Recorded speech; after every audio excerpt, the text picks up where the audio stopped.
welcome back, and this is the last day of 2020 for PMSL SEA Fall, and I'm gonna be your host for today. And before we dive into the matches, we're gonna do like another interview, and we have two amazing teams from Malaysia. Please welcome Yuai from SEM9 and also Mika from GEEK Malaysia. Hello. Hello. So first, Yuai, after yesterday matches, you finally made it to today's Super Sundays. And as we know, this is the last Super Sunday of this season.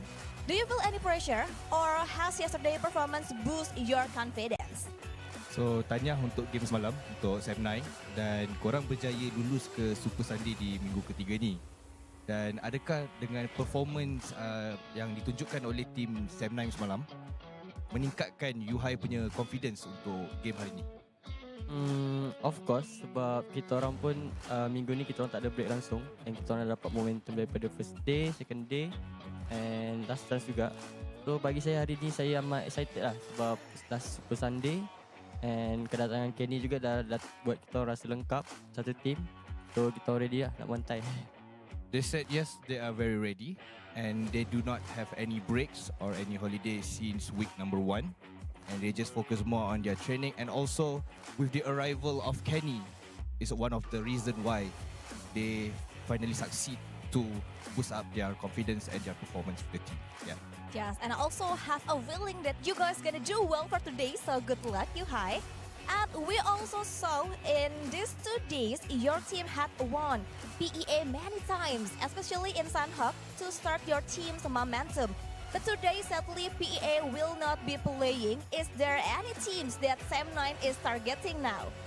Kalau kita tengok dekat game sebelum ni, SEM9 banyak menang lawan dengan tim Pahang ESPORTS Academy. Lagi-lagi bila map dekat Sanhok. So hari ni kebetulan Pahang ESPORTS Academy tak main. So ada tak tim lain yang korang nak target lepas ni? Apakah tim itu, kenapa dan sebab apa? Tim yang kita orang target, saya rasa tak ada. Saya rasa 15 tim yang akan main kat Sanhok ni akan jadi target kita orang. So kita orang just buat yang terbaik, and step by step, plan by plan, and kita ready execute lah. Yuai said there are no teams that they targeted. There will be around 15 teams that will be playing. All of them that they will be focused on, and they will do their best and give everything that they could. Yes, and how about the chance the question? Is there any teams in PMSL that might be often beat to you or hard to beat from SEM9? Ada tak tim-tim lain yang mungkin korang rasa yang susah korang nak kalahkan bagi pandangan korang? Saya? Ya. Mungkin BTR lah, sebab last time both Miramar last map kita orang kalah setiap 2 dengan diorang dah 2 kali. So kita looking for nak balas dendam balik. They said the team was BTR because they lost 2 times during at Miramar, and they don't want to repeat the same mistake, and when they have the chance, they want to do it again and give their best. The stage is getting hot, everyone. And during PMSL, we often saw your coach and manager giving some positive and spiritual brief to your teams. Can you share some words for them that really touch your heart, Yuai? Baru-baru ni, manager dengan coach daripada SEM9 ada bagi sedikit kata-kata yang agak menyentuh hati. Jadi antara semua kata-kata yang dibagi tu, yang korang dapat tu, apa yang membuatkan yang korang rasa benda tu bila sampai je kat telinga korang tu, memang rasa dia memang sampai mendalam macam tu? Saya rasa kalau Superboy lah, dia akan ulang perkara yang sama. Manusia tu cuma boleh hidup 2 minit. So every time manusia tu bernafas, kan 2 minit. Every time manusia tu bernafas lagi, dia reset kan. So kita orang just sama macam dalam game juga. Every single map tu kita orang kena reset, tarik nafas and just focus on kita orang punya objektif. Yuai said the words that he wouldn't forget was from Superboy. Because Boy always said the same thing. People can only last for 2 minutes, and everything that they do, they will always have a time to reset. And whatever happens, they just have to believe in themselves that they can do it. And what about you, Yuai? What do you usually do or say to motivate your teams? Apa yang Yuai selalu berkata dekat tim-tim Yuai ataupun dekat teammates yang boleh meningkatkan diorang punya motivasi dan juga diorang punya kepercayaan lah untuk tim? Semangat. Semangat guys. You need to believe in yourself, guys. Let's do it. Let's do it, guys. Just do it. And fighting. All right, thank you, Yuai. And now let's move on into Mika. So Mika, Your team currently is at bottom 16 from now, and it's the last day for your teams to fight for the top 16s. So I want to know, how is your team condition and preparation for today, Mika? Sekarang korang dah berada dekat sekitar dah dekat top 16. So macam apa mood dia team korang sekarang? Korang apa yang korang tengah rasa sekarang untuk masuk dalam untuk game hari ni? Sebenarnya kita orang tak rasa apa-apa, just main dengan biasa, just confident lah main. Yeah. Mika said they didn't feel anything. They are very confident and they are looking forward to give their best for today's game. Yes, and hope your result can meet your expectation for today, Mika. And tell me, which team performance impressed you the most, and who are you most eager to face in head-to-head competitions? Dalam banyak-banyak tim yang Mika tengok kemarin, tim mana yang Mika rasa performance diorang ni agak luar biasa, dan juga bila tengok tim tu memang rasa nak jumpa sangat dengan tim tu, memang nak lawan dengan tim tu. Tim mana tu? Rasanya tak ada kot, just rasanya tak ada. Not all teams. Like Yuai said, I think his answer is almost same with Yuai. There are 15 teams. All teams need to be focused. Just believe with themselves and their team, and they can do their best. That's all. Yes, I think we should change the question again. So, which team you admire, Mika? Di mana yang paling diminati di Garuda ni? Rasanya boom kot. Boom. Boom. And if you were up against Boom, who will win, Mika? Kalau GEEK fam akan berjumpa dengan Boom, rasanya siapa yang akan menang? 50-50. 50-50. Because both teams are strong. Alright, and so what is your goal for today, Mika? Do you have any specific strategies in place to help you achieve it? So untuk game hari ni, apa yang korang targetkan, apa yang korang harapkan untuk korang dapat lah, untuk korang achieve sebelum berakhirnya Super Sunday untuk game ni? Korang just fokus untuk lepaskan ke grand final lah. Itu first lah. They said they will just focus to grand finals. They will do their best. Also, they will give everything that they could, even though they have no coach and analyst. But it's all about trust, and it's all about teams, and it's all about them working together. And on a scale 1 to 10, how confident are you to make it to the grand final, Mika? Anggaran 1 sampai 10, berapa keyakinan Mika untuk ke grand final? 1 sampai 10. 10 lah. Rasanya kita orang boleh lepas. 10 out of 10. And other teams, please watch out. Alright, and this is the last question for both of you. So, play close attention, Yuai and Mika. As we know, you both always having a good relationship to each other, and this time you both managed to get into Super Sunday for the first time together in this season. Any words to each other? First might be Yuai. Okay, seperti yang kita tahu, korang berdua ni ada hubungan yang baiklah antara satu sama lain, dan kebetulan hari ni adalah kali pertama korang dapat masuk ke Super Sunday sekali. Dan ada tak apa-apa yang korang nak cakap dekat antara satu sama lain? Kita start dengan Yuai dulu. Cakap dekat Mika. Mika, kalau kau penat dengan tim G nanti, Roger. Ulang balik. Kalau kau dah penat dengan tim G nanti, Roger aku. Yuai said, well, Mika, if you're tired with the G team, please let him know or hit him up. Mika, apa kat Yuai? Good luck, have fun. Okay? Good luck, have fun, do your best, and beware. And can we all see a warm hug from you both, Mika and Yuai? Boleh tak dia nak tengok korang 20? Alright, thank you so much, Yuai and also Mika. So everyone, today is the final Super Sunday of the season and the last match of the group stage. The stakes couldn't be higher, and today result will determine which teams advance to the grand final and keep their dream of representing their country at the PUBG Mobile Global Championship. The pressure is on, and only the strongest will rise to the challenge. And I think it's time to hand it over to our casters for the first match.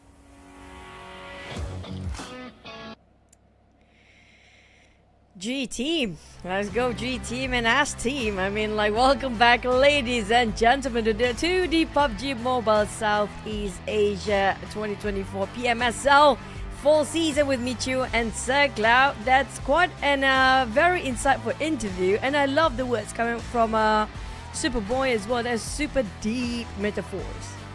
And super cryptic by Yuai in his message, but we may leave that to next season, next transfer window. I don't know. But you know what else from the interview? Our translator, he probably know that we were laughing at his I'm so rapping. sorry. He kept his hand in the pocket all the time. But his body language just defied it. You know, he still got the groove, keep it going, bro. But I love him. I love his energy, and I love the fact that that was elaborate translation, and I mean that's interesting interview, of course. Well, speaking of which, well, we're down to the final Super Sunday here, Cloud, and it's gonna be only 16 teams to make it to the grand finals here. Oh man, this is going to be it, right? After so many games, now we are here. And we are here in the Super Sunday featuring Vampire Esports, VOIN Donkeys, Alliance, D-Xavier, Outer Ego, TALON, DTR, GEEK Fam, Team Flash, Boom Esports, Infinity, FAZE Clan, Sumnight, Roy, TODAK, and Team Secret. Congratulations for the team that just marched in their first ever Super Sunday, and this will be their last Super Sunday as well, because we're already done with our league stage at the end of today, which means it's going to be the drop of hammer regarding who will get into the grand finals after we finish off the wrap of this week. Yeah, we couldn't have Sersha here until the NKT happened. Oh man. I think we should have had that interview too. I mean, if only we know how Sergio reacted to Spider 10 that time. It was a 1v4, by the way. Yeah. If we could rewind that would be pretty nice. So I put that interview in. But anyway, we are already at the very end of our group stage. So today is going to be the final Super Sunday. We'll determine who our top 16 teams will be playing in the grand finals on the 6th of September and until the 8th of September. So mark your calendars, ladies and gentlemen. You don't want to miss out on the grand finale. Yep, and when it comes to the league stage, we're down to the final week here. After 3 weeks of top 16, now there's going to be dropping down the names later today. The top 16 teams where we get to see some final head start points so far. At number 1 spot, we have FaZe Clan, of course, but it's going to be only 16 teams to the finals. You know what? Team Flash yesterday has been amazing. If only they have more confidence when it comes to like the big guns coming in, like we talked about Vampires or AE. Without them in the last chance yesterday, Team Flash seems like a different team entirely. Yeah, I know, right? They were really going at it. Even until the last game, they were going at teams there. And they scored, well, a lot of points with 2 chicken dinners yesterday. So like what you said, right, the bigger challenge for them will be today when they will be playing up against the big guns, and they must perform today because at this moment, Team Flash, they are still on the outside of the top 16. Yep, for Team Flash right now, when it comes to the overalls, I think they are pretty strong themselves. Yeah, to start off their last Super Sunday, you talked about them not being in the top 16 yet. They're close enough.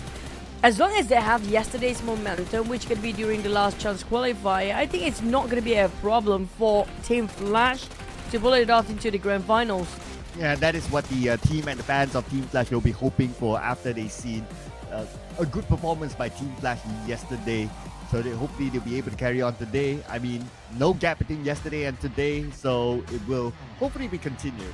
But here are our weekly rankings, just to recap a little bit. So we'll be looking at who will be in the top 16 by the end of the day. And so far, FaZe Clan is leading the chart.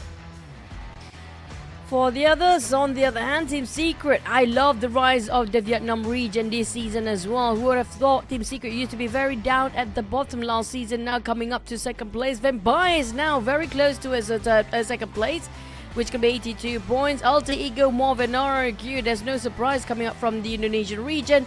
But the numbers that everybody eyeing for, Zerja. Goodbye. Yeah, Sersha, Crit VIP, I mean, there's no chance. No chance for them to gain points and no chance for them to stay up after maybe even one game. I mean, they can pray as hard as possible, but, you know, you just need GEEK Fam, Team Flash to gain 2 points and that's it. Yeah, but I mean, that 2 points definitely going to get it. But also don't forget about the team that just coming into this Super Sunday as well. That's going to be the Infinity, and so that might actually make a change when it comes to top 16. But Team Flash and Boom, I mean, like when it comes to the sudden rise, Boom will be one of them. Team Flash, they do have their ups and downs. But personally, I feel like this season, Team Flash is more consistent than Boom Esports right now. Yeah, and if you look at the numbers as well, it doesn't lie here. All the colors do highlight towards Team Flash, whether it's average eliminations, placements, throwables used, top 4 rate even, and even their selected MVP for the two teams. But our top 4 fraggers here, well, we got to put Vampire Esports. I mean, this team is a superb, well-oiled machine, 5.1, but behind them is very close. Outer Eagle, 5 average eliminations, and then you have a small gap there between Outer Eagle, Xavier, and also Alliance. Now, when it comes to these teams, the names that are popping off my mind, we're going to have Alter Ego, Rosemary, Xavier is going to be Parajin. This season, I feel like it's more Parajin. Sam9, we have Firan, and then Vampire is going to be Tonika. That's going to be the star-studded lineup when it comes to the teams coming up for the top 4 Sanhok performance. And Alter Ego, they still reign as kings of Sanhok. We're going to have to wait and see. Can they start off for the final week, starting with another chicken from Sanhok for their side? Yeah, the reigning kings of Sanhok will be looking forward to kickstart their campaign in Sanhok as always, and then we'll follow through with 2 Erangels before we head on to a break. Once we come back from our 20-minute break, we will be going into the final Erangel for today, and then the last 2 Miramar maps to end the day as well. So all these timings that you see is GMT +7, so wherever you're watching around the world, do adjust accordingly, according to your respective time zone. Yep. Oh man, today is gonna be fun when it comes to Sanhok. I love to see these circles, because when it comes to the final week, the circle gets even weirder and even more awkward by end of the day. When it comes to Grand Finals, we put it aside because Grand Finals is always going to be a clean slate for most of the teams. But when it comes to getting the slot into the Grand Finals, this is going to be the last push for the teams, especially the ones that only have one Super Sunday to get into. Yeah, I know, right? So the teams that have one Super Sunday, well, I'm putting it up on my board here. TODAK as well as Infinity, and we have the exact same. Okay, we never discussed this before, unless someone copied my homework. No. I actually do have the same thought. So yeah. Okay. So okay, I guess I'm same, right? Yeah. For me, I want to see if the teams that only have one time Super Sunday can get it in. And I want to see, I feel like Boom definitely, for Boom wise, they had that Super Sunday in the first week. But they are at the very bottom, other than O2 Esports that had that 1 week before. Now for Boom, I want to see if they can come back all the way up from very bottom from the 20th place. Yeah. So Boom will be interesting, right? What sort of comeback can they bring? I noticed that Sam9 is starting with Kenny, so Depp is on the break this time. So that's going to be their lineup. Viren, Kenny, Yuai, and Bubuku is going to start off for Sam9 at this time. TODAK, no changes. Of course, Vampire, unless something happens, then Fluke comes in. So they're going to remain with the same lineup. And Vampire cannot afford to change any players here right now, because the head start points at 30 points. That's a huge difference with the second place. That's 8 points of difference. Still plenty if you actually look at the Grand Finals advantage. But we're gonna have to wait and see whether the head start points will still be FaZe Clan by the end of the day. Will somebody else take it away in the very last minute here?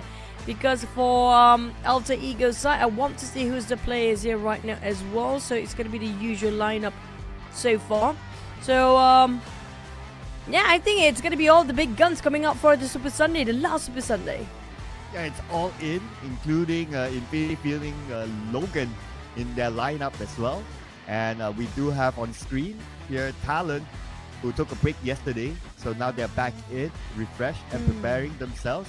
Roy played yesterday, and today they'll be continuing. They are currently on the outside of the top 16, so they also need to put in a good performance. For BTR, they are not absolutely safe as well. They need to maintain their pace in the race. As we head on to our first one and only Sanhok match, let's go.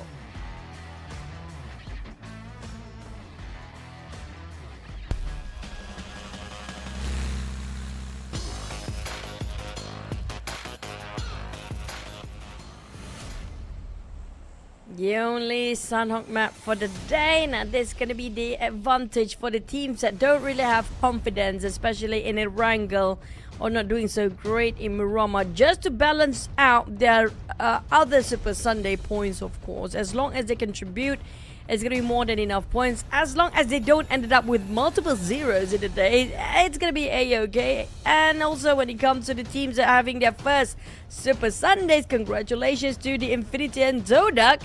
Where would they land? This is going to be their first Super Sunday. Speaking of which, Cloud, a lot of swaps for the players and teams, since we have a different team coming up for the last Super Sunday. So assume there'll be some clashes as well. Yeah, keeping my eye on, well, I would say Kampong, but then again, VIP isn't playing, so Roy has that whole area for themselves. And we do have a first knock by now, Sem9 and Team Flash. Okay, interesting. So Sem9 changed their drop, not in Painan this time. They dropped down south around the area of Nakam, but it so happened to meet up with Team Flash in Camp Charlie. So I guess it's a long-range knock, no follow-up after. I don't blame them, as TALON dropped himself on top nearby Painan. BTR is their FaZe Clan don't even go to bootcamp all the way. Even some of FaZe Clan members do touch a bit of Painan down there. And what is going on top of Painan? But when it comes to the circuit, high chance we might end up on top of Painan too. So for Team Flash, those early first contact just now definitely will hurt them a bit. But lucky enough, no knockdown, so everything is a-okay. Yep. For now, since circle is pretty centered, but center circle means 3 islands within the first circle. It could go to Painan, it could go to any of the other islands. So this is where the teams will need to be prepared. But speaking about preparation, Ventoris is prepared to take down Zuxi. And that happened on the elimination feed. And Zuxi seems to still be bleeding out. Potentially might be eliminated. And there you go. Mormon will be the one to land the blow. I think this is going to be a deliberate move from FaZe Clan, not dropping right on top of the bootcamp just now. They're sharing slightly on the southern side of bootcamp where BTR just dropped themselves. They saw a lot of teams had parachuting with them when they were dropping themselves down to his bootcamp and changed the course entirely. Might actually try to give some productive start coming up from FaZe Clan, because before this they had so many zeros. So I think they were trying to make that change here right now. As we talked about change, GEEK fam in trouble too against TODAK. Yeah, TODAK's having a productive start as well. Okay, but that's a long range knock on the Izane. Now the other members of GEEK fam is still able to save him, as Iftar is still keeping an eye in case anyone goes offside. And Izane is still bleeding out though. Okay, Iftar, time to finish up the job here. Managed to land one bullet, but Izane is still savable for now. But I don't see any other GEEK fam going for him. And Cleon will finish him off with a QBZ. Here comes the replay in case we miss what really happened for Sam9 against Team Flash. That's brutal from Boo Boo, who all the way, they don't even touch the ground yet. But next, FaZe Clan on Ventoris against BTR just now. Like I mentioned before, they do have those high ground elevation. Scouted themselves a couple of arsenals to work with, so taking advantage of what they have early on against BTR. We have very aggressive move coming up from 2 teams early on. That was FaZe Clan and TODAK before, but no exchange of blood except for BTR and GEEK fam, of course. Next, probably going to be Team Secret, who's eyeing up to his bootcamp. Yes, and welcome to the area of bootcamp where last we saw FaZe Clan was at. And Team Secret, so far, they will not go directly in. I'm sure they know the information that, okay, definitely FaZe Clan is going to be there, especially with the circle. They won't move too far away from bootcamp, so no point taking that risk. Plus, even if they force themselves in right now, bootcamp have been looted. The circle could still go away, so no big reason for them to do so. I love to see Roy. The joy of Roy to finally get into the last Super Sunday. They missed it last week. Oh my god, last week was a traumatic event coming up for Roy. But, well, good enough for Roy. Whether they can actually make it to the top 16 or not, they had one Super Sunday before. That was the first week. But next, we're going to talk about the teams that never missed their Super Sunday. Vampire is one of it. They're definitely going to be in the grand finals here. And a lot of expectation coming up from Vampires and from the fans too this season. Yeah, surely Vampire right now will be in. It's just a matter of how many starting points will they get. And I'm sure the fans can expect the same from our podium teams as of now. That is FaZe Clan, Team Secret, together since they have more than 80 points right now. So Vampire, part of that club. But of course, one thing is that that was mentioned in previous interviews, a bit of a gap between Vampire and Alter Ego. So besides just getting a good amount of starting points, is for them to also be ahead of Alter Ego as of now. Yeah, but also the battle of MVP for the entirety of this tournament too, for this season. So that's going to be the Tony K and Rosemary, who's the better Terminator by end of the season too. So you guys do tell us, who do you think is better than the other? Are you team Tony K or you team Rosemary? So is it RM or TK? There you go. That's going to be the initials for both players down there.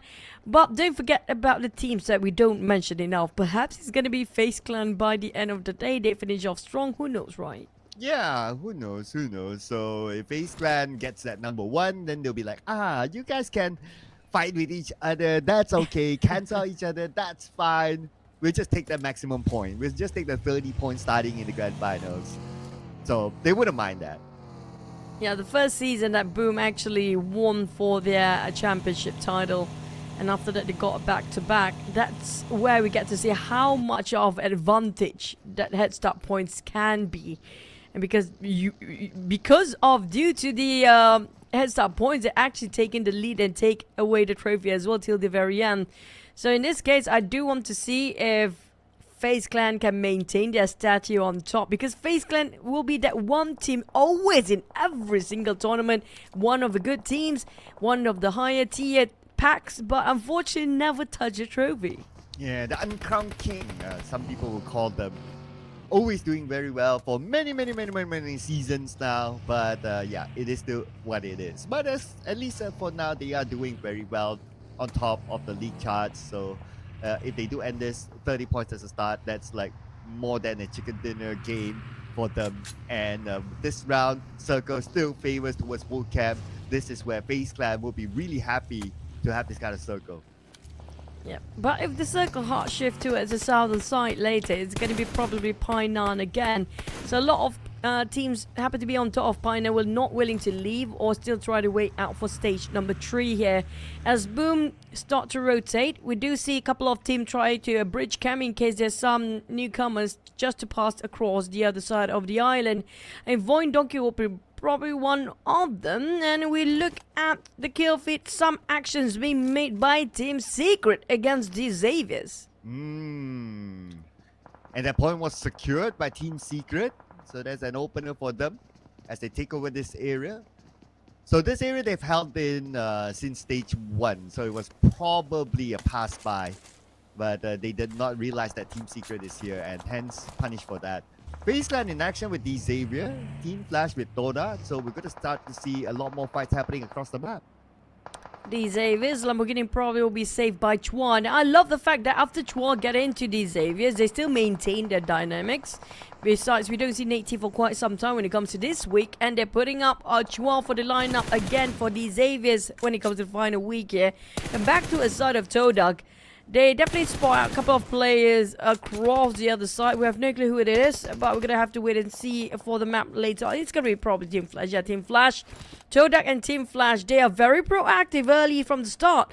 Now, I feel like when it comes to elevations, TODAK don't really have it. They do have the compounds here right now, but anytime you do know this might be the place where a lot of teams try to be a passerby, where Sam9 definitely interested to take a fight here. Yeah. If Sam9 do want to go, because right now Sam9 they're playing without let's see here, they're playing without a full team because we only see Bobohu and Yuai. So it looks like they're going to play the safety approach to pick a checkpoint.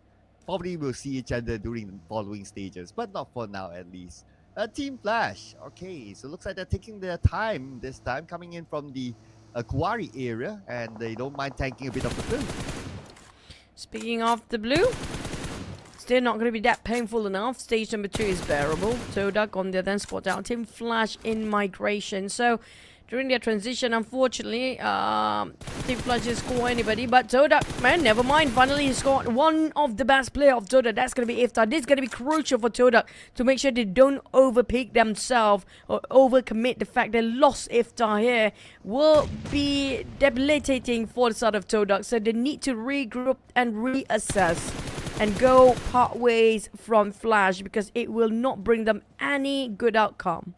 Yeah, so Team Flash had 9 someone in front of them across the hill, but 9 managed to get away. So now TODAK, 2 players left, and it's going to be pretty difficult for TODAK this round. But at least they scored that 1 point, and it is the Sanhok match, very circle dependent, but still, yep, starting off with two eliminations on their team.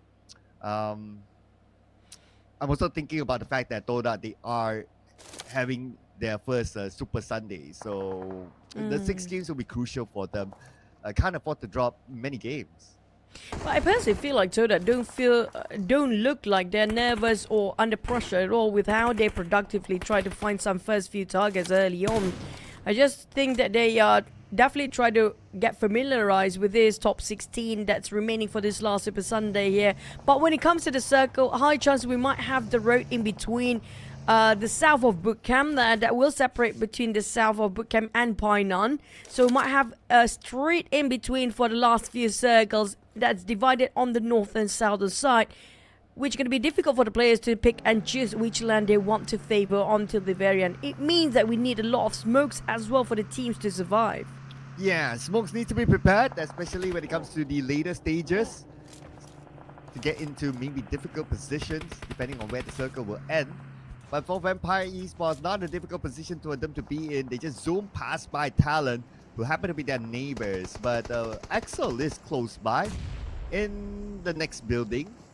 So Axel, if you get, say, knocked, then they will give it an advantage. But it's actually Linux that knocked out Stone.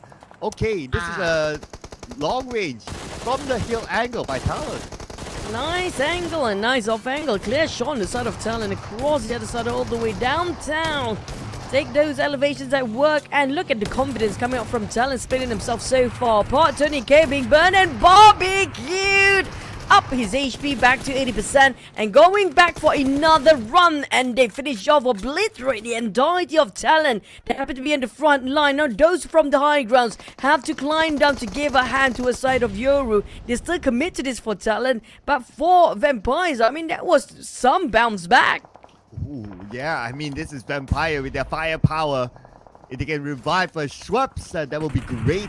But TALON is putting more pressure onto Vampire Esports. Now on the other side, Vampire Esports, they're opening up the space, but look at the minimap, another team is passing by, and that is Roy. Oh, it's Sam9. Oh, it's going to be a Team Secret winning over that fight here. Lions is there as well against Team Secret. Vampires now against TALON back. Seems like the kill feed going crazy all of a sudden. Unfortunately, Infinity is just having their first Super Sunday and being greeted warmly by these guys by being taken out of this lobby. Next, we still have 15 teams intact with these Xavier's last player remaining. TODAK down to 2. A lot of casualty on the side of TALON as well. One bleeding out. How can Linux try to go and save Yoru? It's quite a far war down there. Yeah, I mean, a Linux now position is known by Vampire Esports, so it's going to be pretty hard for him. He has to pull off a big clutch here against the 3 players of Vampire Esports. Now they see him, now they surround him, and now they will take him out. And now they're gone. And it's going to be, unfortunately, TALON next to go down, which we do have a bit of a shift when it comes to the overall rankings. Yeah, VOIN Donkey might be next, playing around the slopes of the hill against Boom. Whoa. And it's still nearby towards the Blues, and these teams have to reset ASAP, because stage 4 will end very soon. While Boom, they're still licking their wounds. Alliance, as per usual, their cheeky style of coming in later. Here we go, Alliance, but Yummy May fires back to knock down the member of Alliance.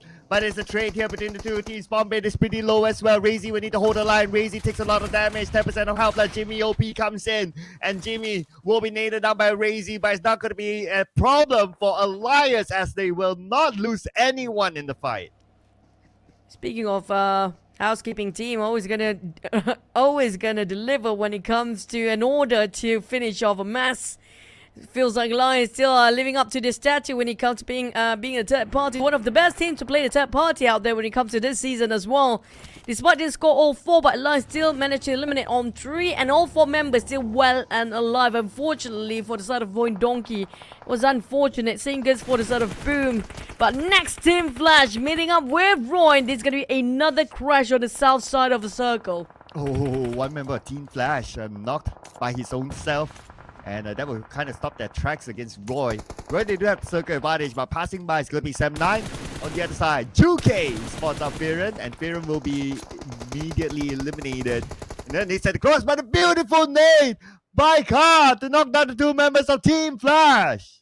Turning the tides all around, it's going to be Roy plays prepared for this crash coming from Team Flash. Team Flash, unfortunately, how do they respond to this? With 1 player left, Kwang being spotted out by Shunovs.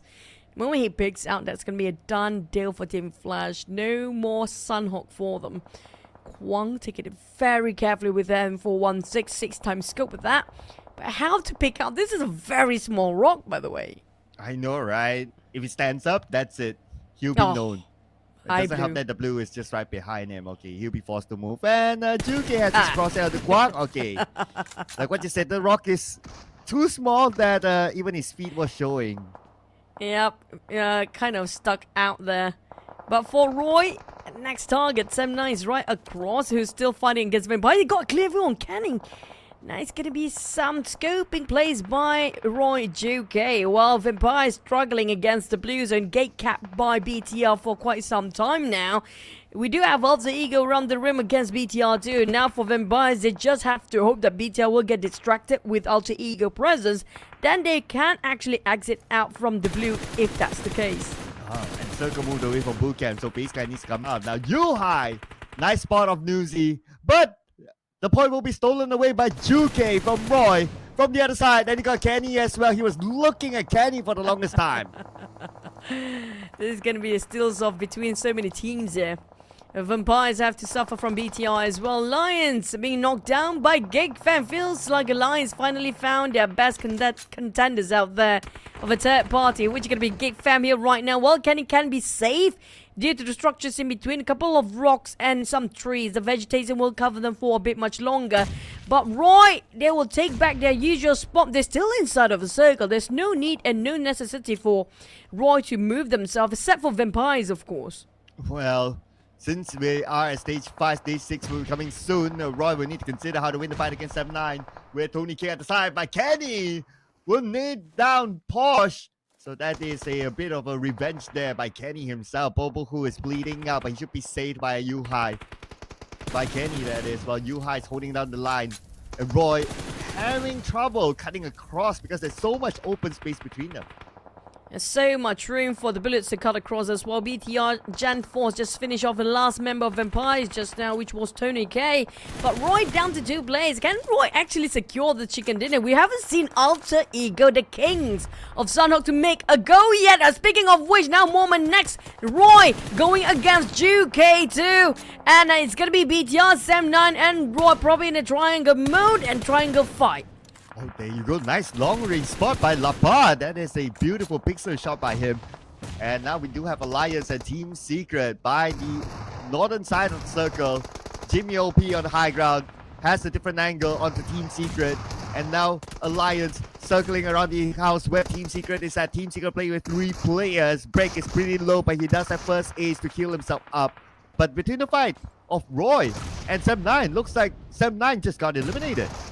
It seems like Roy coming up very strong in this season, and today as well, several eliminations. But Team Secret is not done yet with the Lions. Lions down to only Leon DZ. They have 1 player from the outside to give cover fire. But Tron trying to find all angles. They found it out. Attic Luke, I think that's going to be Jimmy taking down on one. Now all that's left is going to be Just Break on the side of Team Secret. Just hugging around the the corners of the wall. But Jimmy, he needs to go for revival or going for the kill. And that's just done deal as Leon DZ did the work for Alliance with 7 eliminations too. Speaking of the top fraggers, these 2 teams don't know how to stop themselves from firing against the other.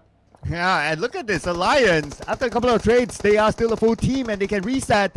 But can't say the same for Shunos right now. Pressure by the blue, pressure by BTR. 1 needs set across. Shunos takes a bit of damage, and Shunos How many first aids more does he has?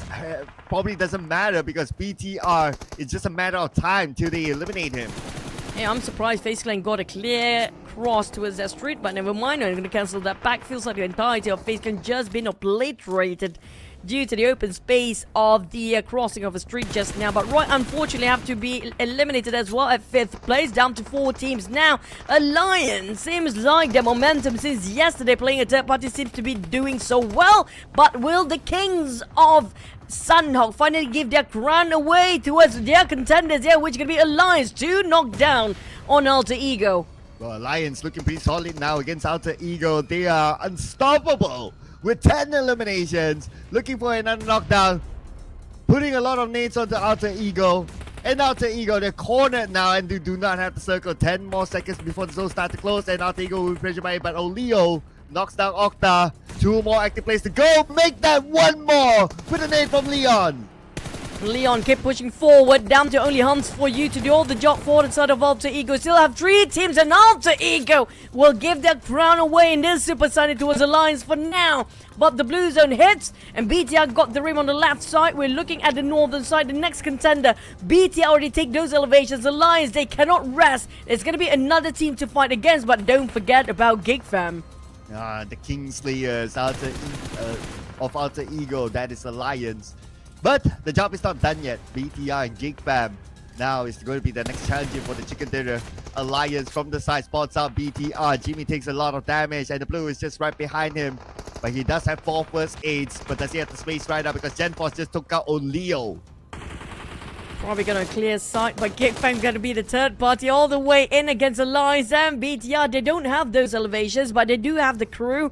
They can get across the street, but the nade hit on Satar. Jimmy will try to actually finish it off straight away before being stolen by GEEK fam from the side. Lapa got finished off by GEEK fam. BTR, they have to go swinging 2 ways against their 1 player. Satar, nobody can actually save him, but here comes GEEK fam from behind.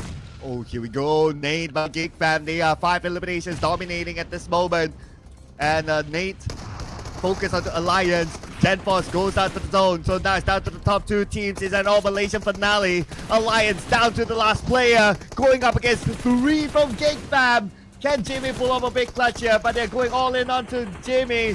And looks like it's going to be GEEK fam. As what Mika say, 10 out of 10. They are going to the grand finals. Is the G team taking the first chicken of our last Super Sunday here. I'm loving those new varsity jackets, by the way. And GEEK fam scoring their first chicken dinner in today's last Super Sunday, and the only Sanhok that we're gonna have for today as well. Congratulations for GEEK fam. But when it comes to eliminations, who will get the most out of all the 4 teams just now? Oh, this is where we'll need to review the numbers here. But for GEEK fam, they pretty much showed up more towards the end. And the amount of eliminations is going to be 7 this round. So there's going to be 17 points for GEEK fam.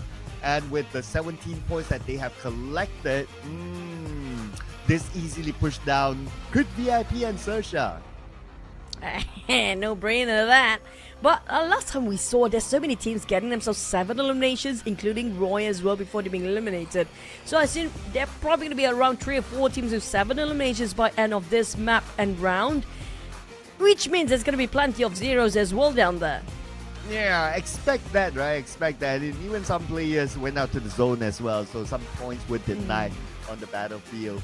But of course, this is something that's also kind of expected inside Sanhok. But what is also expected is going to be Audrey as our MVP this time. 3 eliminations, 538 damage, 10 damage received. That's like 10? 10? Wow, okay, hardly exists. 23% team contribution and a 21 minute survival time. And this is the first time Audrey becomes our MVP this season. You know, this kind of damage received, this number kind of remind me of back in the PMPL days where that 5 damage was the most for that elimination last time against PPG or something. But yeah, that's gonna be a rare sight to have a double digit that's so small as the damage received. I don't know what hit him to have that minute damage by the end of the day. But GEEK fam, BTR and Roy got himself in the top 4 as well. Let's relive the highlight where the chicken dinner coming up from the Malaysian team, GEEK fam here today.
Well, 10 out of 10 for GEEK fam.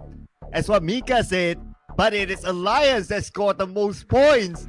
13 eliminations that brought them 19 total points. If they scored the chicken dinner, that is going to be 24 points. But that's okay. I'm sure they're pretty happy with the 19 points collected by them. BTR scores 11. And Roy, the last we checked, they were on the outside of the top 16. They scored 10 points as well. So not too bad for Roy.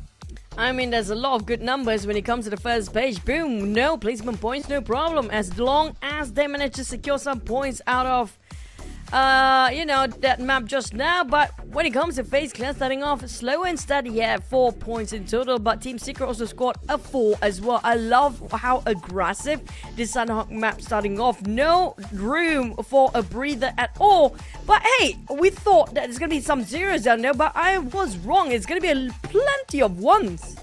Oh yeah, every single team got something. Okay. At least that's a starter. But TODAK and Infinity, since this is their first Super Sunday, they need a bigger starter than just 1 point. 5 more rounds to go. They both have to come up big against like some of these tight competitions, especially at the borderline. Since we do see some of the borderline teams did do fairly well on page 1.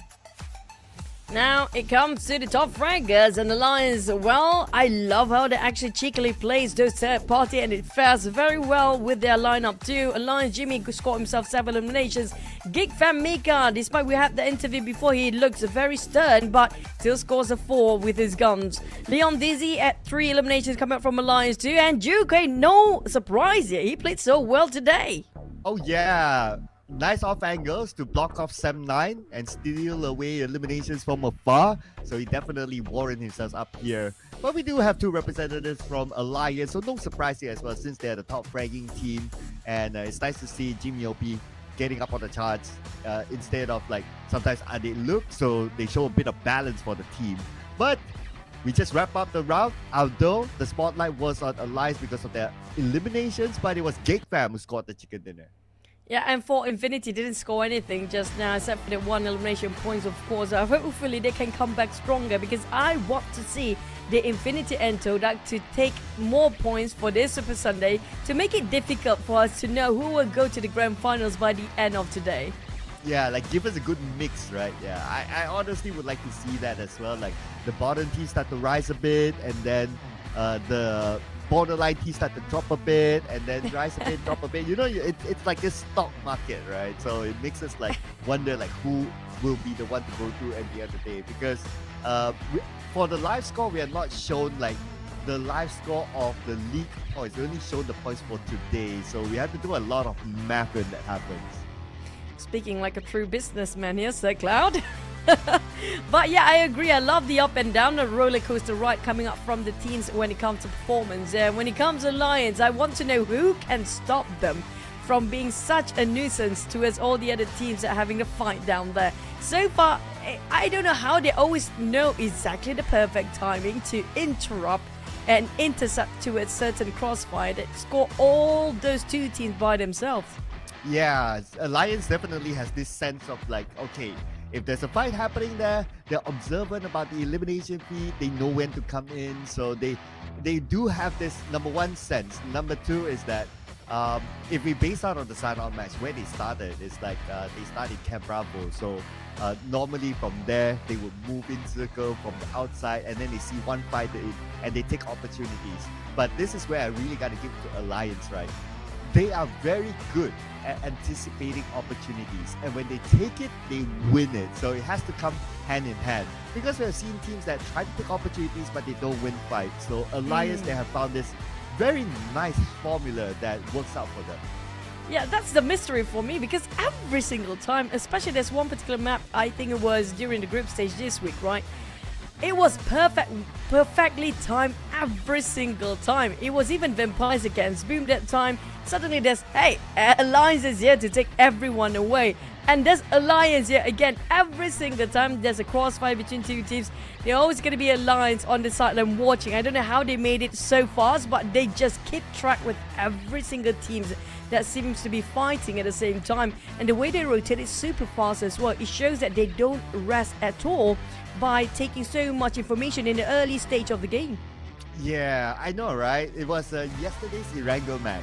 Yeah, that was definitely a big highlight there. Although they did not score chicken dinners, just like this case, right? You do to them, if they're able to do it like that, chicken dinners are basically a bonus for them because they know when and how to get those eliminations, and we just broke it down earlier on. They continue on like this. Who knows? They could come out with a big surprise later. Yeah, and speaking of which, right, I swear to God, the reaction of the other teams if Alliance start to third party them when they are fighting against the other team. It's like, oh, Alliance again. Oh, why you guys always do this to us? But, you know, there might be one of a team that might be have a hot target behind their backs here. If they keep doing that, a lot of teams will start to hunt them down. Yeah, I know, right? If for teams to do that, right, they have to like play the gatekeeping role, or they have to like actively look for alliance, but that's not gonna be that easy, right? It's easier said than done because like you have the entire map to look at, and you cannot only look at alliance, you will have other teams as well, other competition. And to be real, like inside the game, like obviously from us, right, we get to see like who's who, where's where, but inside the game, there won't be a marker to say, this team is that team until you eliminate them. So to counter alliance is not going to be that easy with the playstyle that they have now. I mean, the best case scenario for them to counter Alliance right now, probably just hot drop them since the start. Just to challenge them in the early stage of the game.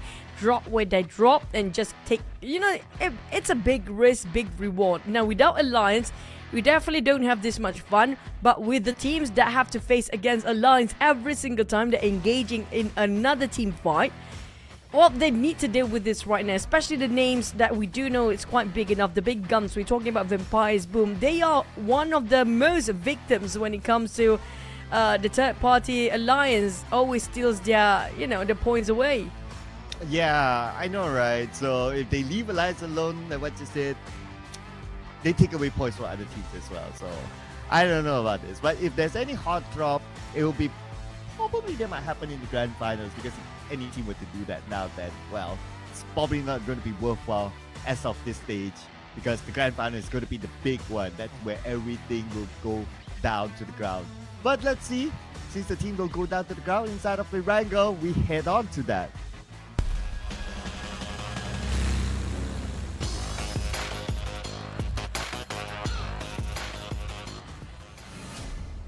And we're gonna head over to Erangel from the very south of SMB, going straight up to Zaki. This time cutting across Ferry Pier, Gatka, Pachinki, even the hospital right on Jogopol area here. But it's all about the circle by the end of the day, regardless of how the flight path would be. It's all about the circle. How do they rotate into it for the players, and how they navigate themselves inside of this map without clashing into teams too early on. Well, especially if we get a main to the base circle, so that's going to be one. But if any, I would say a variable for the flight path, right, is good for Vampire Esports, because their feng shui spot of Primos is easily reachable. They can drop quick, and they will definitely go there. I am also looking at BTR, who happen to pass by mid to the base. Now their regular spot is at Milta. I expect them to like grab a vehicle and go straight to Milta, not really to challenge Infinity or Team Secret in the island itself. Well, that's gonna be fun to watch too. But for Circle, still not popped yet, so it's all down to the Circle. If the Circle happen to be SMB, well, we're gonna expect a lot of crossfire early on. A lot of players might be taken by the Blue Zone as well. I assume when it comes to the first few stages, well, hello, Quarry. Is it going to be Gatka? But I really hope it's going to be Quarry. It's going to be Vampire Circle since the start. And hardly got any contenders except for GEEK Fam side, which is going to be right side of Vampires right now. All the teams coming down from Jogopol and Hospital area. Yeah, regular spots there. And up north, South Jogopol, FaZe Clan, Hospital is going to be Outer Eagle. And from Pachinki is going to be the Xavier. So a lot of heavy hitters on the left side now that you think about it, right? All the top guns happen to drop on the left. So early fights will be fun between them. Probably going to be must-do early fights here based on this circle as well. Tucking to one corner, which is going to be southwest side here. And Quarry might be one of the last few circles if that's going to be the case. Also, that's going to be a very interesting circle. We don't have too much of Quarry before. Always, you know, pulled all the way back to as a side of gut cup field. Now, if we do have a quarry circle with a multiple level of terrain down there, and you have to get there safely and barely got enough compound to take covers from, a lot of team will want to get there in early because gatekeeping will be crucial at this point for their survivability as well. Yeah, and Quarry is not the easiest place to play, right? Like you have multiple levels, like what you said, and then there are also areas where it goes in, just like the Sanhok Quarry. So similar kind of difficulty, I would say, with this quarry here. I would also say that it's even harder than the Guide Cafe. I know the Guide Cafe is like, okay, it's open, a lot of flat land, but you still have like a decent amount of cover and you can easily look around you. But if it's at Quarry, sometimes even the vision is kind of limited because of how the different level of terrains are. Yep, Quarry is... I personally feel like Gut Cup Field is way more easy with a couple of ace tags, a lot of ace tags in between. There's also the trenches, just in case it just pull all the way towards the outskirts of Pachinki too. And plus, Gut Cup Field is one of the most common circles that we actually have throughout the entirety of any tournament of PUBG Mobile since the start. So every single player that knows how the competitive world works in PUBG Mobile definitely get you know, one of the basics is going to be getting used to Gut Cup Field last few circles. But this time we do have Jimmy Alliance, used to name as Jimmy OP, now only Jimmy, with 1 average elimination points across all the map, with an average, I think the standard of the other players to around 244 damage output. Preferred weapon, Scar LM416, but we do know it's always going to be DBS, and this time he's got himself a Bison. I mean, looking at the percentage, right? This is the first time we have another weapon to be above an M4. So that's the uniqueness of Jimmy. If given the choice, looks like he will prefer Scar L over M4. Although the attributes are not too far from these two weapons, but still, it's nice to see like a variety of weapons used by a different player rather than the same combination. It's always M4 as the main weapon, and then something else where there's a Mini 14 or another Scar L. But for him, at least, Scar L is on top, so that's refreshing to see. Yeah, I mean, well, it's one of the most friendly weapons, then 416, of course. When it comes to recoils, damage-wise, it's pretty much balanced in both. But, you know, it would be great. I don't see a lot of players use M16. I do want to see if there's anybody use M16 as their preferred choice. A lot of Scar Ls. I personally, that's going to be one preferred weapons. M416 will be a must. It will be one of the top of the list. And then there's also Mini 14 because included in Miramar, especially when it comes to DMR. It's one of the best down there. And there's also a lot of... AKM, no, Scar L. And we don't actually have a lot of AKM when it comes to the preferred weapon too. Yeah, and I would presume that it is because of the recall that the teams are not willing to deal with, right, for the AK. For M16, because of there's only like 2 modes, right? It's either the burst fire or the single shot.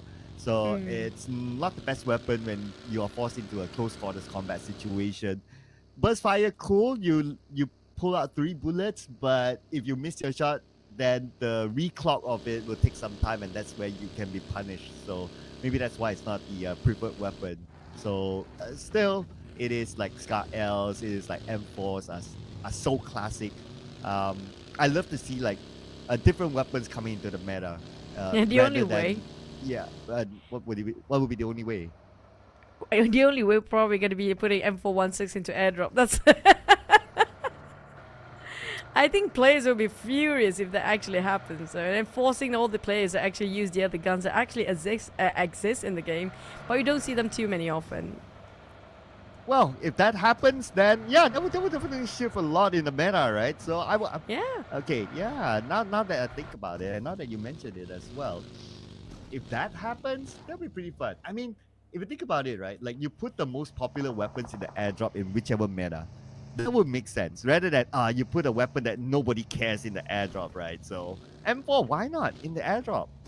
Yeah, I mean, that will definitely shift so much when it comes to dynamic of the game entirely. Even how they approach fights, it's going to be some sort of difficulty for them to tap it out from afar and try to go for third party all the way, because, you know, M416 recoils will be one of the best, and because of it's one of the best, so it should be put in airdrop, so everybody will fight for it.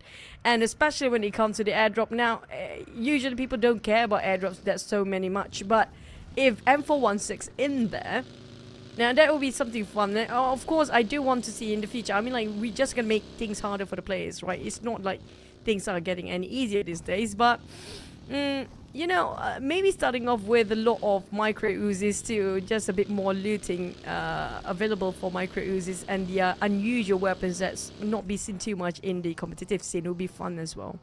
How about start off like the regular drop spots is all pistols. And if you want rifles, no you have to go way. to like the smaller houses to get your first few rifles, your Scar Ls, your micro Uzis, whatever, and then you get the premium weapons like the M4 in the airdrop. So that will be interesting. Or, speaking of, you talked about spawn time or just being the airdrop, right? How about the weapons change depending on stages as well? Like stage 1, probably going to be a lot of pistols that to be available. Stage 2 only we start having some micro Uzis, and only stage 5 and above we get some M4s. And then like stage 7 is like DBSs start to come in. That would make sense, right? Like you would use DBS more often like later stages when everyone's close rather than like for long range. And yeah, I guess just because of how the weapon is. I think that kind of separation will be kind of interesting too. Yeah, and speaking of separation too, when it comes to the circle, it shrink all the way down south just now, so it still covers a lot of quarry, and there's some cut filler down there as well. But for the side of GEEK fan, definitely it's one of the easiest for them to go as well, because they are just on the outskirts of their usual initial drop spot. Same goes for the side of Empires down there. But when you look at the circle here, just no team be eliminated just yet, and we still have 64 teams, 64 players intact. That means right now with everybody rushing into the circle, it's a bit overcrowded with that sort of circle here, especially we're heading to stage number 3 soon. Yeah, and the fact that we have some parts of the circle that is unplayable, so we should see some fights happening soon. Maybe involving VOIN Donkey and Sem9, now that they're next to each other. But Sem9, maybe they don't know the existence of VOIN Donkey, so they're not really planning for it, and they seem to be moving upwards instead. So, but that's absolutely fine, right? Like, is this a really good spot? Not really, because it's by the edge of the circle. But of course, if there's opportunity to gain the elimination points, then that's another way to look at it. Yeah, as long as it works for the team and they can, by the end of the day, all matters is going to be getting those eliminations and not getting killed by the other teams as well. But Sem9, they're taking some high grounds at elevations, where VOIN Donkey taking the other side of the hill, so they definitely know some of the other presence of the other players on top of VOIN Donkey and Sem9 each other out. But Team Flash are rotating and migrating across the Gatka field. I don't think a lot of teams want to take right in the center of Gatka field, despite it's slightly covered in that circle. But due to the circle centralizing in between those places, they're gonna try to venture out around the high elevations of the grounds, where it might be some of the center of circles as well. And speaking of gatekeeping, there's gonna be some blue fight. BTR taking all the drive way deep into the blue. I don't know what they are planning here right now. My spidey sense tells me that they saw, or they had the information that, oh, Team Secret's in front. Is it worth to fight in the blue? Probably not. So they are looking for another exit plan. Team Secret felt the same as well. It's like, okay, even if they stay there, if BTR comes by, it's not the right time to fight in the blue, because we have seen multiple times that it's a lose-lose situation for everyone if that kind of happens, at least at this stage, especially involving these kind of big teams. As we look at the next stage of the circle, by the way, for the record as well, stage 3 circle is one of the longest that we have not seen any eliminations happen. Yep, it might be the same case here, because it might be Gatka field again when it comes to the next circle. Very Pierre, this is going to be GEEK fans forte, so they're leaving it despite they still have some bit of the circle very south.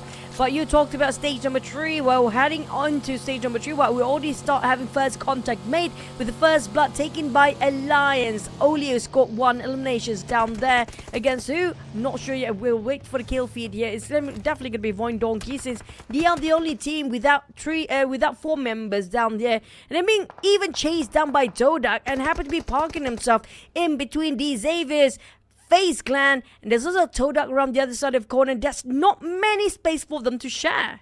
Yeah, and not much space for BTR as well, as one of the players got knocked out in the open. Now they're deploying all their smokes. Well, a lot of their smokes at least, to be able to save their teammate and reset back as a 4. So Zuxi is the one that got knocked by GEEK earlier. And for the second time around, got knocked again by Izane. So many eyes watching the moment he tried to pick out BTR clustered up together, and GEEK fam take advantage of, even though it's quite a long fight here, but they got their mini 40 working all right. That's a very small shack on the side of BTR, but at least they got some covers. But Mika's not that patient anymore. He's going in for the charge and taking the front line by himself across Gatka field. Now, last time we saw how many teams transitioning into this circle. We still have 16 teams there. I don't know if Mika doing the right call in the middle of the crossfire. Well, at least he has this high ground, so they're pretty clear, pretty secured, and they should be familiar with this spot since their regular drop is in Ferry Pier. So he's definitely okay to just put a lot more pressure on the BTR, and if they can secure elimination points, that will be a bonus. But if not, they wear down the utilities of BTR. Well, that's one way to do it. At least something seems to be in a positive part on side of the GEEK fam, so they keep it going, but they made a U-turn just now. Speaking of another team in action, Team Secret charging boom and surprise them from the back. 1 knockdown. They're not stopping at all when it comes to finishing the job. They're not having any sort of hesitance on the side of Team Secret. Straight away finish off Razy, one of the top players yesterday. Yeah, and Razy out.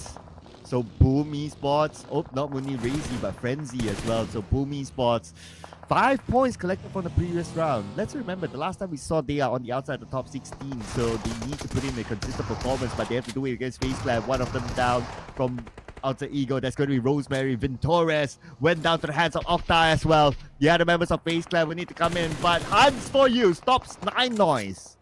Speaking of big fight, we're joined by FaZe Clan and Team Secret from the north as well. Vampires, they're quite scattered and spreading out thin among themselves, but the circle happen to be shifting at the same time. Now, that's going to be a lot of thinning of crowd. It's sifting through from the left to the center.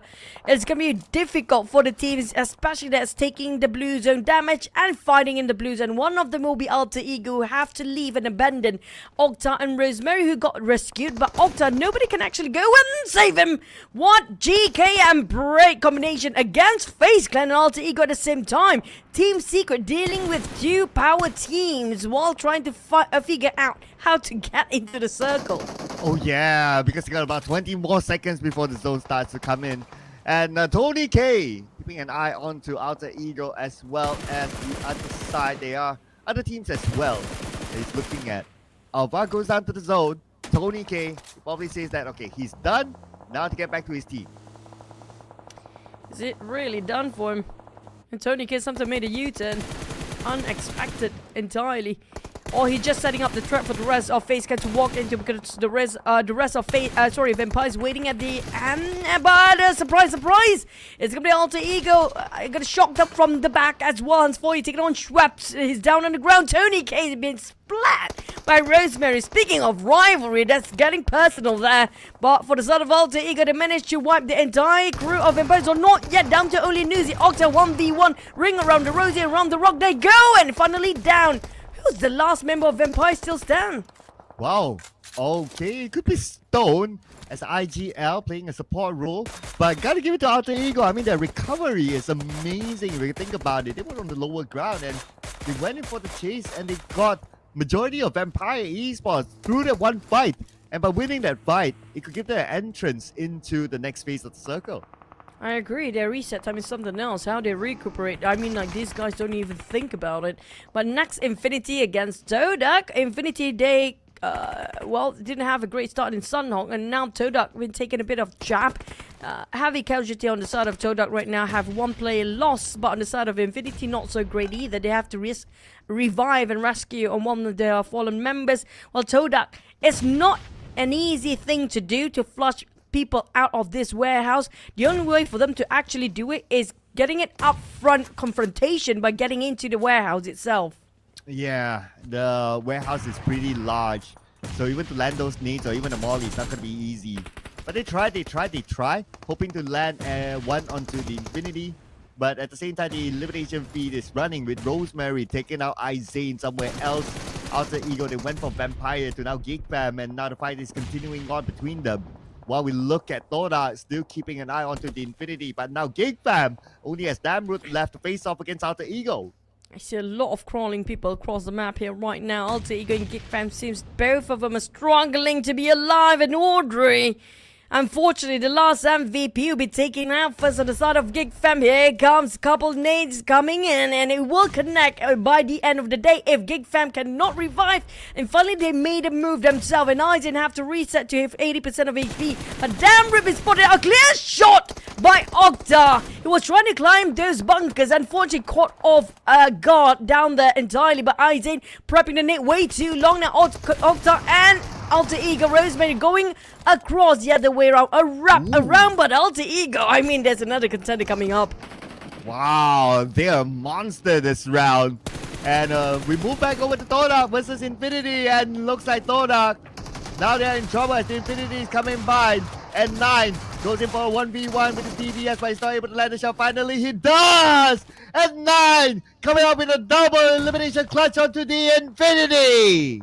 Finally wrapping their so long of a fight between those two teams. But for the side of Alter Ego, there's no resting time at all for them. Managed to reset, but the moment they managed to get themselves HP back up, it's back to their knees again. Down to only Octa to make the call for the side of Alter Ego, and there you go. Team Secret easily not breaking any sweat, except for one knockdown. But 7-9 in trouble too. 3 members finished off the knockdown, and that's the last one stands and finished off, taken out from this map. Wait, what? Oh my goodness! 3-way war, and finally it was won by Roy towards the end. And Roy came up on top of those two teams, 7-9 and TALON. And they got 4 eliminations out of it, and they still have a full team. They can pick up Shunos to get in. There was really a mess down there. Speaking of being a third party, the third party that actually did a lot of plays, not popping their hat too much, Alliance. Well, they still score 6 eliminations, but we don't see them just yet. So we're going to have to wait and see. Will they, keep their nose into somebody else's business one more time? Or Team Secret finally managed to put them down? Because I think across Team Secret, at the center there, that's going to be Alliance. But they do spot out BTR players first. Well, BTR full squad, Team Secret full squad. It's going to be an interesting encounter between the two. As for Roy, looks like they are trying to get into the circle from the northern side. They do have one team in front of them, but on the south, on our minimap, we have 3 teams, including Team Secret. TODAK is on the right side, and there's going to be 9, the guy who clutched out the Infinity earlier on, as they are both rivals, as being the one and only team, or the team that only joined the Super Sunday once to try to get into the top 16. I love how 9 is actually playing this. He pretends like there's a whole crew behind him that will back him up by doing these circles and donuts with his buggy. And Team Secret's is taking the bait. They thought that there's somebody else behind 9, so they're not willing to open fire yet, not giving away the position. But 9, knowing that they tried to take the buggy and try to scout his back, he's straight away going a bit further than he was before. But for Roy, there's no stopping this team here right now. They got 4 eliminations. Same goes for Team Secret at a 9. The only team with almost a double digit down there, but it happens to be a gut carved field. Open space, barely any structures, and only vegetations in between. Here we go, the repeat of the Gaka field. We've seen this before. Team Secret now coming into the Gaka field as well, but they're going to make a quick pit stop on this high ground as they await the next phase for the circle to decide where they want to go. Roy will be right in front of them. Team Secret do not have the circle, but besides Roy, there's 9 in between these two teams. And speaking of the teams, Alliance getting themselves the compound, a team that everybody don't really love right now, happen to be getting the most cover as well. I mean, imagine a third party into this. TODAK 9 on the other hand being targeted by the rest of Team Secret, and they spotted out Roy too. I mean, Alliance, they have all full covers. But if Team Secret decided they want this compound, they might actually put up a great fight against Alliance next. Yeah, so Alliance, like what you said, we haven't seen much of them, even though they scored 6 eliminations. So they must be pretty prepped up right now to bring in those eliminations, waiting for the right moment. As GK will knock down Sata, Gosu gets Zaxi, BTR, 2 players currently down, and Team Secret, they are still healthy with 4 players by the edge of the circle, by the way, with this high ground elevation, so they can take their time. It's all about the net circle here. Team Secret, those elevations won't last as long, so like it or not, they have to crash into Alliance's compound to take covers here. While Alliance, they know that they have so many walls and structures around them, so they're not too worried about their back being bare open like the rest of the other teams across got commanders who only got a couple of Aztecs and small shacks to take covers with. Boom, seems like they're sitting this one quietly. We have BTR being gate capped by 2 teams at the same time. That's going to be Team Secret and Alliance too. But Team Secret do pop the double-digit numbers since they spotted out BTR way before Alliance did. That very small pixel coming up from break. My god, what a distance too. Look at this, right? 2 teams actually focusing onto BTR, and now the blue will put pressure onto them. Sata goes down, Strong will get Zaxi. Expect more to come. In fact, the final member of BTR is tanking the blue, and at this stage, it's going to be a lot of damage onto the blue tanker. And that should be it for BTR real soon. Yes, they are out at number 7. Well, BTR, unfortunately, despite they had quite a man lineup just now, many players been taken out due to the pressure of blue plus the circle moving away. Definitely got themselves quite an open space to cut across. So was spotted out. I think that's going to be Team Flash right across the other side of the street. And speaking of the rise of the Vietnam team, all of them still alive in here. Team Secret, Roy and Team Flash all seems to be still keeping everybody intact, while Alliance are having a trio. Well, we don't know how much longer they have to compound, but for Boom, that small shack won't last that long anymore. How do we chip down health bit by bit? It's not looking pretty on that side, but Boom fought back. Roy 1 knocked down, but Yummy May, he has to make sure that he don't overpick himself because Team Flash trying to take them down as well. So tries to secure those elimination points past the smoke, and finally he saw Ka, and Ka will be out thanks to Yummy May.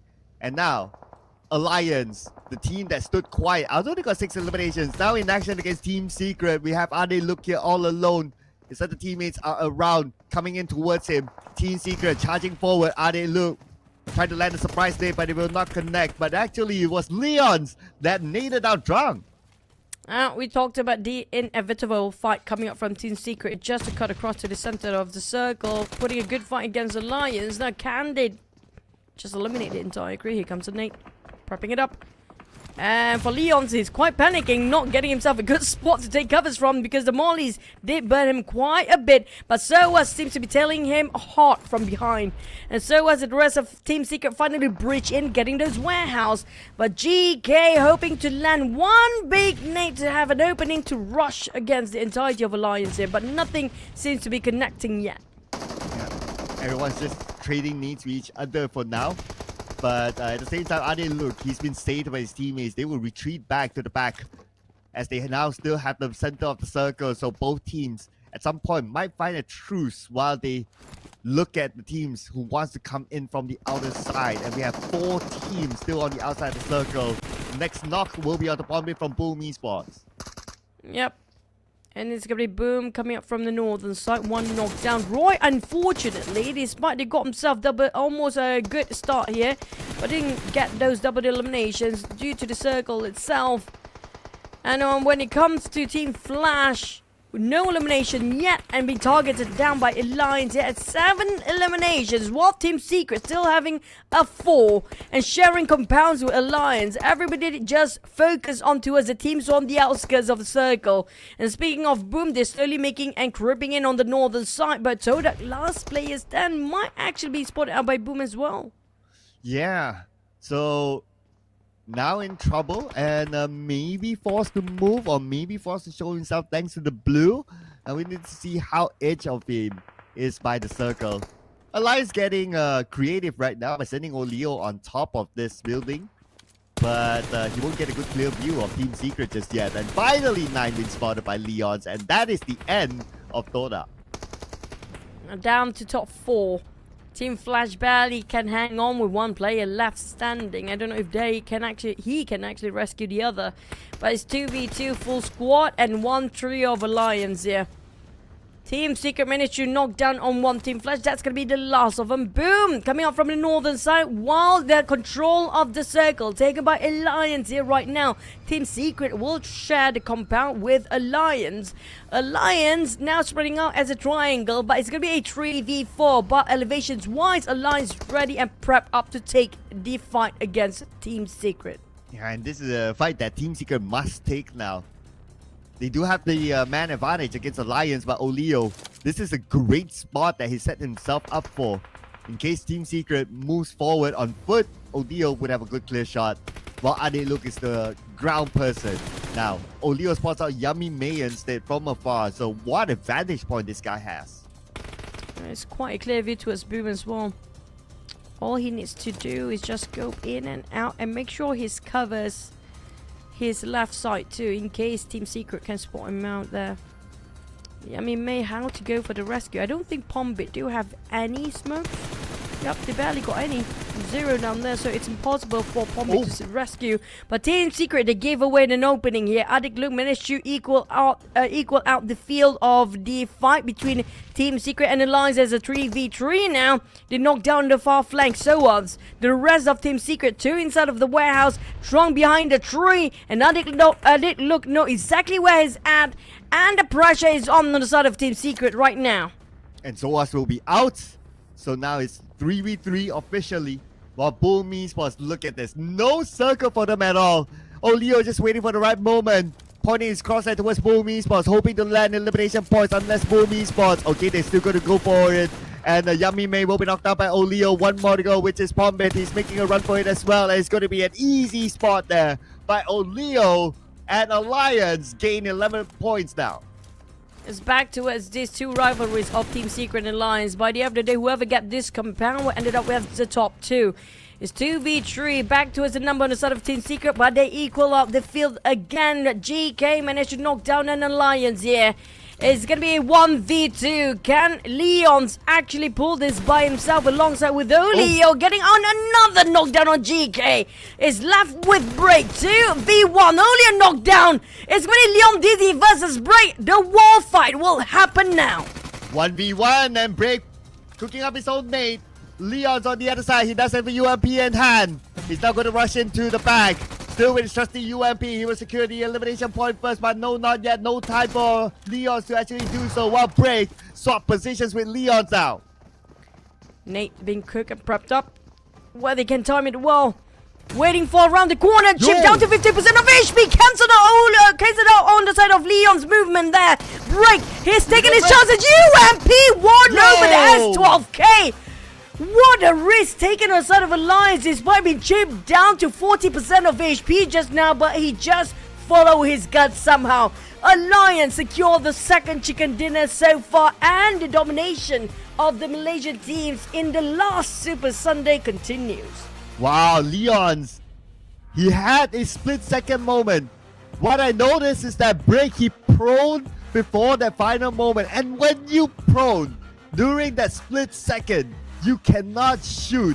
So that is the opportunity that was taken by Leons towards the end to end the round.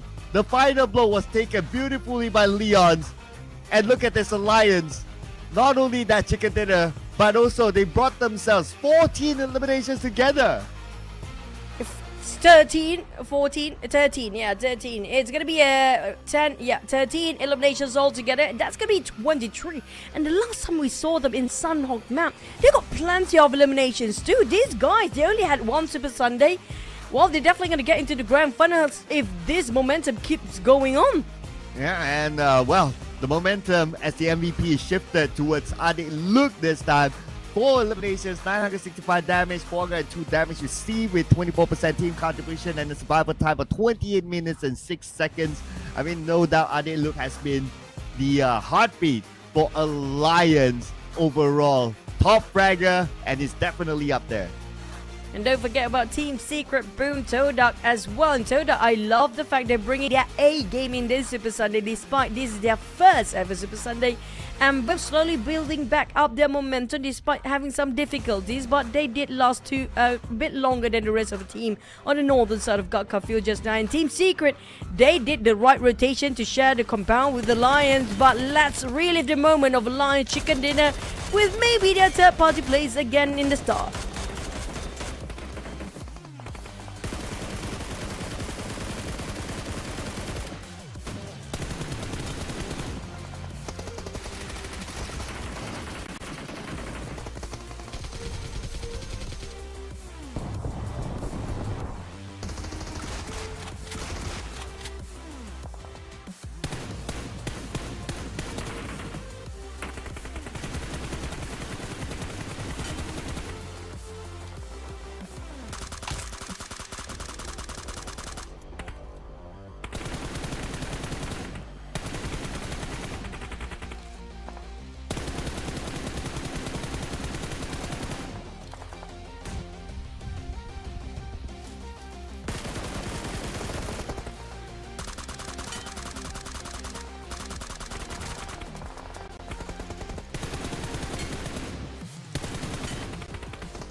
And the Lions move from farm to come in not as late as what they would normally do to score this chicken dinner, and also the official number of 14 eliminations. They've been having a double-digit elimination for 2 rounds in a row now to bring them 24 points. But Team Secret also scored a 14, and that's 20 points for them this round.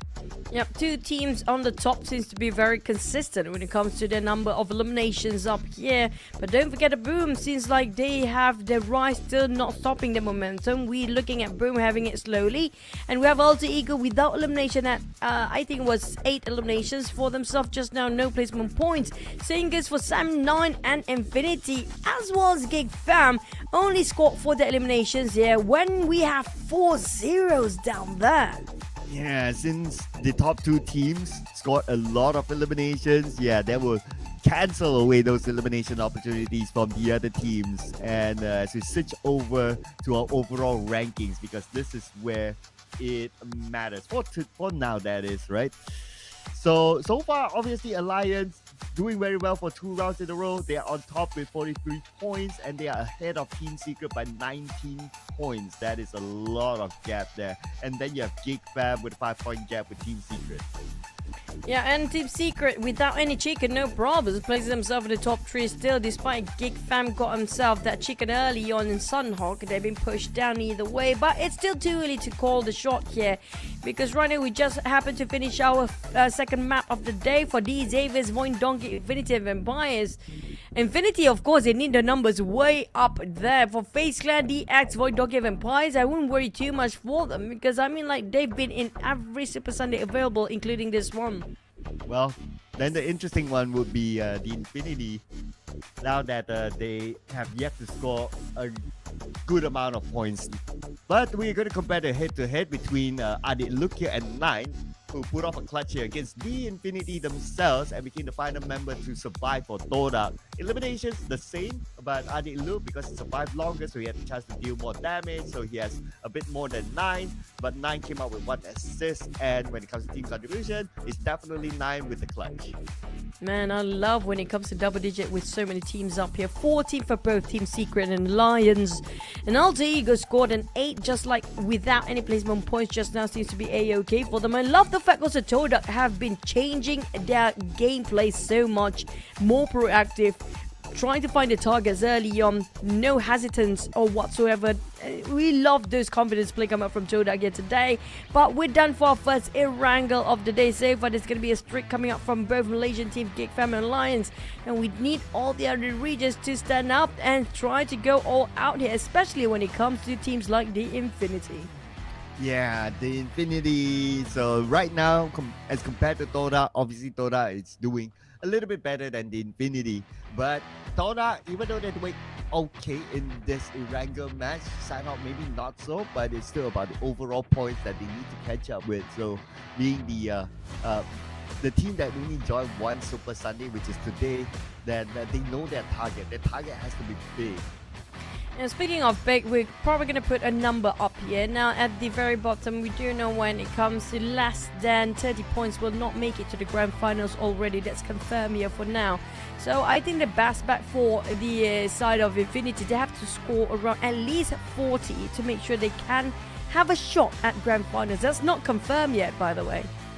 Yeah, because it also depends on the other teams around them, right? Because there's so many teams that either had joined once, but yeah, I guess the join once is quite clear. But we have a lot of teams that joined twice, so it's going to be quite a tall order for them. So that's why they need to make the best out of every round that they're in. So now they only have 4 more rounds to go. I'm looking at the Infinity needing to come up with multiple chicken dinners to be able to be in the grand finals just by the age of the 16. Yeah, it's not just a chicken dinner. They have to score themselves even double-digit eliminations for that to happen. Because I mean, like, catching up to 40, they basically starting at 0 here. I wouldn't worry too much when it comes to TODAK based on what they played just now. They're definitely trying a bit harder than usual and putting, just crossing boundaries beyond their limit to make do with the eliminations as much as they can. But for the Infinity, things don't work out for them. I know that they try to get the engagement going on, but it's just they caught themselves quite in a number of crossfire that they're always the one being eliminated first. Yeah, so even though they had the chance right up against TODAK earlier on, and it was 2v1, mathematically it could have been a win for them, but at the end of the day it was 9 put out a brilliant move against the Infinity. So I guess it's really down back to the drawing board. They were presented with a chance to win the fight with TODAK, but still they lost it.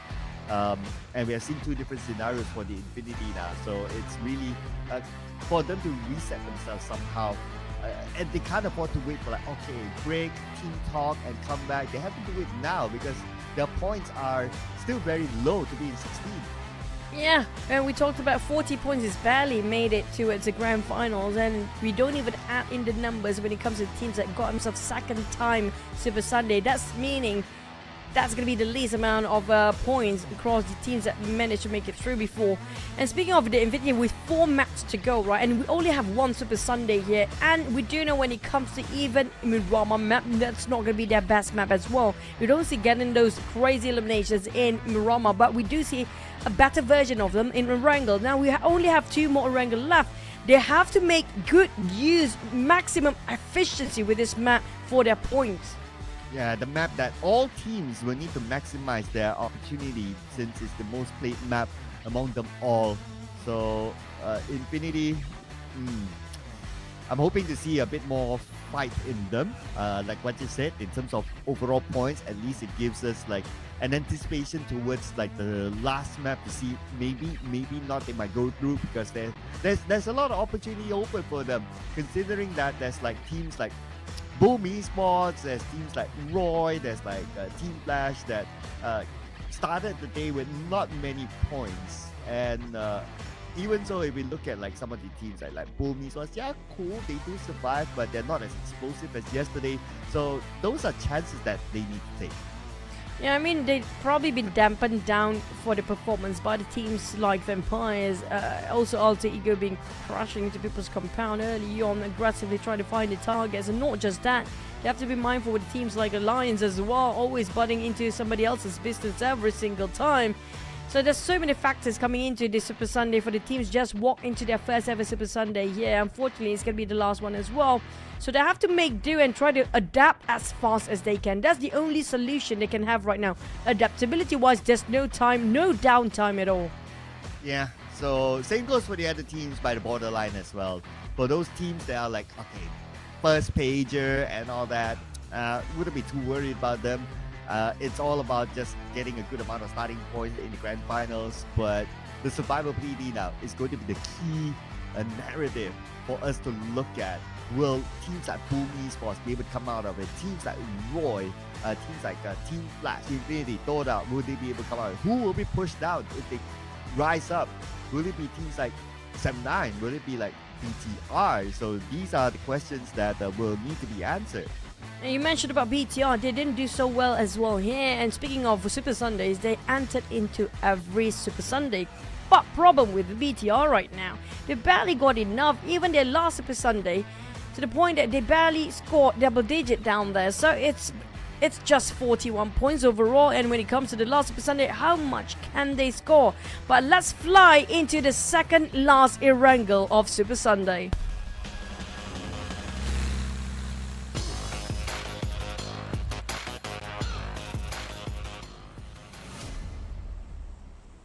The Erangel before the break. Let's go. Erangel number 2. And in the first Erangel, we saw a okay circle. And Mika, it's a very common circle in a lot of PUBG Mobile esports games. Hopefully we get a different one this time. But what's different is going to be our flight path here. From main to the base to the left side of Huari this time. And for Vampire, who likes to drop in Primos, they're going to get a direct drop from here. It's going to be a difficult drop for the teams that love to drop themselves around Yasnaya. It's quite a journey here. Flight path-wise, yes, I think it favors more on the left. And we saw a lot of teams love to drop, the heavy hitters especially, love to drop on the left side of the map. Like FaZe Clan, even Vampires, even GEEK fam do drop themselves on top of Arab here. And when it comes to even these Avis on Pachinki, it's a majority of heavy hitters coming up from the left side. So I think that's a crucial information gathered by the teams that's playing in the center or the north and southern side here to make it a bit slower rotation. I think maybe this sort of information being used by teams like Alliance to third party all the way with their direction, knowing that, okay, these are the teams that we meet them up a bit later because they might bump into this and that, and just wait it out until they try to cancel each other out, then we're going in. But speaking of left all the way, it's definitely going to be the heavy hitters team like Alter Ego, TALON, Vampires, even FaZe Clan and these Savers have to actually go against all the teams that are getting into the circle. Similar circle like before. This looks very familiar. But what else is not familiar is Semtime's drop. I noticed they drop in mid to the base island, and looks like they're gonna come through from there. Hopefully they don't bump into like other teams that drop there, like Team Secret, for example, because Team Secret right now they are on a roll. They are just below Alliance in terms of today's points collected. So those teams that are on a momentum, they're hot, teams that you generally want to avoid. Yeah. Speaking of Avoid and VOIN Donkey, now VOIN Donkey, they have their ups and downs, but today seems a bit colder for their start here. They need to build up the momentum. We do know these going to be the teams that needs warming up to do, but once they're warmed up, there's no stopping these guys. So I assume that when it comes to second half of the day, we're going to get to see the better version of VOIN Donkey, because right now they're still taking it easy, chilling for a bit, because they're not in under sort of pressure at all when it comes to... I don't think they are under pressure for the points, right, when it comes to VOIN Donkey. Let me check. Yeah, for VOIN Donkeys, Not so great. Not really. Yeah, they're generally okay. But can't say the same for Boom, though. They just lost one player to the Xavier, and potentially might lose another, because now Frenzy is alone against Paragin and Lamborghini in this building. And the other players of Boom, we can see them on the minimap coming by. But the bad news is that the Xavier is faster, and this is bad news for Boom. Yep, the Xaviers, when it comes to the early stage of the game around Pochinki and Gatka region, they are the kings and they are the masters of them all. If you come in a bit later and just try to figure out, hey, I want to go this compound, you're wrong, they're already there. And that's going to be extra 2 points on the side of the Xaviers, getting a great start for Boom on the other hand. Now, Boom, when it comes to the overalls, well, they are those teams that are in the need of points, definitely desperately need. It'll be awkward without Boom in the grand finals here. Absolutely. I mean, a double champion, not having Boom there, it's a big question mark, right? So, the last we checked as well, Boom is on the outside of the top 16. So now they collected 30 points. So 30, rough estimation, I don't think it'll be enough still. So because of the rise of GEEK Fam, who did well, and then you also have like 7-9, who's like kind of okay with the 5, and let's remember they have the overall advantage against Boom. So Boom needs to be able to overtake teams like 7-9, like BTR, the overall roughly, to get a chance to be in. I mean, first thing first, they have to look at the teams right above them, which is going to be Team Flash too. Team Flash definitely not going to give it easily, because right now they're aggressively trying to get their points, fighting TODAK multiple times here early on for Team Flash. Now, they scored themselves 1 eliminations. I think that's going to be TODAK players that have been taken down before.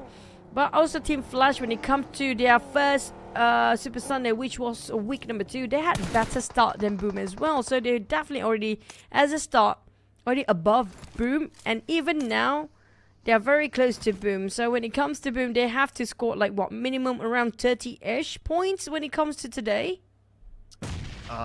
Yeah. It's hard to put a number, right? Because you got so many teams that are just going up and down. So even if you compare last season's data, it won't be the same, because last season you only had 2 teams that could probably go up or go down. But this time you have up to 6 teams who could probably go up and down in the overalls. So that's why it's it's a bit hard to compare. But roughly they definitely need to do better than teams like SEP9 and maybe even BTR today, just so that it gives them a good chance to be in the top 16. Okay, let me put the number up for everyone here. To be 100% to get into the Super Sunday, the grand finals, probably going to be 60 points. That's going to be 100% getting into it, because, that's where Team Pendam's not playing here. So that's definitely going to be Team Pendam being pushed down all the way. If Pendam get pushed down, which means NKT get pushed down as well, giving 2 available slots up there. So 60 is going to be the almost, basically 100% getting into the grand finals for the team. So as long as they secure 60, it's going to be A-OK, I assume. Okay, so numbers and assume. So there's a lot of variables that can happen there. But we will continue to monitor the numbers though. But it's 60. If Boom gets 60, yeah. If Boom gets 60, then they're definitely clear. I would say so as well. Yeah, looking at the current state. On the mark for 60, still a bit behind. But yeah, it's Boom. We saw them coming back big before. So I would say that, yeah, as long as there's enough games, we can still put it maybe Boom can still do that. Yeah, I mean, they definitely did, in a day, score himself over 60 points there. But it depends on the next map. And don't forget, and when it comes to Boom, at least they had 22 points before. So all they need to do is just score another 40 points for today. It's going to be more than enough for them to push themselves up to the grand finals here. But it also depends on Infinity too. I want to know, can Infinity pull that one off? Because if they can score around 50, there still might be a chance of getting that into the grand finals. Or even 59 would be doable as long as they push down Pandem and teams like NKT that barely don't even get to play here today. Yeah, I know, right? So NKT Pandem, they will be looking at this game today and they'll be like, oh, so praying hard that the teams below them don't do well, especially the outside teams. If not, yeah, they can't chase their fate. So that's one thing as well. And if NKT doesn't go to Grand Finals somehow, right? Let's say by the other day, NKT doesn't go to Grand Finals, you know who will be the happiest? Sersha. I mean, they don't get to go as well, but maybe they'll be buddies by that time, you know, both of teams sitting next to each other watching it on the sidelines because, yeah, thanks to NKT, Serja didn't make it through because if they did, then Serja actually do have a shot at getting the Grand Finals because their starting points as their final, when it comes to their previous Super Sunday was 33 points, but we might actually probably going to have similar, I think it's probably going to be Quarry by end of this one, maybe, hopefully, I think. Well, okay, maybe, hopefully, I think Chuba try test, you know, it's the same thing. I get it. Yeah, we tend to go towards stacking up like that.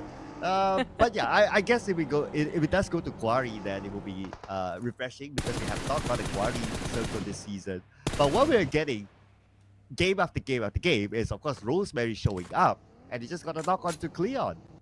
It's Rosemary. What do you expect? This guy never know how to stop. He never rests, by the way. I mean, he's like a real life zombie in real life too. I mean, these guys don't know how to stop. But finally, Iftar put a stop to that.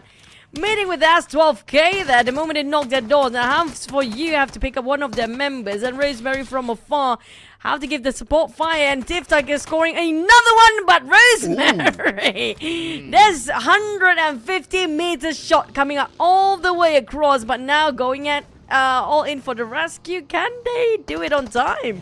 Okay, they're on the other building. Rosemary's on another building. All right, and Team Flash says hello. They will say thank you for the 2 points. Rosemary says, okay, nope, can't do it. Not worth it. Outside circle, I'll build. Oh man, speaking of winning fight, they're still gonna be losing one for the side of Alter Ego. I mean, he tried. You cannot blame him. His position actually made through the rest of TODAK being eliminated down there. But for Rosemary, he's not happy yet. He might want to try to jab Team Flash from afar too. But Roy on the other end, taking a fight against VOIN Donkey. I want to see what happened to Team Roy. Roy do get himself their second Super Sunday here and having a great start too. Yeah, 17 points as of now. So far, okay for them. And of course, we need to add on with the points from the first Super Sunday. But for TODAK, okay. Also to point out that only 11 points now for TODAK. So surely not in it yet. But we're going to see what happens between VOIN Donkeys and D Xavier, who wants to take back their throne. And now Razak is pretty low. One nade set, and Razak definitely will go down. Yeah, here comes a follow-up Nate to finish him off, but Levi is cooking another one, hoping to connect to his center with some collateral damage, even mid-air explosion. Chwa! He doesn't give any room to breathe, and no respawn at all for the side of VOIN Donkey here. Chwa, on the other hand, will try to bait him out and giving away his position. And that's D Xavier's finish off VOIN Donkey, and no score at all coming up from VOIN Donkey. I mean, from bad to worse, no point. Yeah, 3 rounds. Now that you mentioned it, right? 3 rounds, VOIN Donkey only 1 point. So, not the best. So, yeah, I guess they'll come back after the break then. But let's see, Circle. Ooh, Vampire. They love this Circle. And the fact that they have this rivalry with Alter Ego. Now we only have Rosemary left. Easily, Vampire will be saying, ha to Alter Ego. I want to see Tony K versus Alter Ego Rosemary 1v1 without interruption of the other players of Vampires, if that's possible. And yeah, I do know it's impossible, yeah, but that might be the case if Alter Ego will try to jab them from the back. But don't forget, this also might be some slight advantage for GEEK Fam too. They haven't actually opened any actions yet because this is one of their best circles too. Unless Rosemary somehow makes it to the finals, final circle, and Tony K, yeah. And then you see that 1v1. So impossible.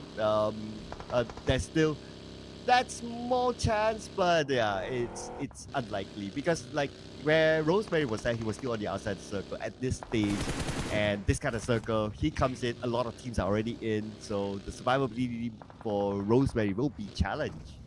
So it's back to the redundant, impossible, but slightly possible. Sorry.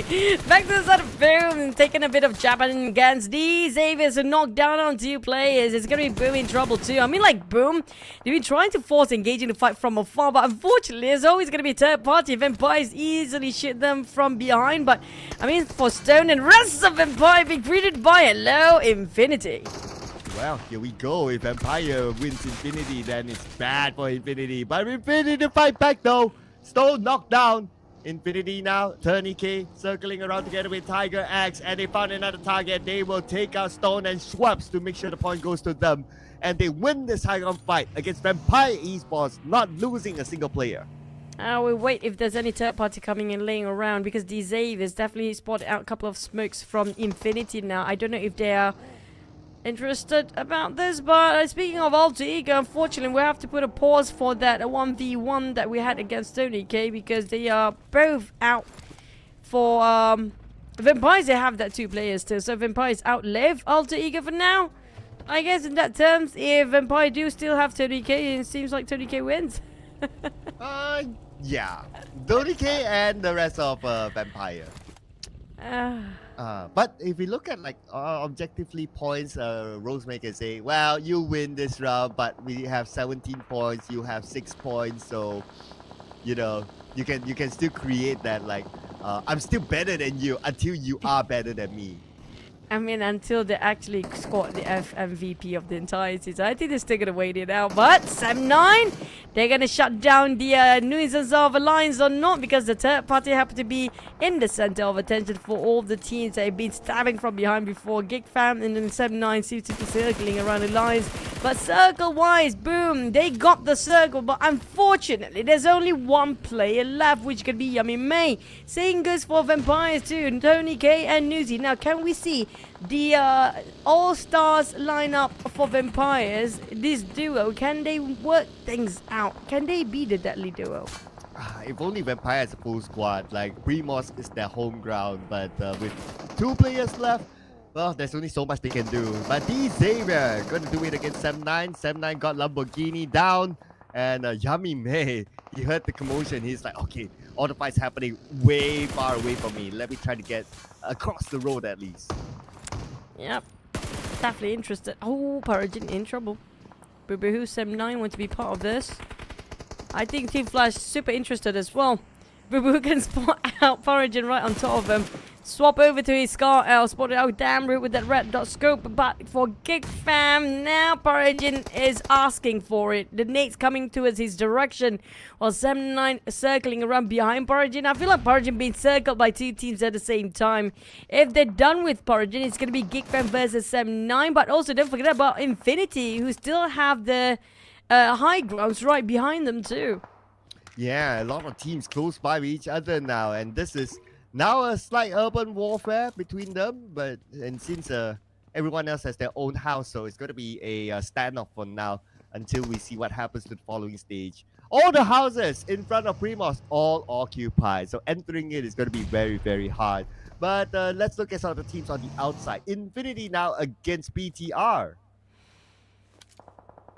Spotted out smokes, but nobody's there. Infinity, full squad still alive. They got themselves the elimination by taking out Vampires. Yummy May. Yummy May. Yummy May. Good luck, Yummy May. Here comes a nade. And there's Yummy May. And Zaxi's on the ground. Yummy coming out. He will try to clutch it by himself with a UMP. He might actually score a second, but that's going to be the end. Satar finish of Yummy May.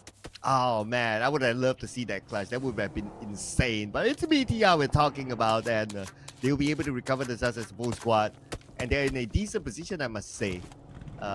Don't need to force themselves to go inside of Primos, because now Primos is, at least the front is well secured. So that is a decent spot for them to be in. But for the other teams that needs to come into the circle, we got FaZe Clan here with 9 Noise knocked down. And Moment knocked as well. Nice long range by Car. And this is going to be difficult for FaZe Clan to regroup and recuperate themselves, since they're quite far apart here. Venturas can just watch his members dying out down there in the center of the crossfire, with Team Secret and Roy circling them around. Mormon, on the other hand, the Blues start to close in, and it's going to be Roy finish off the job down there, secures those eliminations, and Team Secret will take advantage by circling around Roy as well at the moment they get themselves those eliminations out. But the Blue Zone will pressure the player to get out of it, so they will fight on top of these high grounds where FaZe Clan do prep themselves with the nades coming up very soon. Well, and the circle will be coming out soon as well. Let's see, will it be inside of Primos? It's a 50-50 with the road in between. Vampire Esports, because they have only 2 players. Just look at this. They're on the left side of the circle. They went out, took the high ground instead, because inside of Primos is just too much for them to handle. But on the outside, now we have Team Secret, and we have at least 4 teams by the edge of the circle. And there's 4 teams going nowhere, and add it another number. It's going to be 5 teams here. Vampire seems to be interested moving towards the northern side as well, around the slopes of a hill at the high ground too. Here comes a nade, but Sam9 taking a lot of damage coming out from Team Flash down there. It's going to be a different side of the circle entirely, while the skirmish between the 5-6 teams up here seems to be no ending yet. Wow. You mentioned about Vampire, interested in this. Tony K took his chance to knock down Break from afar, from the other side of the road. And no elimination yet, so Break is still crawling and he could be revived. And now they are using smokes to provide extra cover. Nade set across by FaZe Clan, none of them connected, but they have to be careful on the left side as well because Roy may come in. Oh, Roy, how to come in? They have to push in because right now they have no time to reset. The Blues will start to hurt, and it's stage number 5 here. We're talking about damage-wise, it's more than 1% of HP. Take down every single second. The Lions, they're trying to gatekeep and also being a third party all day long, and they easily try to jab people from the sides here. Jimmy not taking any concern at all, putting this into his business too. And this is going to be Team Secret a bit busy against FaZe Clan and Roy as well, but Lions just going to cheer from the sides. Yeah, being fans of third party, they're cheering for them to continue on the fight so that they can come in later. Ventores knocked down by Break. Now Onz is going to be the last man for FaZe Clan. He fires man of the Team Secret. Tiger X gets Axel from TALON somewhere else. GEEK coming for the side with the DBS, and he will finish out the final member of FaZe Clan. Unfortunately, there's going to be only 2 points coming up from FaZe Clan, despite they are at number 1 in the overall rankings of the week league here. But they don't have too much of a progress when it comes to the points that they managed to gather. But Alliance, they did not spot out GEEK. The DBS, I think he's targeting on Leon DZ. Leon, good luck with this. Oh man, Alliance. Well, they are coming in still though. Okay, GEEK, pressure by the Blue. Now he will stand up. Will he get Oleo? He got Oleo, but that opened up the space for Leos to finish him off. They lost Oleo, but they won the fight entirely on this high ground. How does it feel to be in third party just now? I would need to ask that questions on the Lions. At least one of them get to feel what they've been doing towards all the other teams out there. But for Lions, they're still having a trio, so it's going to be A-OK next, hitting up for the next target. It's probably going to be the destination of Infinity versus Talon, perhaps. Yet, Talon just below them. As we look at Vampire Esports, yep, still a good move for them to move away from Primos that's pretty crowded right now. And even Tony K, look at his high ground position. If there's no smoke, he will be able to take shots. But because of that smoke, so he's going to stay calm for now. But Damroot is not staying calm with that, man. Just knock him down. But this could be a difficult circle to pick and choose the places you want to go. Because a slightly urban warfare, I agree there's so many structures in between as well. So you might actually head up to stage number 9 to finish off this map. Vampires, despite they only have duo, it's been a while to actually work out things as to do with Tony K and Nuzi. That's going to be the 2-star started lineup. It's going to be difficult for them to play around where they stand, but they can get into the compound anytime now. For Alliance and the rest of the team across the compound, they have to cross the street as well. Yeah, and crossing the street, they need to fight with teams. And BTI is the one holding the ground just across the road. So that's going to be the next challenge. Let's see how will they come up with the solution here. Okay, Jimmy is probably scouting out for the next route. At the same time, Vampire needs to come back in as well because they don't have the circle. And they too needs to cross the road. But they do have a choice to come in from behind. Oh, why do the chicken cross the road so they can get a chicken dinner? And that's what I assume when it comes to those saying. Maybe that's going to be the case here for the teams that are still crossing over the other side. Vampires taking a backside all the way after they took their buggy right all the way towards the backside of Team Flash. Now, Team Flash have no idea regarding the position yet. Same goes for the Xaviers. If they actually put advantage of their position here right now, they can actually backstab them when they start to move, those two teams. Oh, Jimmy just got Axel. And that is going to be Talon losing. What about Yoru?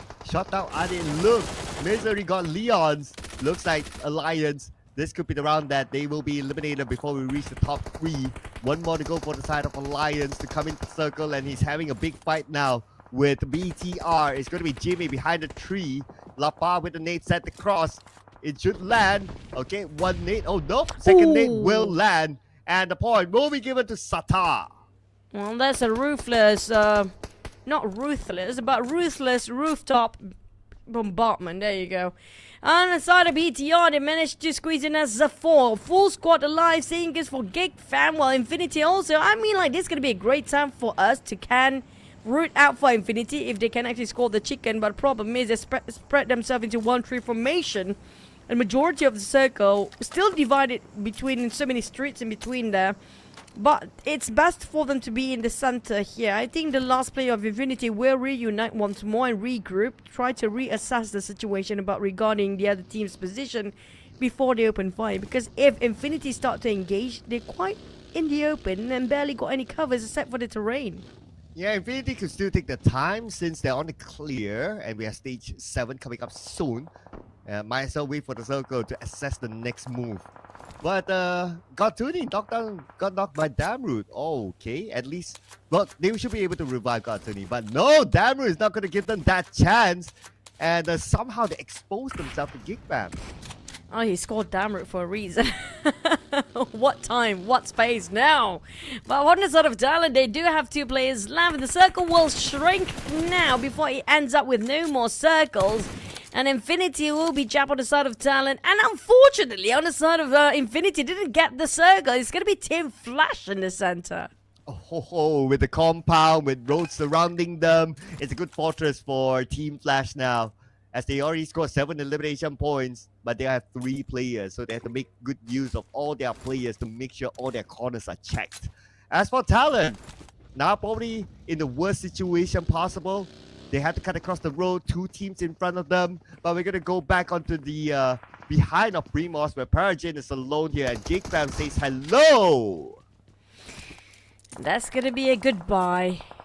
After they said the hello, he didn't even say goodbye. And now for BTR next, it's going to be Talon that be challenged. Is now only one player of Talon left. I think I'm probably going to scout out the last play for Talon as well, because based on last we saw BTR, they do have a full squad alive. Now Misery might just get into Infinity's side. There's going to be a clear side, straight line at that, and Misery being shot down, but nothing seems to be connecting. I'm surprised he get out of Infinity's side unscathed, but GEEK Fam will finish off the last player of Talon, which was Misery. So a miserable end to him, but Talon 8 points, and they scored a couple of placement points. We'll look at the scores later on. Now we'll be looking at the Infinity. Okay, they have to win this fight against BTR. Let's remember, Infinity needs a lot of points to be in the grand finals. But Sata will say no to Tony K as he gets eliminated with his DBS.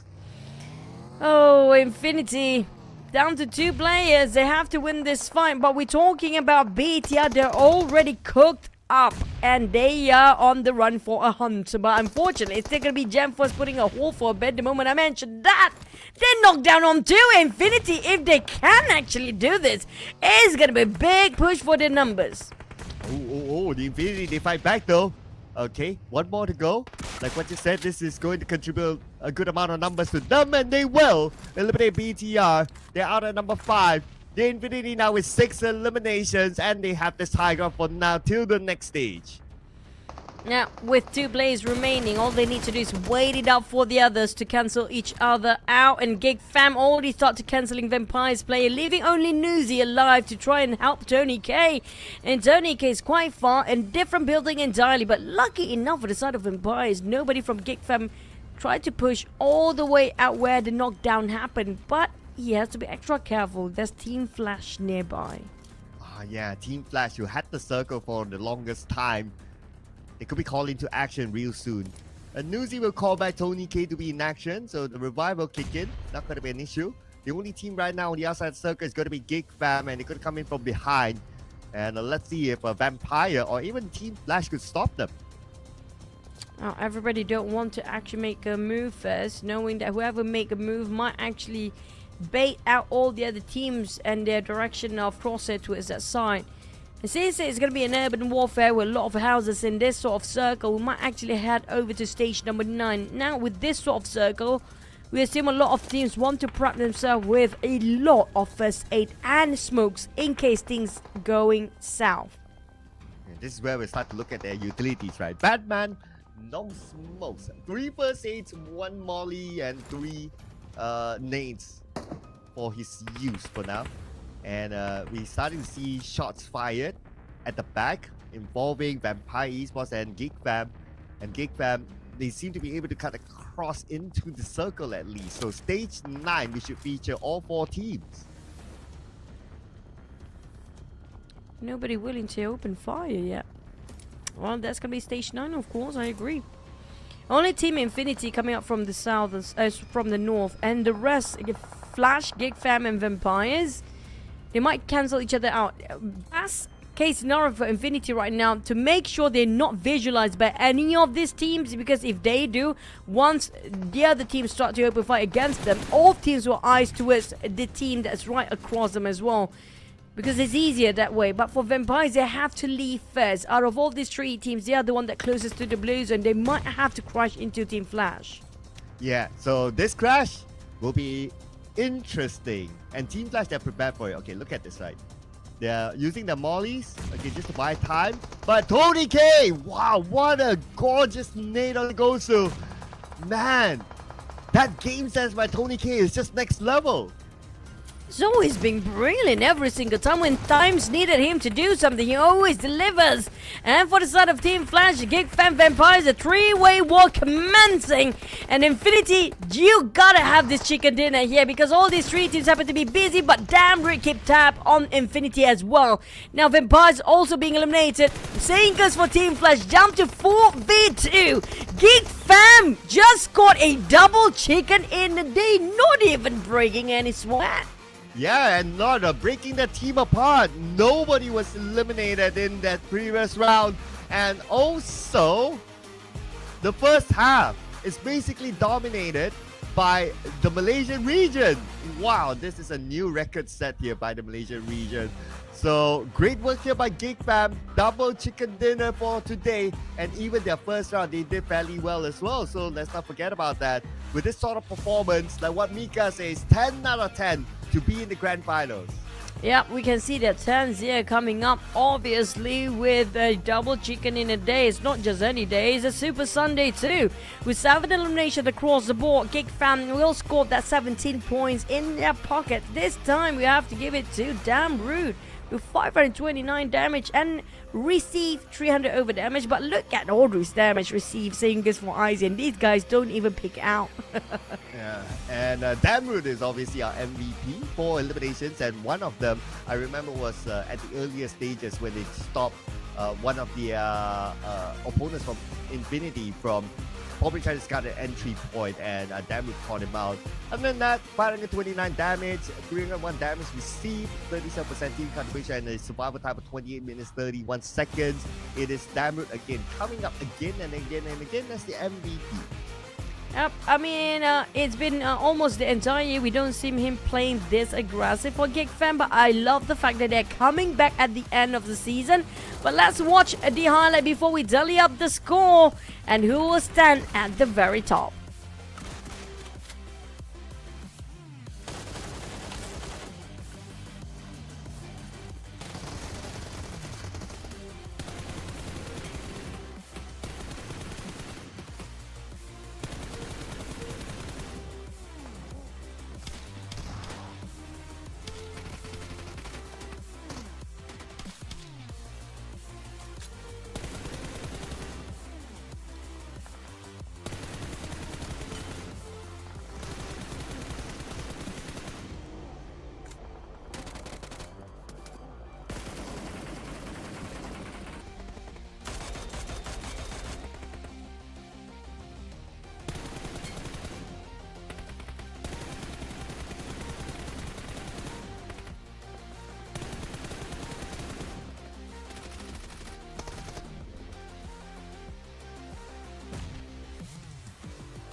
from Ferry Pier to the high grounds. On top of it, coming into Primos from the side, it is GEEK Fam to score this chicken dinner and take home 17 points in our third match today, followed by Team Flash with 14 points and a significant improvement here for the Infinity to come out with 13 points. But when it comes to the points as well, a lot of teams do score themselves the average amount of eliminations, which are going to be 5 and 4s down here, which because of the circle itself just now that transition alongside those high grounds around the hills, but ended up around the urban area by the end of the Primos just now. But we do have a couple of teams ended up with a 0. One of them is going to be VOIN Donkey. Seems like on the roller coaster ride here today. And Sam9 as well. But unfortunately, we do see our back-to-back champions, Alter Ego and Boom at the bottom too this time. Yeah, with Boom only scoring 1 point.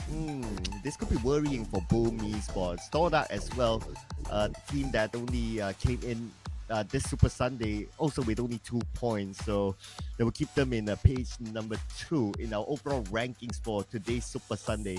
And as of now, Alliance with their gap, they are unshaken at the number 1 spot, but GEEK Fam, after that chicken dinner, they scored 2 chicken dinners today so far. They are behind Alliance now. Hi Infinity, I'm loving the fact they're slowly pushing the numbers up. It's still going to be a lot of work to do for Infinity because they have to finish off the score around 60 points, and with 3 more maps to go, there's going to be average of like what, 15 points for each, or maybe around 20 points for each map. There's going to be a lot of work later, so Infinity, they should go and reset themselves during the break later. But when it comes to the second page, I dare say Boom in trouble. Yeah, with only 14 points as of now, definitely not going to be enough. And plus their competition around them are starting to step up the game.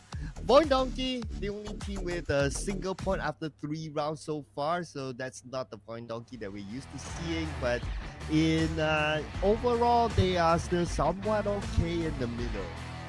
Yeah, not really in the middle though, they're at the bottom middle, because right now with that 1 point, they only scored himself 49 of the all week across the 3 weeks, across 3 weeks of the league points here. So still shaky, depending on the teams at the very bottom too, right? If they actually score themselves more than 50 points, now that's a bit shaky situation for VOIN Donkey. But all they need to do is just score another 10 points, like I mentioned before. 60 probably gonna be safe for most of the teams up there.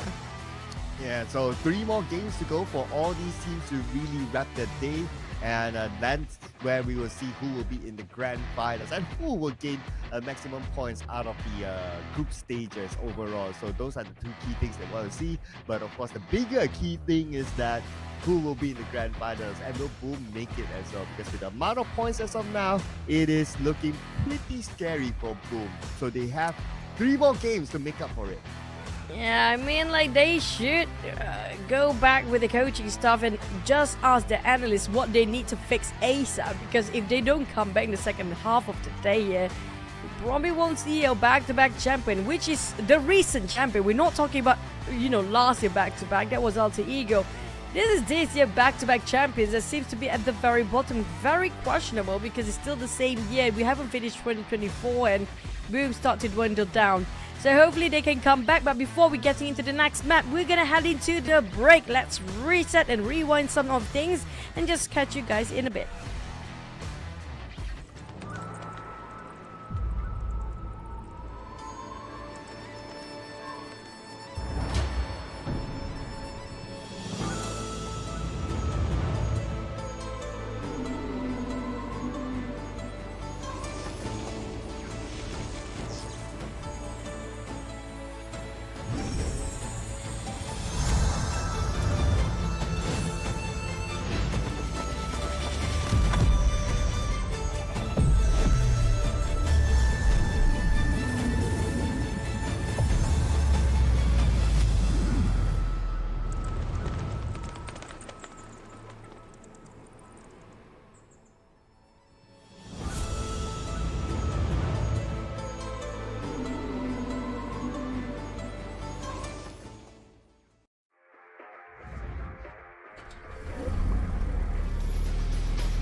everyone, welcome back after the break and back again with me Windy as your host. And now joining me on stage we have our two-time champion. Please welcome Boom Esports and it's Flyboy. Hi Flyboy.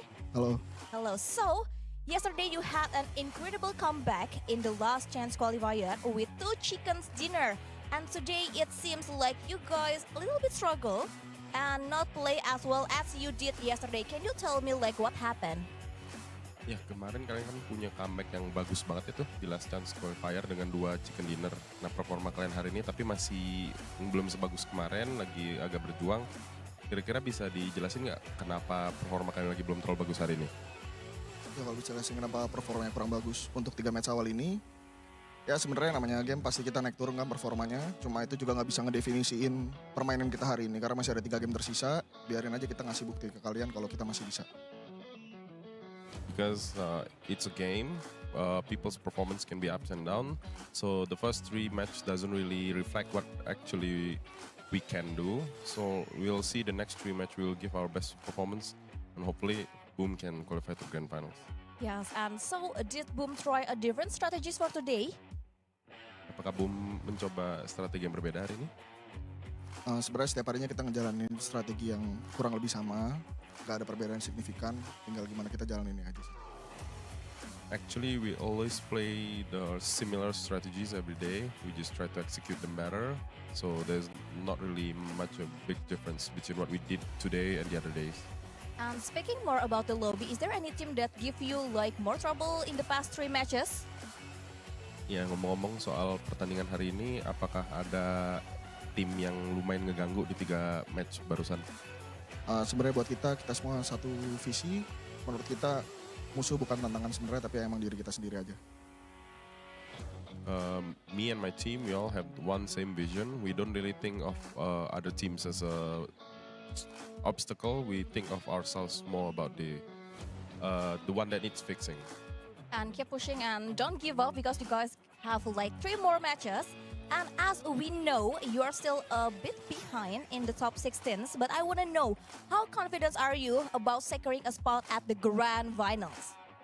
Ya seperti yang kita bisa lihat di poinnya, Boom ini masih sedikit di bawah 16 besar. Tapi apakah kalian confident bisa dapetin 16 besarnya hari ini biar ke grand final? Confident pasti. Buat, ya paling sekalian aja lah ngomong, buat yang dukung Boom, kita tuh pasti janji ngasih yang terbaik. Apapun yang terjadi, kita pasti ngasih yang terbaik. Doain aja kita bisa lolos grand final. Of course, we're confident to reach the grand finals. But for our Boom fans, please believe they will always give the best. No matter what's the result, it's our best, and hopefully we'll meet your expectations.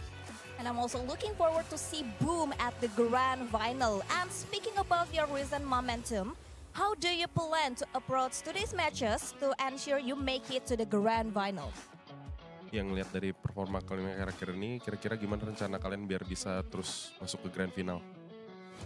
Kasih yang terbaik di 3 game selanjutnya, sama fokus aja.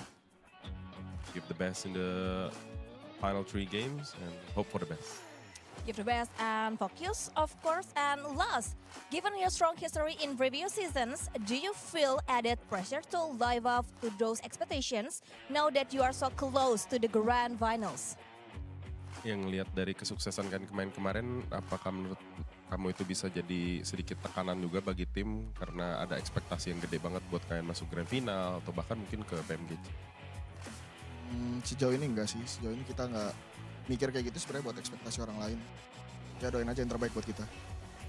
Yeah, it's not really a pressure for us. It's maybe it is for other people, but yeah, hopefully we can go to the finals. And if you make it to the grand final, who you think that might be your toughest opponent at the grand finals? Kalau kalian lolos ke grand final, kira-kira yang bakal jadi musuh terberat siapa? Sebenarnya jawabannya sama, musuh terberat tuh pasti diri kita sendiri. Yang lain sih gak sebanding buat kita. Yeah, just like what I answered before, the toughest enemy will be ourselves. Not everyone else, we can handle them if we got in the best shape. And last, any words to your teammates that are playing right now, Flyboy? Good luck, have fun. Good luck, have fun. All right, thank you so much, Flyboy. And everyone, it's time to see the highlights. I always love the deep voice of our translator. It's fun, and also when it comes to Boom, trust the process. And I was about to say that that's the saddest look that I have seen so far in the interviews. But at least at the end he gave a bit of a smirk. So that's okay, that's okay. And of course, POM Esports, they need to do a lot of work here still to be in the top 16. But GEEK, they have done the business. They came up with 2 chicken dinners and they even got one before the break.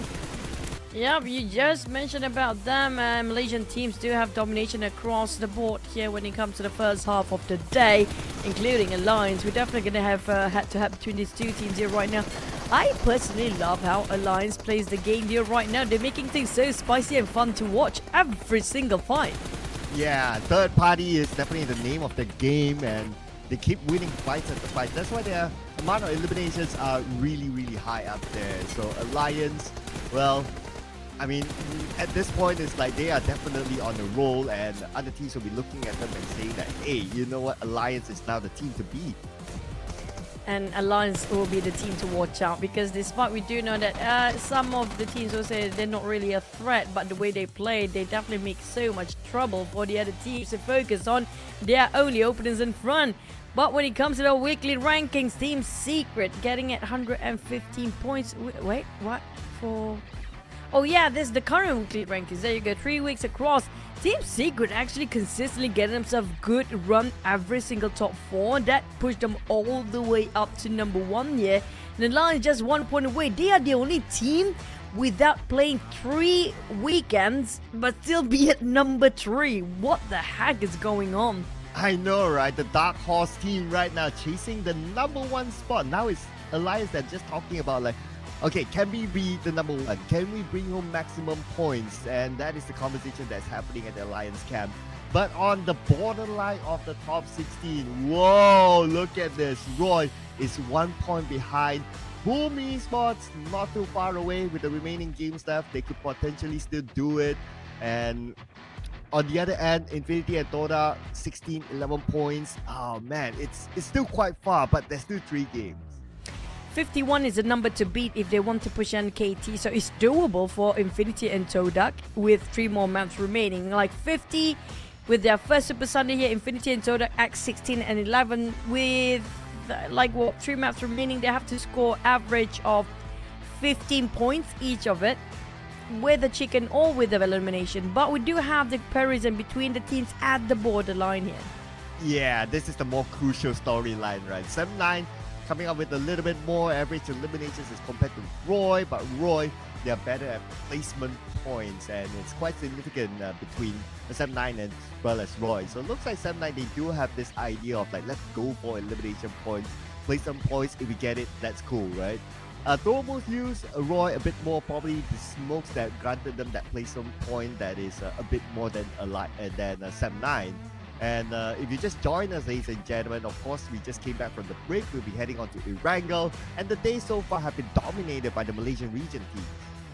Yep, and when it comes to the numbers too, I assume 100 points will be definitely going to be getting into the Super Sunday when it comes to the overall league and week league standings, yeah, which we saw the highest point right now is 115. We won't worry too much when it comes to first place, of course, because it's going to be the battle of getting those head start points. But the bottom teams that we're concerned about, especially the teams not playing it today, and KTM, Pandem, they're definitely shaking it because they start to be pushed down all the way to 12th and 13th place. Yeah, they're sweating right now, right? Just watching today, and I'm sure they're watching it at the hotel, probably gathering at the lobby or something like that, just talking like every round. It's like rooting for those teams to cancel out the teams in the middle. The teams like 7-9, teams like Roy, that they're hoping to fall off. If not, they might potentially even catch up. So that's why they're like, okay. And of course, also for our newcomers to the Super Sunday, Infinity and TODAK as well, to not all of a sudden come back from the break and turn into the POM Esports of yesterday. Yeah, speaking of also Boom, like we had the interview with Flyboy just now. Boom also need the points as much as Infinity and TODAK because they are at the very bottom too. So I mean, BDI, I wouldn't worry too much about them since they already crossed the 60-point mark, and 60 is going to be the benchmark because Pandem and KT not playing yet. There's going to be only 2 slots available for the rest of the team that do want to get themselves to the grand finals, because if you want to compare with the rest, Well, RQ didn't make it. I mean, if another team wants to go for the number 70, will probably be the best also to get into the to push all the other teams down. But for the very bottom, like I mentioned, 52 points will be the best numbers up there. Infinity and TODAK within 3 more maps to go. 40, how many? 40 what? 40 points that they need the least. And you know what? This is the time where those teams that are not playing, that still has a chance, that is, they're hoping for teams like Alliance to perform. Because if teams like Alliance perform, they take away those elimination points from the hands of like Tem9 or Boom. Oh yeah. So they will be like rooting for like Alliance, rooting for FaZe Clan, rooting for like Xavier and all these teams to continue to perform in terms of elimination points.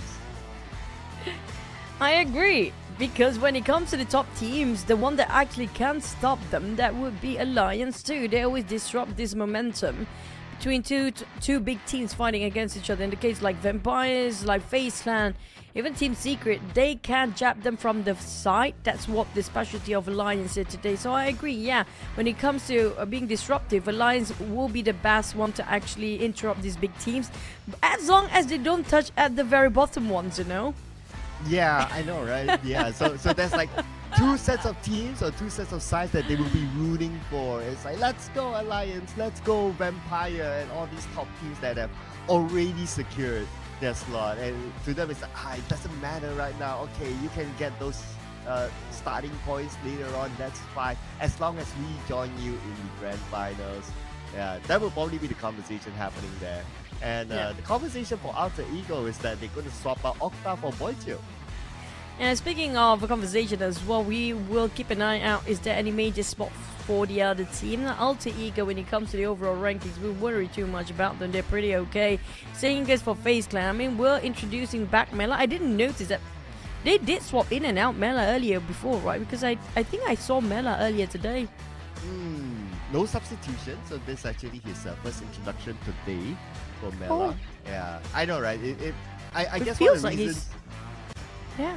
Yeah, I guess one of the reasons why perhaps like it's unnoticeable is because FaZe Clan today hasn't had the best day, if you think about it. Like we didn't get them much on screen because they were eliminated, and when we got them on screen, it's like they were already halfway to be eliminated. So those kind of scenarios, and maybe that's why we don't get to see the full lineup. Yeah, but I don't know why, but it feels like Mela's been playing the entire day. I don't know. It feels weird. Okay. But, you know, I agree. Maybe because we don't have really a lot of visualization to a sort of FaZe Clan. Because every single time they caught themselves in a crossfire. But we won't worry too much about FaZe Clan, of course. Because when it comes to numbers, they're definitely up there to, you know, just meet and greet during the grand finals. But you know what? When it comes to truce, the teams that really need to truce out, which are going to be the teams at the very bottom, they need to truce with the teams at the bottom and try to go for the big guns up there and try to stop those numbers going up and make sure that they will be the one that gaining more by the end of the day. Yeah, so a lot of variables here, right, that we're talking about. Of course, for the teams that are not playing, they can only hope for, they can only root, and that's about it. For the teams that are playing, well, the destiny is in their hands now to put in a performance and be able to get through to the grand finals. And we are talking about mostly the grand finals, who will take that slot. I noticed TALON, they're still with the same lineup, and TALON, frankly speaking, not to worry about them. They should have done enough to be in the grand finals, so they're okay. Team Secret as well, they're doing very well, so no pressure for them. No pressure or not, we're down to the last Erangel. It's gonna make do for the teams that need the points, especially if they don't really like Miramar. Let's fly into our last Erangel of our last Super Sunday.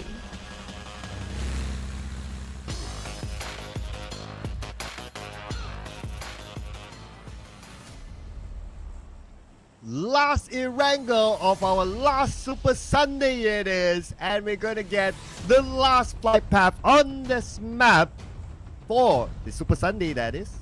From the north side, this time we're gonna get a right-sided flight path from Saverning all the way down to Novo.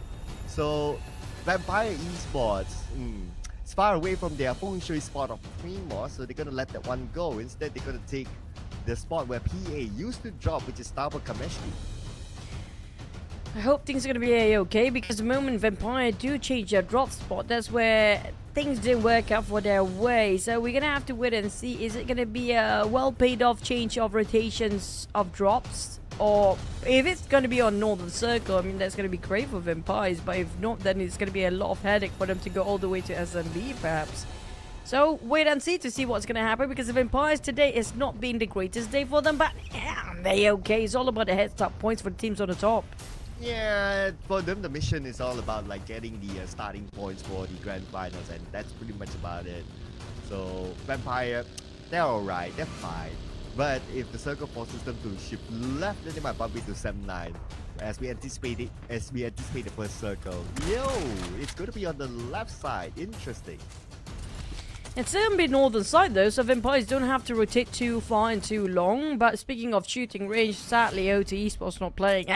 But also speaking of a 7-9, they do have the perfect circle as the start, but they might actually be greeting with a lot of teams that will cross towards where they stand here. And speaking of Alter Ego, they haven't get themselves the best rotations and the best numbers across the board. But like I mentioned, I wouldn't worry too much for the teams on the very top of the overall week rankings of all weeks across Super Sundays. My eyes always fixated on TODAK and the Infinity. If they can push all the way up, major swaps will happen across the board, including the teams not playing here today.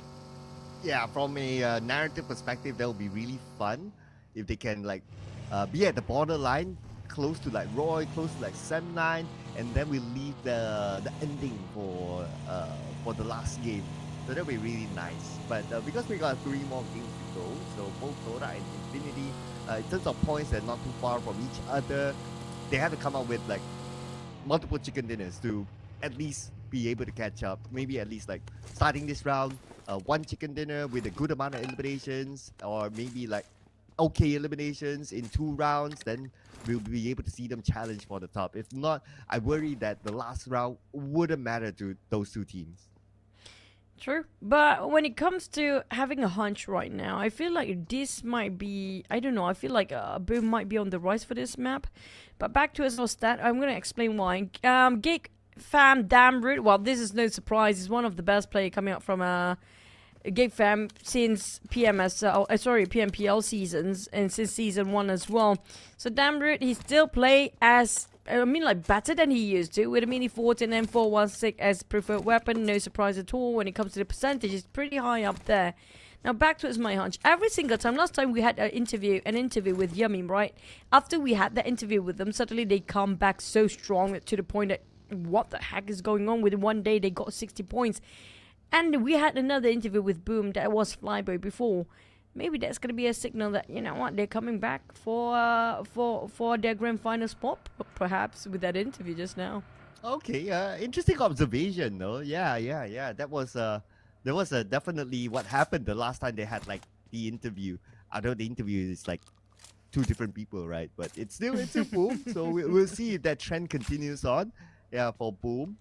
Because right now 14 points, and we checked, they are still on the outside, and the competition is really tight. Like 7-9, yeah, 5 points, but 7-9 has shown that they're able to put on a performance as well during the group stages. So they can do the Boom as well. And if they do the Boom, then obviously they pull away. Roy, we have seen them doing well. But Yummy May will get one, but a trade-off happened between the 2. So this is Boom having an early encounter with TALON. Well, this might be the start what we hope for Boom after that interview, but Axel with the DBS, or maybe not, because right now 3 knockdowns with Pombit so far. Yuri from the back bleeding out, but that's going to be the last member saying goodbye. Good luck the rest of the team, I guess. It's no Boom time here, down to 1% of HP, and then Axel just wants to say thank you for all the first blood, second blood, and third blood coming in. Perhaps to get that mojo, it should have been like Yummy being interviewed again. But well, I mean, yep, they allowed the Flyboy to interview, and I totally understand that, right? Since objectively, the other 4 players, they want to play, they want to be focused. So Flyboy, you're at the substitution, so might as well do the interview for us. So yeah, so I guess maybe next time if they had an interview, just put Yummy back up. Yeah, I feel like they probably should because when the players get interviewed and then when they go back to their seat, it's like, guys, I really spoke big words down there. Now we need to pull it off, okay? don't make me look like a loser down there. But speaking of losing ones, there's gonna be also VOIN Donkey scouted out by TODAK. It's gonna be 3v1, and that's gonna be an easy rush on the side of TODAK, scoring themselves one elimination. But speaking of traps, if that's setting up trap on the side of VOIN Donkey, the rest of follow up and rescue don't seem to be nearby as well. And VOIN Donkey across the entire day only 1 point here. After 3 games, 1 point, and starting this round, the 4th game with losing Razak, it's going to be real interesting in the overall later on. The other members noticed that they are passing by Rozok, so probably Razak was doing the scouting work. He ended up in that compound, and so happened Boom, who normally drops in Rozok. They weren't too far away. They saw that, hey, there's that one guy who just arrived. Okay, let's go for it. Sorry, it was TODAK. They saw there was that one guy, so might as well go for it since they need the points anyway.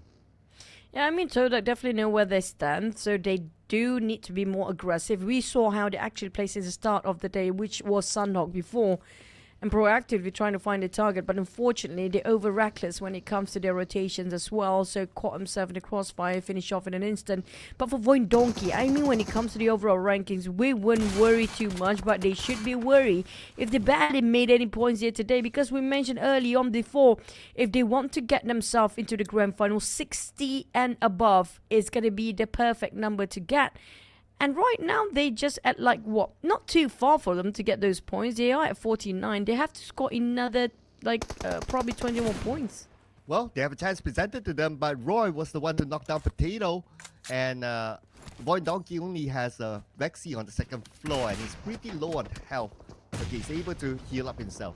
Okay, on the ground floor right now, we see Posh, and Zera came in onto Posh, eliminates him immediately. Vexy still on the 2nd floor, keeping an eye on to the other members of Roy. Juke is by the river, and Juke right now, he is the 2nd last player standing. Oh, but Xavier passing by. Okay, this will be interesting if Xavier chooses to come, and they will. There was some toss of Nate all across from Juke's stand, but you mentioned about these Xaviers, they are prepped for this interruption here. VOIN Donkey, at least they scored another elimination. There's 1 point out of another progress. The 2 Miramar left, they need to push the numbers up for the next 2 maps. But for Roy, they're being thrown up by Xavier swarming around this quarter right now. But the circle shrinks all the way to shooting range, and where the Xavier is fighting here right now with Roy, you might actually have Talon, but Talon already left. I don't know, it's going to be TODAK who will be passed by later, but Roy unfortunately couldn't make it through. And Xavier didn't lose anybody, so it's a big win for them. Well, this is bad for Roy because they're below SEM9. Of course, SEM9, they're celebrating. They drop in Severny, they have the circle, so they're cool.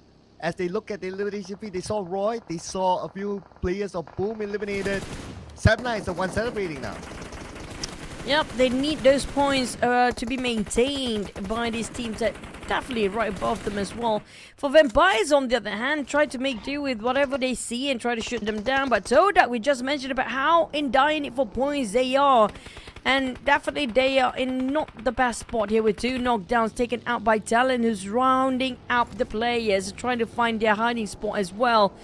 Talon won't be too, won't be too needy about a pointer, but they can try to push the numbers to get a better start of the grand finals. But for TODAK, they need every person to be alive. Speaking of point, they have to secure 50 more with this and the other 2 Miramar maps, which is going to be difficult with 2 players. It is. 2 players to come up with the chicken dinner is hard. Yeah, they need those chicken dinners in with a good amount of eliminations as well. So even though if they somehow get the chicken dinner with 2 players, it's difficult to collect those elimination points. So even if they get it, they might end up with a low amount of elimination points, which is still not enough. So they still need to grind it out in the Miramar matches. As long as they can get around 10 points of average, like 5 elimination or 5 placement points, or close enough so that around this map, at least for the next couple of Miramar maps there is, they don't have to, grind like crazy to redeem themselves for the loss of this map. So as long as they keep it afloat for the side of TODAK, being able to survive in this map is the main priority for now. But back to its side of TODAK, I don't see them going that way because they're trying to find themselves some target, which is not going to be great. They might get sandwiched here. The moment they open fire, Alliance will pull over. Look at that. They just jump straight off their vehicle. Yep. So they did exactly that onto the Xavier. And as usual, Alliance, they're looking at it and saying to themselves that, hey, if the fight between TODAK and the Xavier happens, they will come in. That's so Alliance for them to do that. So they're hoping for the fight between them to happen, and then we'll see Alliance just rushing in. As of now, we don't see that happening, so Alliance might lose interest between the two. Not so much losing interest, Alter Ego chasing the teams in the blue, but the circle will shrink even further. Coming up from south, only Infinity right now, but it's going to be all the way towards the left. At least Pombit, the last player of Boone, do have a clear entry in and don't have problems trying to hug the corners on the northern side. But unfortunately, during the transition, Alter Ego have to meet up with Team Secret, who happen to be on the rise here right now. And number one spot is theirs to take. When it comes to momentum-wise, they're pretty good when it comes to firepower. Even Alter Ego down to only 2 players, but thanks to the nade of Trung, knocked down on their own team members. Okay, alright, a bit of a boo-boo there. Hopefully they're not punished by Alter Ego. As Alpha, okay, he heals up. He's out of needs though, so he only has 8 smokes. No first aids. Okay, he can't heal up any further except for bandages. But now, looks like he's going to charge in, take the fight. Soas is still down. And if they lose this fight because of that nade, it's going to be an interesting conversation on the back end. But the Alter Ego, now they don't have the circle. But look at the minimap. Another team is holding them from behind. Team Flash, welcome to the warehouse battle in the blue zone as well. And that nade just definitely going to be a big blunder for Trung and the rest of Team Secret. But at least they managed to reset. But rewind it again when it comes to the rotation of Team Flash. They're coming in from the other side. Hans, for you, is going to be for Team Secret or for Team Flash. It depends on who managed to steal it off in the last minute. But Break being knocked down. Plays on Alter Ego too. Goes to manage to take down Team Secret. I feel like Team Flash just gonna, monkey see, monkey do for like what Alliance did before. Yeah, learn from the best, they say, right? And let's see if they will be able to come out with a big one here. 2 left for the side of Team Secret. They're still active. Trung healing up himself. Make that only Trung left as GK got knocked down. And in the blue, this situation is truly not helping Team Secret. Goes in for the revive though. But the Team Flash is still around the corner. So Team Flash still doesn't want to let this one go. Why would they? Because they can get more points. They have nothing to lose, and they're definitely one of the teams on the top. And they are not actually worried about getting to grand finals at all. Now back to the side of Team Flash. Ring around the rosy is going to be 2v2, but for the other player of Team Secret managed to reset himself. Trung down to 50% of HP here with the blues and also tipped down off their health. But for Ghost, who managed to take down back Trung on his knees, and there's a done deal. Team Secret, well, they want to res early and prep up for the next map. Wow, points given to Team Flash, but they are still in the blue. We'll check on them in a little bit more because right now we have TODAK in front of BTR. They move away.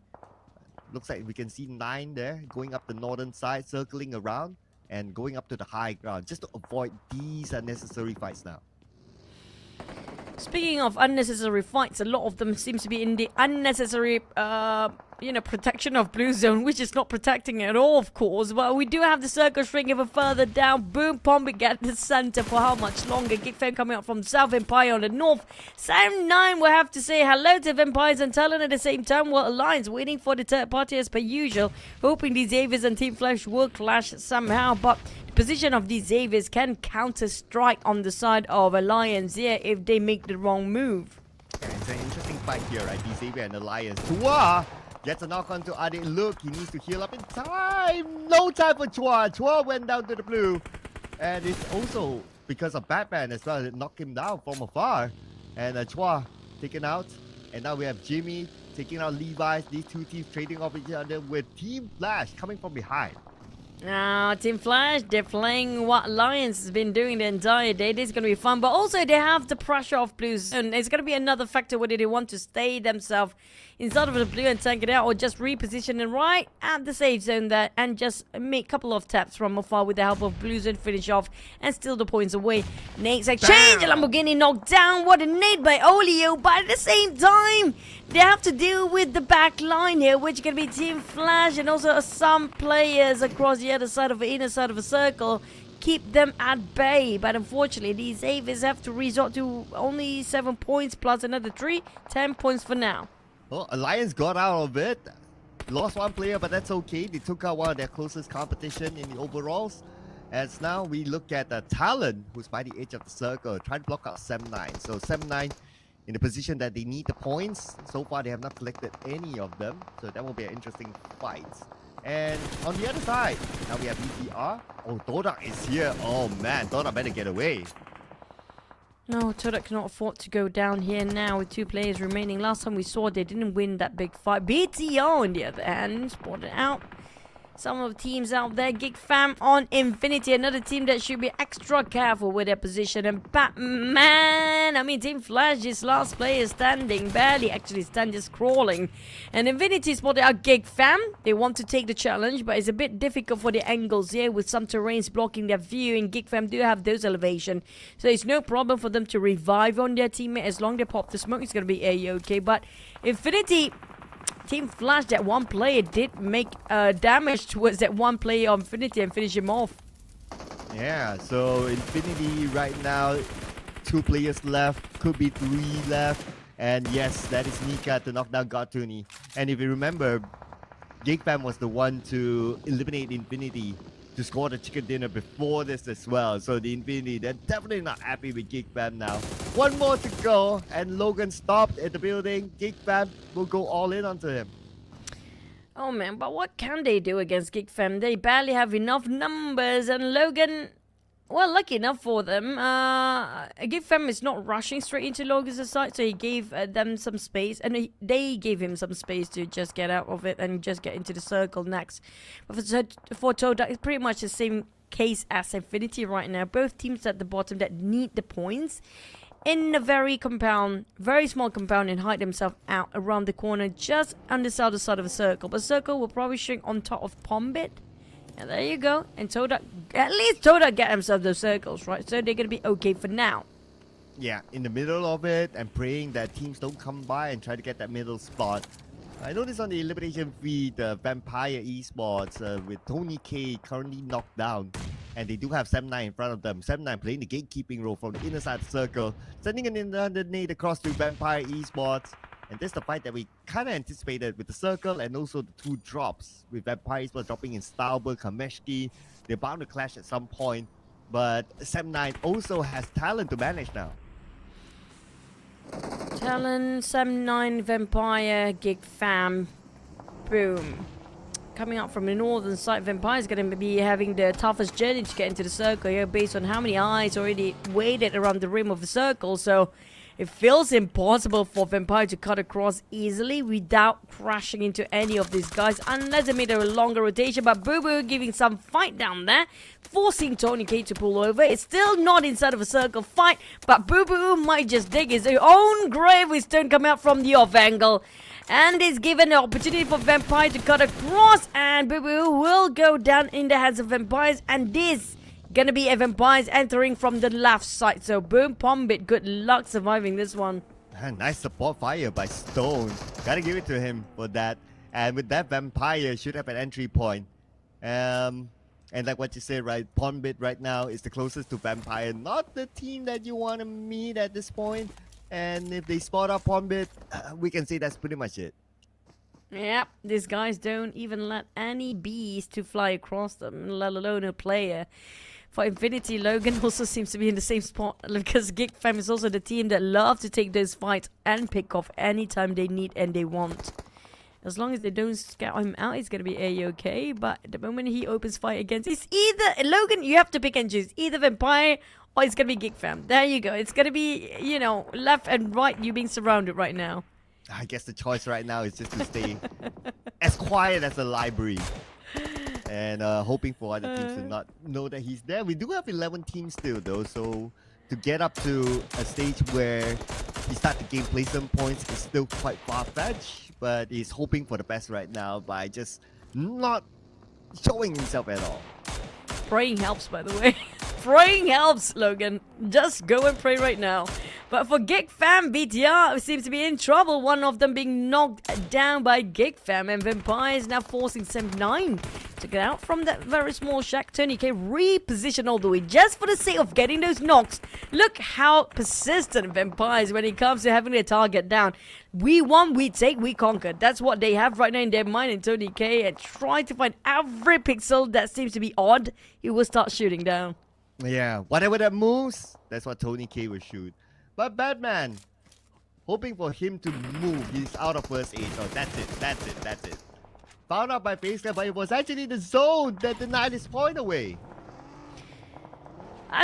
I mean, you cannot blame or you cannot shoot the blue zone since the zone is something that's invisible right now. But for Vampires, they're still taking some jabs to the side of Sam9 while TALON try to unfold their position and try to get into the circle as safely as possible. On the side of Audrey, it's going to be a 1v1. Logan pick and choose already.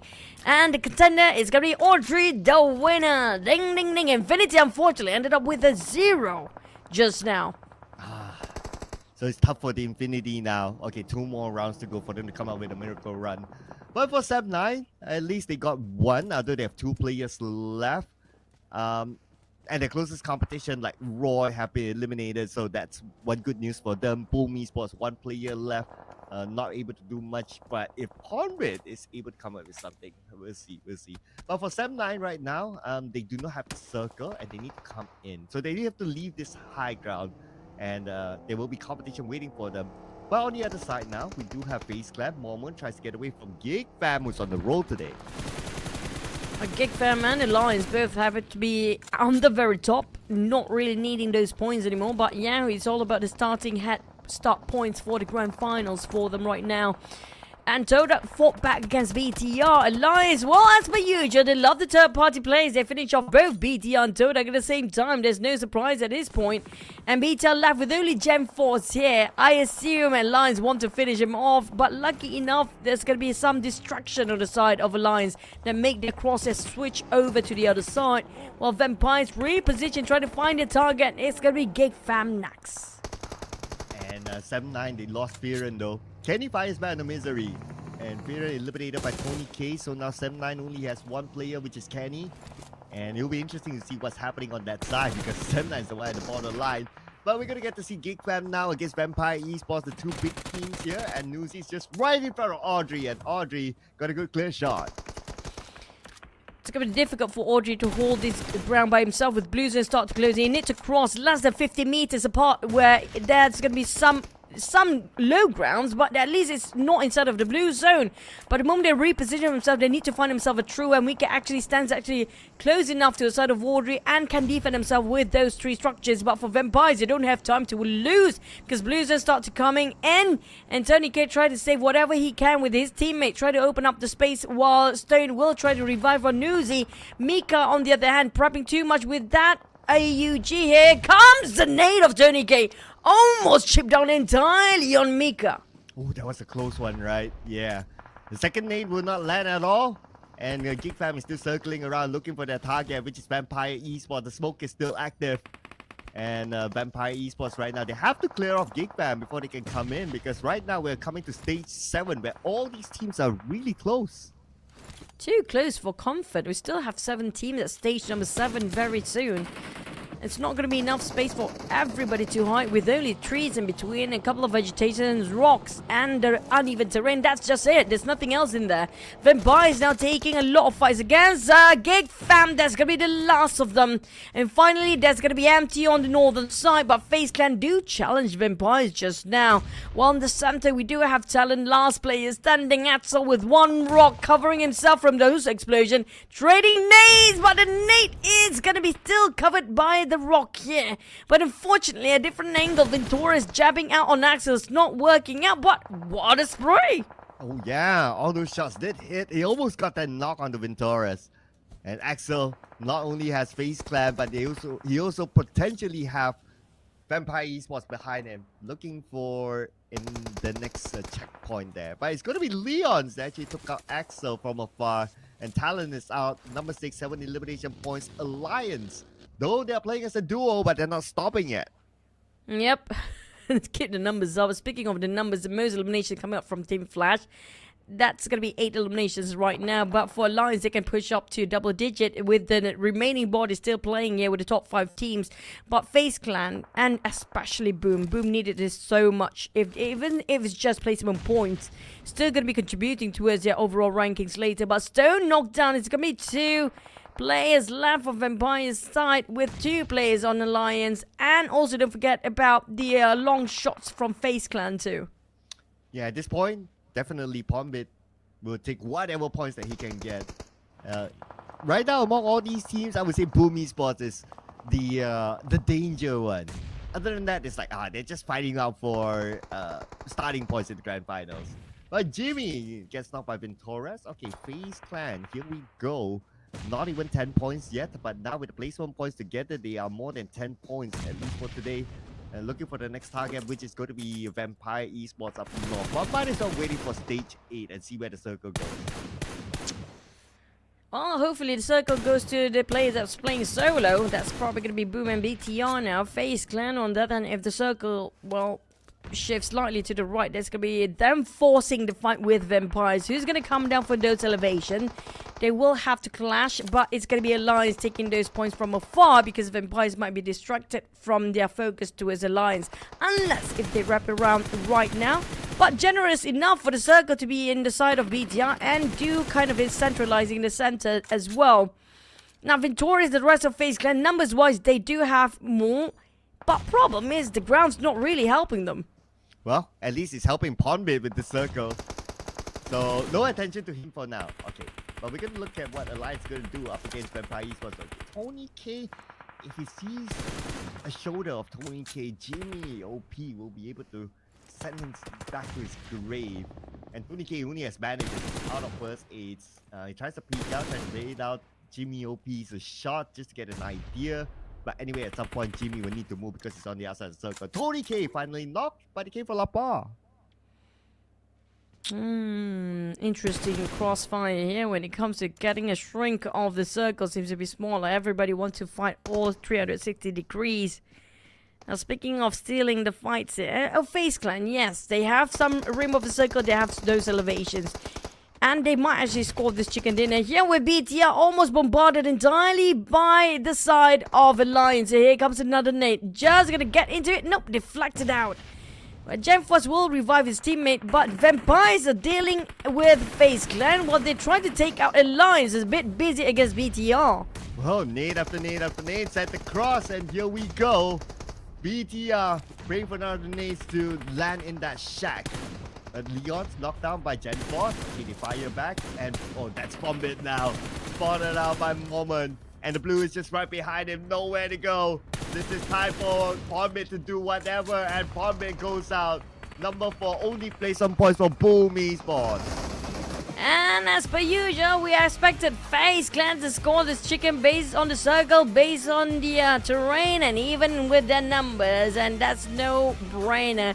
Moment, I'm gonna fix my hair. I have to look fabulous because we just got ourselves a chicken dinner. Congratulations on FaZe Clan with that chicken dinner. But how much did all the other teams score when it comes to the eliminations too? Because last time we saw a lot of 6, 7, and 8 eliminations down there. Yeah, I know, right? And there were a good amount of players that got eliminated by the zone as well. So that's going to be few points cancelled out in this round. For this round, you pointed it out. I mean, the terrain, the circle, they favor FaZe Clan. But when it comes to elimination points, they only scored 6. But Chicken Dinner, can't complain about that. That's going to be 16 points for FaZe Clan, a team that is definitely going to be in the grand finals. It's more about placement points or starting points for them later on. And also coming up from Mela, he barely alive in the game here just now. Quite early been taken out by the teams. Unfortunately, he just started warming up and been taken out by another team. We just swapped him for the second half. So we're going to give it to Moment when it comes to damage. Why 370? Not the most, but he's still quite in number with all eliminators. That's a nice steal by Mormon, by the way. 117 damage received. Play it smart and you will get your chicken plus your eliminations and even your scores for your Super Sunday and the PMGC League points. And that's why he was fixing his hair earlier on. He's like, doing the I'm the MVP thing. Yeah. But we're gonna get the match recap for some of the other teams here. Alliance, BTR, Vampire, Esports also in the fray. Alliance, they had a couple of players eliminated earlier, so that's why they have a lesser full squad time as compared to the others in one of their earlier encounters. BTR, they held on in that shack towards the end to be in top 3. But let's check out the best moments here and FaZe Clash Chicken Dinner.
Point-wise, a lot of 6, 7, and 8, even 4s down here when it comes to elimination. But FaZe Clan, I think that's pretty a good run for them. But we don't worry about FaZe Clan. They are on top as well. 16 points. It's all about the head start points for them.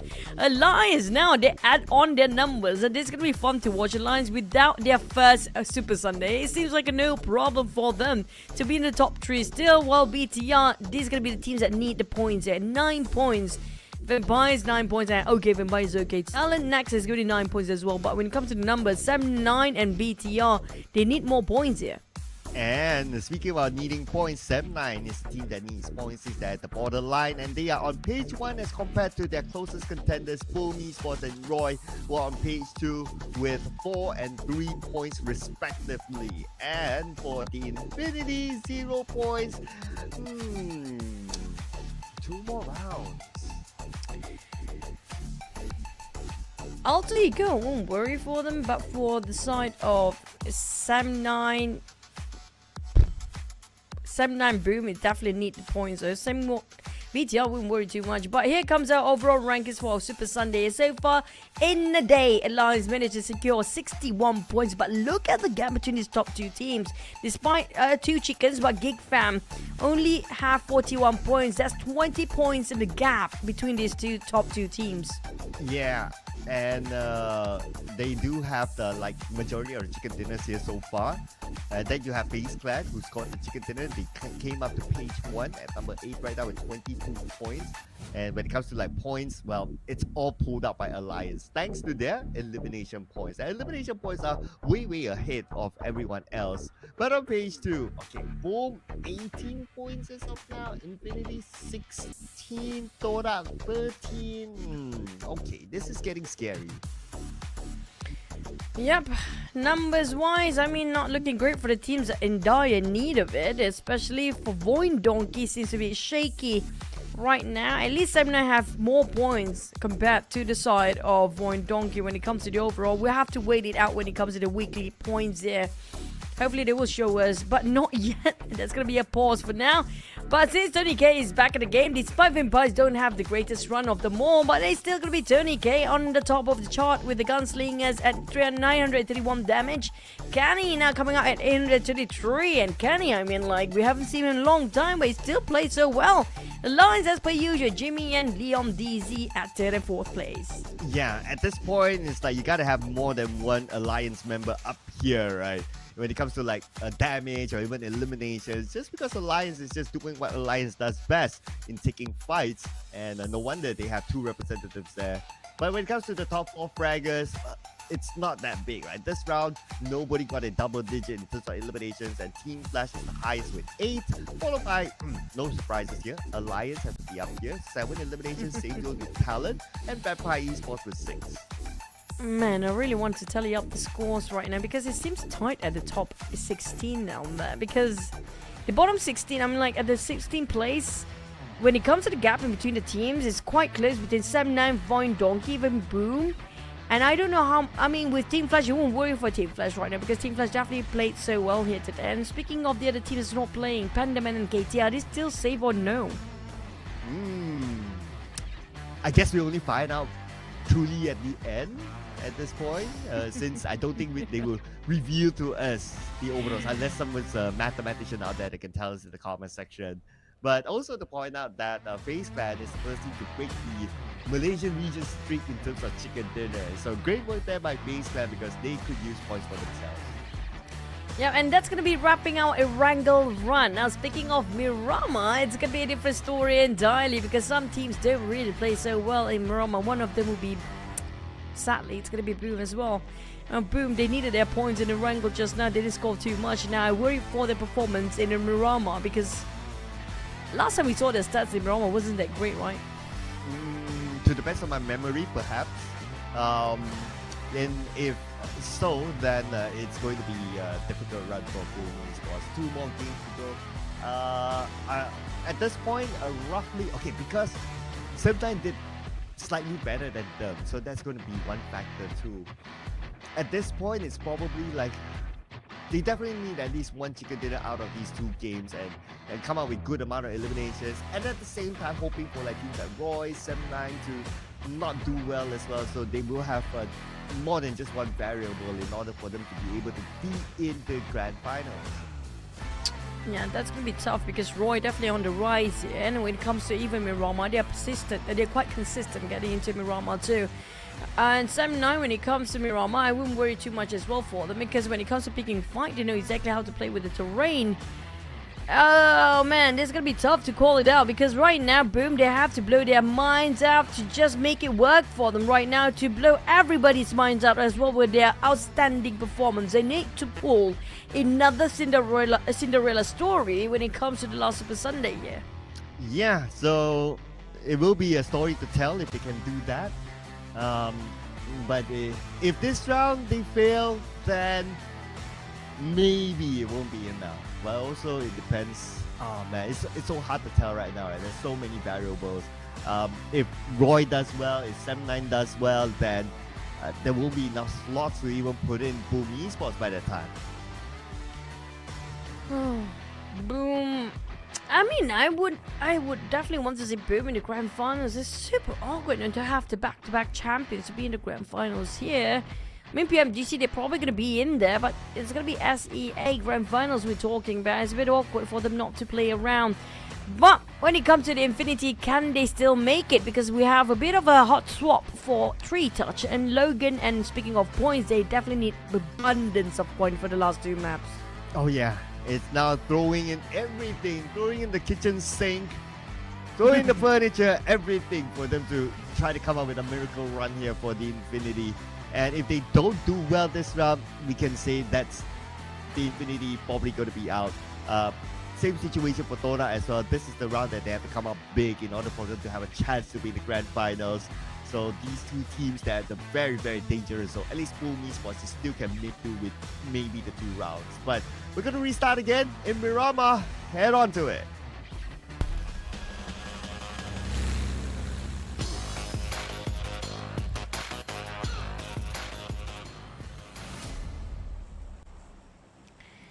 We're heading to a first Miramar before we wrap our last Super Sunday. And whoever gets the best point of these 2 maps remaining will actually see a grand final for next week. If not, they'll be sitting at the bench with a pom-pom later and hoping for the other teams to win. Now when it comes to the flight path, we have a very straight flight path across Los Leones. What does this mean? Well, this means that they are on this flight that is maybe not turbulent. Although it doesn't make sense, right, from a scientific point. It's like not like you would know whether you're flying straight or right if you're in a plane. So yeah, but yeah. But if any other in-game explanation, well, then it's easy draw for GEEK fam, a Los Leones, a Team Secret Alliance. Oh, these teams. Okay, but then again, the highlight teams, right? This is what we want to see. Boom Esports looks like they're gonna drop early as well, and then Pala, so they're gonna have that start for themselves.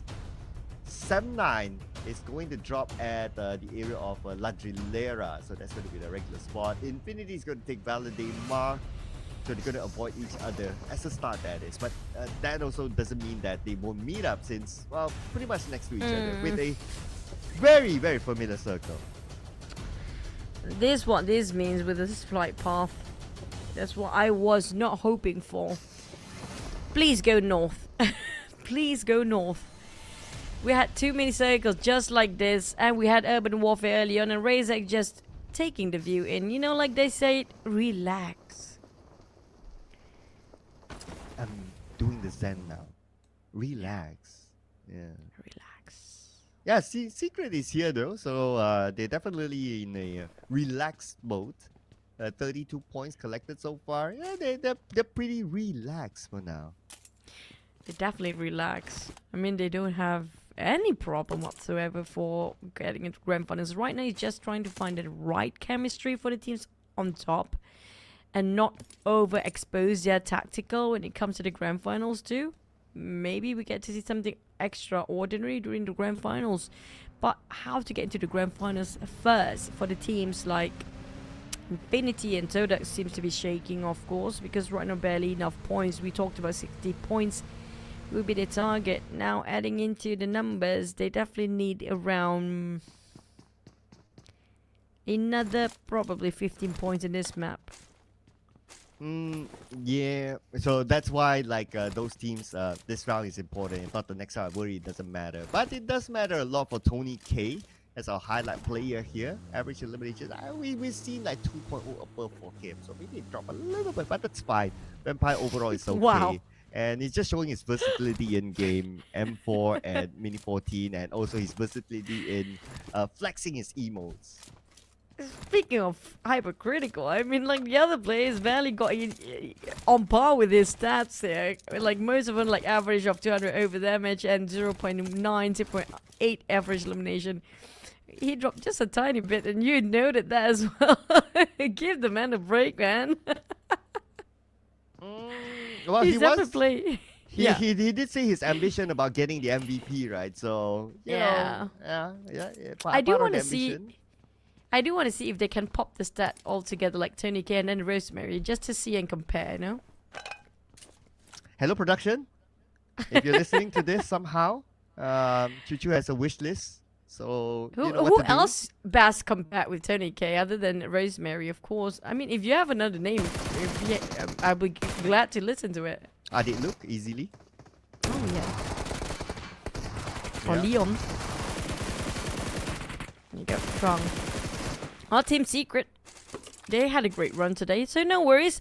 But it's the lines that we're talking about. How much big of a gap they want to break it for the other teams down there to catch up?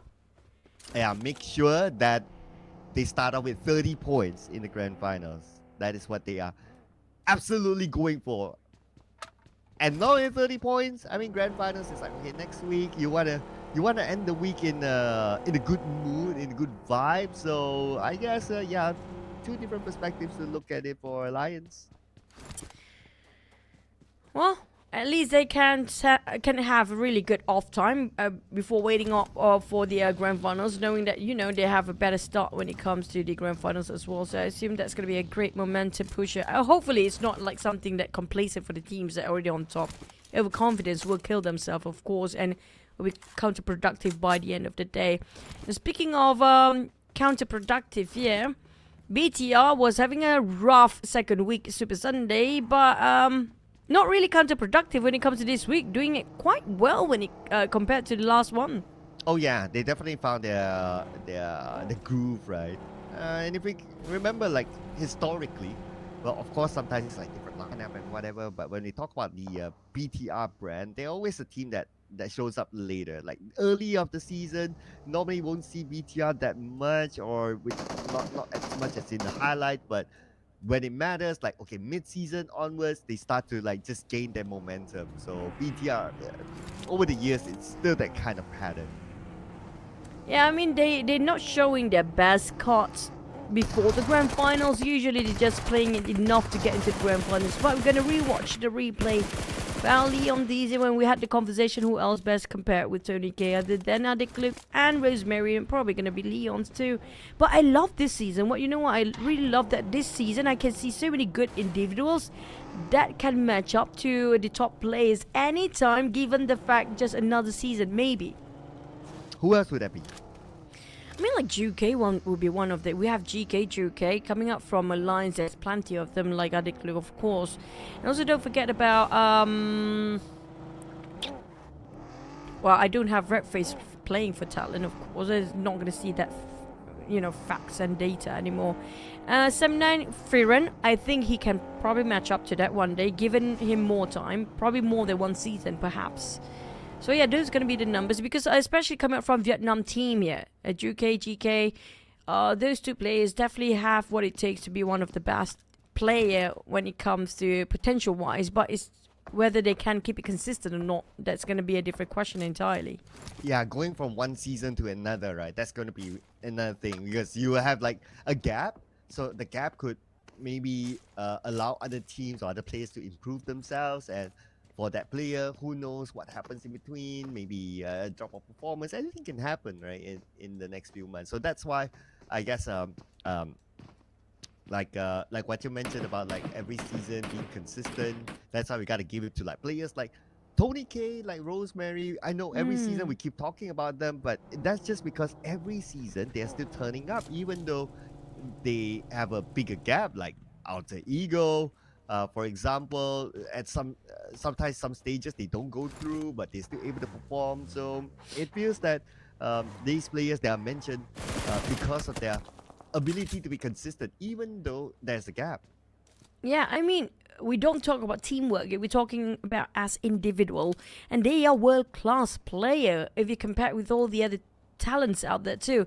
And I really want to pick their brains, like Tony K and also Rosemary. I really want to know what their habits and what do they do when it's off season. They keep it so consistent every single time we have a tournament.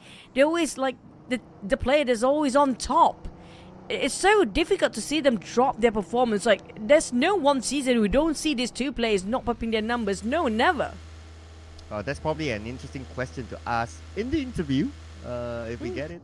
So yeah, so if our host or whoever who is in charge somewhat hears this, you know, it will be a nice question to also find out, like, whether it's, well, I think today will be a good day to ask as well, since we have a couple of days gap.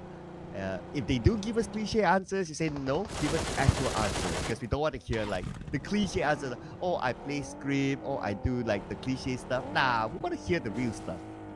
Or maybe just do a documentary about these two players, about their life day-to-day basis, you know, so they don't so they don't have to interview and just give a general answer, because I personally I really am curious. But speaking of curiosity, these Xavier is also curious about the objects that seems to be passing across their map here, which is going to be Sam9 right in the center and being surrounded, but they reposition themselves to the point that it's difficult for DZ to take them down, but close enough to knock down Fear. And I think Sam9, where's the fourth player? I'm trying to spot him out.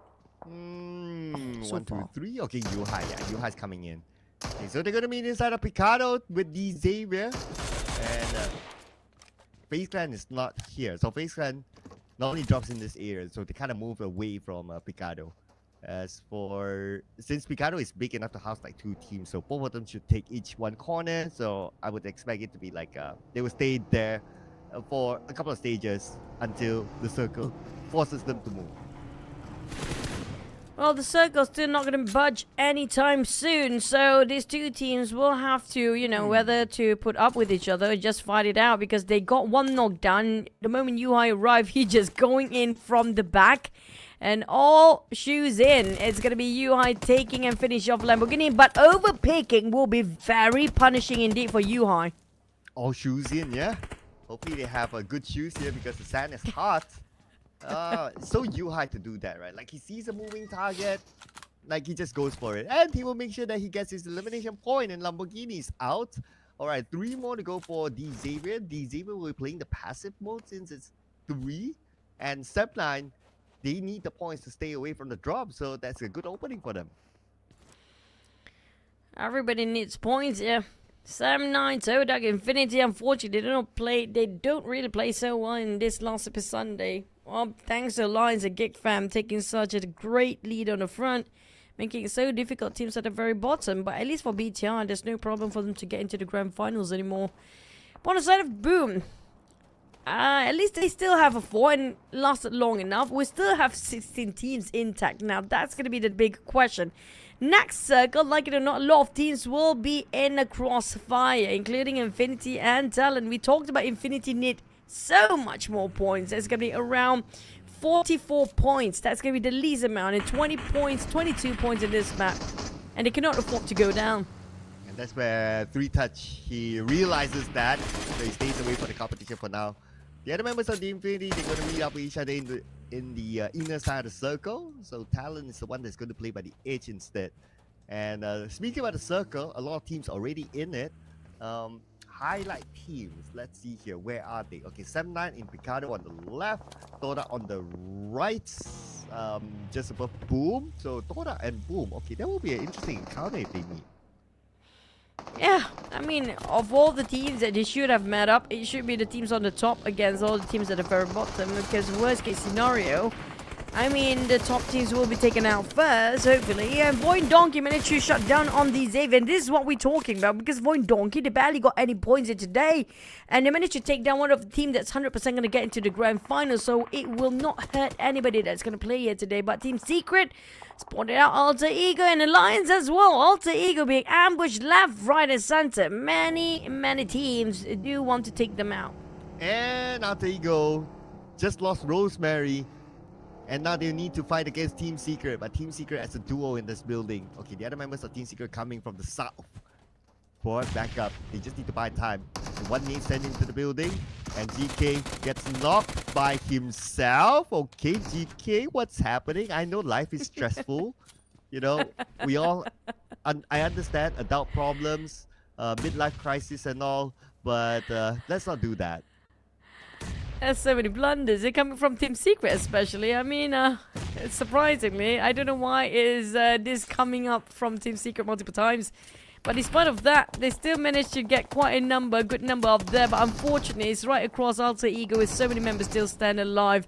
And outside, we have Boom as well. So was tossing out the net, hoping somebody will clip down in this monk. But it will not be them because the Lions, I don't know how and what and why, but they still managed to take some couple of elimination from the back like that. Man, stealing away from Alter Ego. But those are the steals that they would have been, they would have liked since Alter Ego is one of the potential challenges for the top. But like what you said, right, Alliance, king of third parties, and this is an example of third party that they don't really need to clash in. They just stay in a certain position, steal eliminations, and now there are 3 of them without even showing up. So busybody for Alliance every single time. The way they spread himself is annoyingly precise and efficient as well. But it's so fun to watch, okay? But for the teams that actually have to fight against them, trust me, they're swearing right now, hoping these teams will not exist in the grand finals. But TODAK, on the other hand, taking the center, Vampires around the corner, Boom is just next to TODAK. Like you mentioned before, TODAK split themselves to two formation. On the north, there's going to be a pair, another pair is going to be on the side of south, where Boom stands just next to them. And if they happen to be opening fire, Team Flash will try to take TODAK down. Same goes for the side of the team next to them, which is going to be Boom. And you know what? Roy, who's on our highlight teams, is on the left without circle, and in front of them is Space Clan. And they need to fight to go through, assuming Space Clan stays. But TODAK, what the players knocked. Interesting. But we're gonna keep our eye on to Vampire Esports and GEEK Fam, as Zeta is the one to knock down Audrey. Seems like fish eat visual out there. Vampires, GEEK Fam, VOIN Donkey. Is it gonna be another three-way war? And we thought the one that actually will involve in the three-way war will gonna be like TODAK, but well, I wouldn't worry too much about these three teams right now, because they are pretty confident themselves when it comes to getting to grand finals. Of course, except for VOIN Donkey, they barely have enough. So at the borderline here right now for VOIN Donkey as well. But for TODAK, yeah, I think that's gonna be vehicle being sprayed down possibly. Potentially that, yeah, potentially. And if down, but based on the elimination feed, there's no follow-up yet, that is. So hopefully the vehicle like provides him a bit of a cover, because if we've seen him coming up with a lot of good fights by himself. So if there's that one player that TODAK doesn't want to lose, it's going to be Iftar. Yeah, survivability, I agree, every single time. But today, I don't know why, it's always Iftar being finished off first in the case of a Super Sunday. I don't, was he even swap his role to be a frontliner when it comes to the Super Sunday or something else? But Sam also start to take an engagement against FaZe Clan last time we saw them. So for BTR, it's going to be TODAK crashing into their compound. It's going to be GEEK Fam trying to steal away those points as well as Vampires and VOIN Donkey. We have 5 teams on top of this minimap. Just the terrain will divide these teams to see each other out. Yeah, and BTR involved with TODAK, so that's a highlight team there. Okay, TODAK still a full squad, but now we also have Roy here, a highlight team against FaZe Clan by the edge of the circle. So Roy has to win this fight. Onzen behind the rock, they saw Mela behind the vehicle. Vehicle used as a bunker for now, but Posh got Mela. So now they need to focus on to Onzen. Onzen's behind the rock, they spare the Onzen. The follow-up must come right now. Onzen will secure his elimination point out of Posh. But the follow-up happened. They lost one, but they won against FaZe Clan. For Roy, they definitely have won enough points right now, I assume, when it comes to the overall rankings. I have to calculate this myself. My God, so much work. But for Roy, they need slightly more. I think it's okay for them right now. But 79 Cree VIP definitely get pushed down by now already as well. But for NKT, definitely get pushed down all the way since Roy's score right now. It's going to be more than 51. So for the next circle, it's down to TODAK and Infinity if they can make a big number out of this round as well. I gave up calculating. I just like let it roll now. Let it roll. Yeah.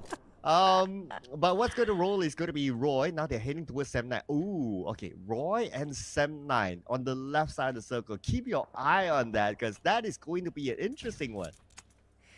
Yep. For the next circle will actually change so much the flow of the teams that are getting into the grand finals as well. We're down to one more Miramar maps, and the teams that are still alive in it is going to be 14 teams. At stage number 5, heading into stage number 6. Team Flash caught out Iftar. Like I mentioned, Iftar always the one being knocked down in TODAK these days. Why? Okay, not too sure about that. Hopefully we get a visual later on, but now we're going to get a visual of Alter Ego versus Alliance, and it's a trade-off between the two of them. Alpha 7 goes down. Now only Hans for you left on the other side as a support player. He gets a long-range knock onto Leon. So many crawlers down there on their knees. It's down to this 1v1. Jimmy and Hans for you all. The rest of the teammates are crying out loud because right now, Boom coming in to sweep the floor clean. Hans for you redirect his crosshair towards his backside entirely, hoping he can actually survive long enough. But it's a clear shot. The entire crew just got finished down with the last player taken down by Boom. Speaking of time, I feel like the Lions right now meet up their match. Boom coming in as a third party now, and the fun getting even better. Oh, here we go. Boom esports. They wouldn't mind these points, so they're looking for Alliance. Now Alliance, they're resetting. Okay, on the lower ground, on the outside of the circle with the blue coming in onto them. At the same time, the elimination feed rolls with Gotuni eliminated. So the Infinity playing with 3 players now, but Boom esports. Our highlight team here, Pomit rushes in. Pomit takes a bit of damage. They fire back on Pomit. Oh, but the sprints on the very small screen, we have these Avers against Infinity too. Alliance now trying to fight against Boom. It's going to be the third party of the Kings of the third party fighting each other out for the title here.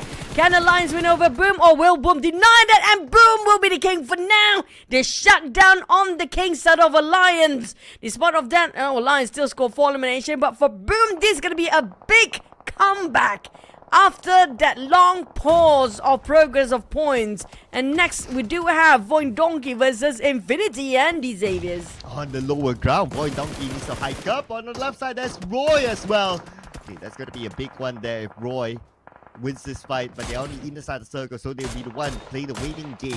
Vexy tries to land that pixel shot on the Shunos. Shunos healing up behind the vehicle.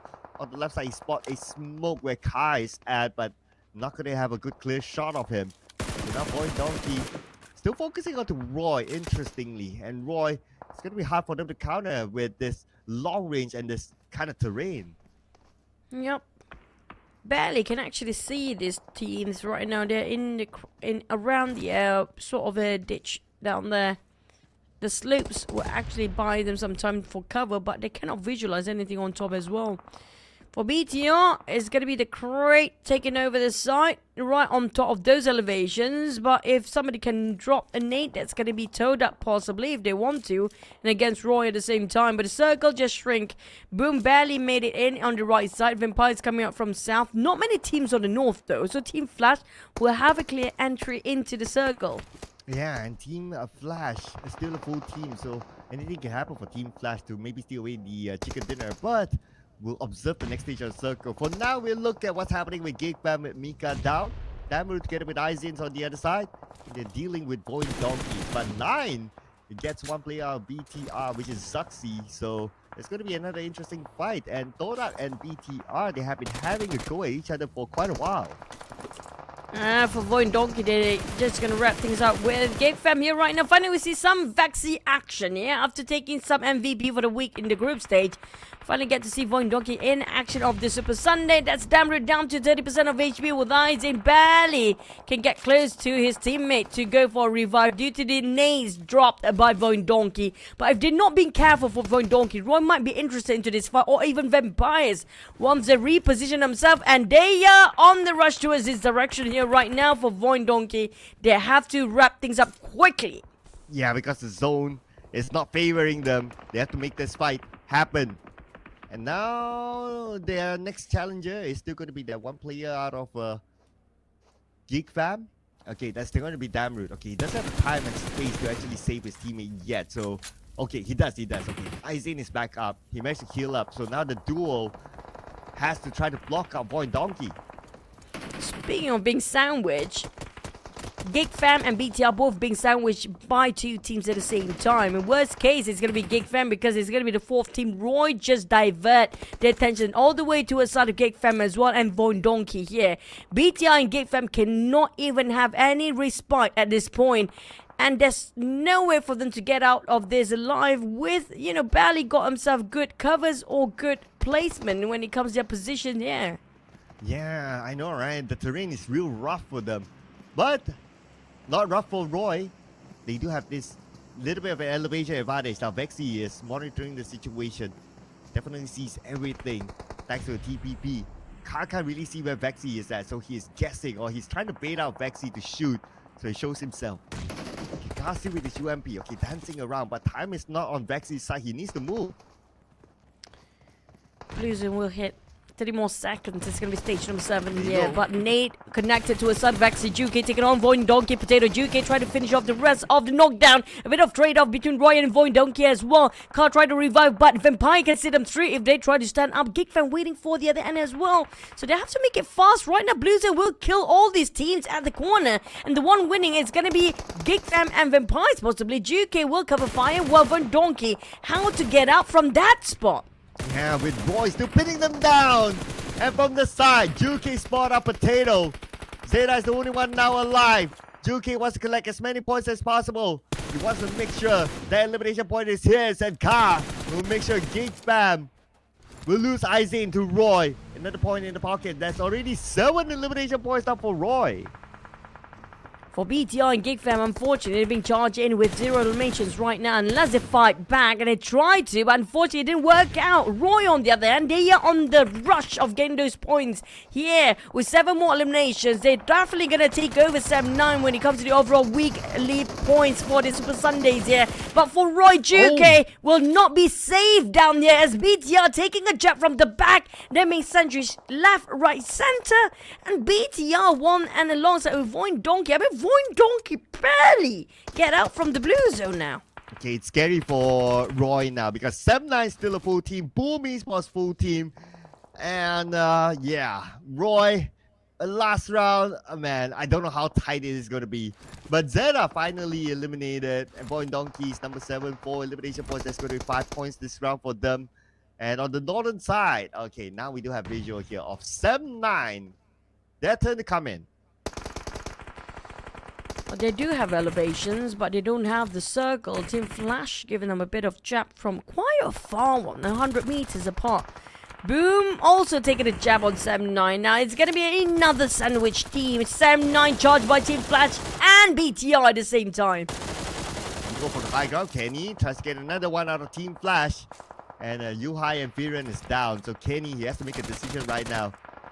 Looks like the decision is trying to get those elimination points in while his teammate tries to crawl into the circle itself. Team Flash out of number 6 with only 1 elimination point. 7-9 so far so good, and they have this elevation to stay away from the other teams. They have to climb up towards where BTR is at right now for the side of 7-9. It's not going to be the best spot there is. The valleys will cover them for a bit more longer. But they need to slowly get up or catch up to probably Boom at this point, where Boom is a bit busy against TODAK. It's best opportunity for 7-9 to force a fight either way. TODAK taking some bullets are flying across Boom, but Razy makes the space. Next, it's going to be Vampires, while Boom still licking their wounds. Will Vampire take advantage of this? The point given to Boom Esports. That's not good news for TODAK. And now Boom Esports, 12 elimination points, looking for more. Vampire passes by. Razy on the lower ground against Nuzi. Nuzi on the other side. And the other members of Vampire, they're close by as well. And now Razy needs to make this happen for the team, and he will. Razy got Nuzi. Bobby got Schwabs. They fight back against the Vampires. But Razy got burned down by Kenny.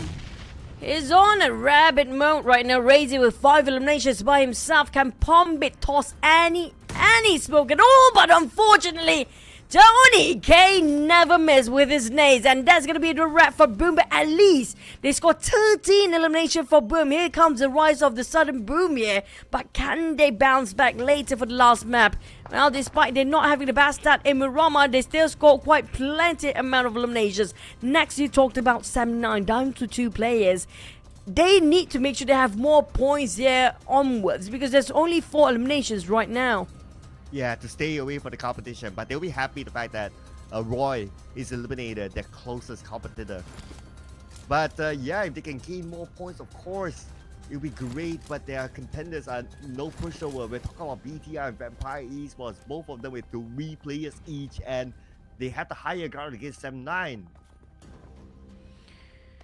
It's all about the next stage. The circle will vanish afterwards. Whoever gets chipped down with the blue zone first will definitely going to go away. But for Vampires, they have the major control of the circle on the northern side here, and have the elevation. 7-9, they've been crammed down 2 ways with BTR and Vampires. And still, here comes a Nate. There's no blocking, there's no budging that one. There's no wait for them to actually get out from that corner. Yeah, here comes shot finish off. Campbell at least scores a couple of more points, but Kenny got finished off in an instant. There's not even fighting back on the side of Boo Boo, who is waiting Vampires to cancel out BTR first. Yeah, he's going one with nature right now. Hoping for that to happen, and at least he goes up, but nah, Tony K found it out. And now it's between BTR and Vampire Esports to score this chicken dinner. So difficult to just, you know, hide from Tony K's eyes. I don't know how he actually see everything, every pixel of the PUBG Mobile game here. But 10 elimination across the board for Vampires. Now it's down to BTR. I mean, BTR, we won't worry too much about them, but their points are pretty okay here today. But for this last chicken dinner will contribute most of the points towards the winner here. And when it comes to Vampires, a head start points definitely will be for the fight. That's what they're looking for right now. That's what motivates them to finish out BTR. And BTR now down to Zaxi as well as Satar. Zaxi is pretty low. He has to heal up. Tony K and Stone. Traps, there will not be enough time for him to pick up his teammate. But beautiful name by Tony K to knock down Zaxi. Now it's all in on to Satar. Satar is really low as Vampire Esports will secure this chicken dinner. Well, we're gonna have a top gunslinger by Tony K perhaps, or even Straps, or even any of the members of Vampires here for the MVP as well. Speaking of Vampires, is just awakening when it comes to Miramar map, and we definitely see this one coming. We do know Vampires and the Thai teams do prefer Miramar map over Erangel, but when it comes to the points, I really want to know who can make it to the grand finals, who's close enough to be pushed down. Definitely NKT already get pushed down by now. Well, it depends how far that is, because it also depends on the other competition. But you mentioned about Tony K being the MVP. Definitely him this round with damage output. But the total amount of eliminations here that they got, it is 13 eliminations with the chicken dinner, so 23 points for Vampire. And our MVP, no doubt, is the one and only Tony K.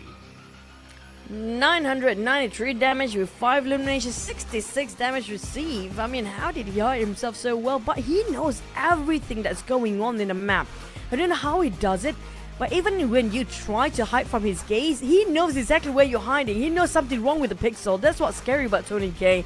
Now, the other teams that we have to recap as well, Boom, Sam9 and BTR. Speaking of Sam9, will be enough for them to push their numbers up here with this performance before we head into the last Miramar. Will things change for them, or will they still be pushed down by the teams at the very top? Before we head into the last Miramar of the day, I think we're gonna get a glimpse on what's gonna happen and what had happened in this Miramar map with the highlights. But before that, yeah, there you go. Here comes the highlights.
And from Impala, the circle wasn't too far for them as they enter in the middle of the circle to score this chicken dinner. But sharing the same amount of eliminations is going to be Boom Esports. And we got there's only two teams that score a double digit. Vampire 23 and Boom Esports 17. Now Boom Esports 17, this gives them a bit of hope to be in the grand finals.